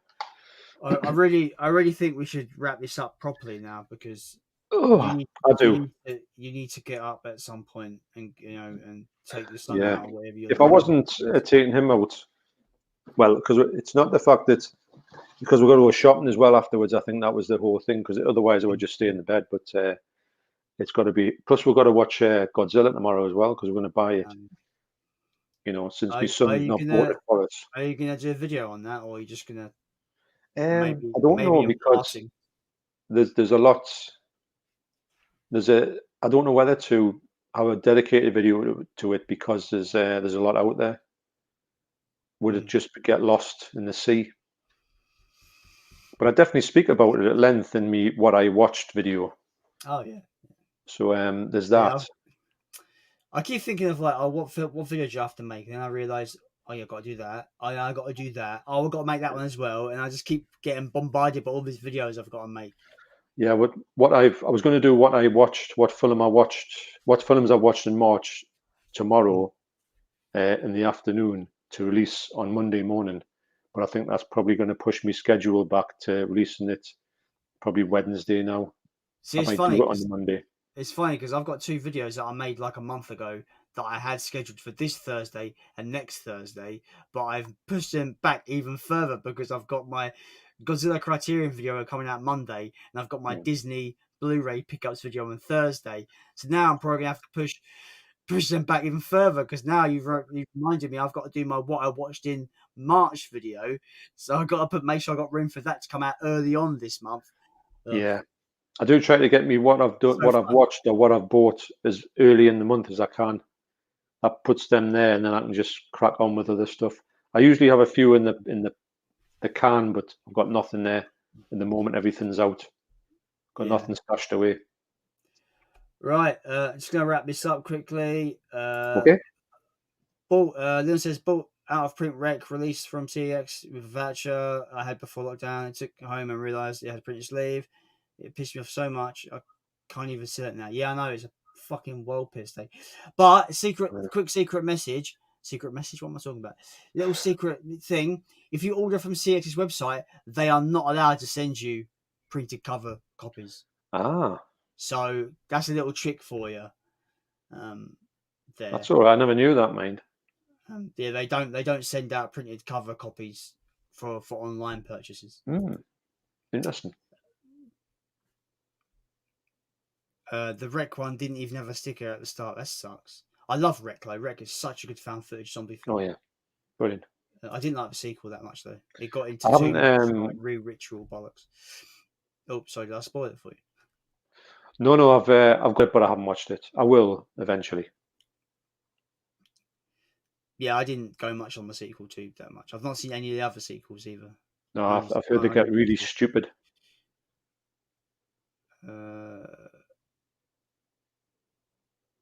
I'll send you both a message on Instagram for it.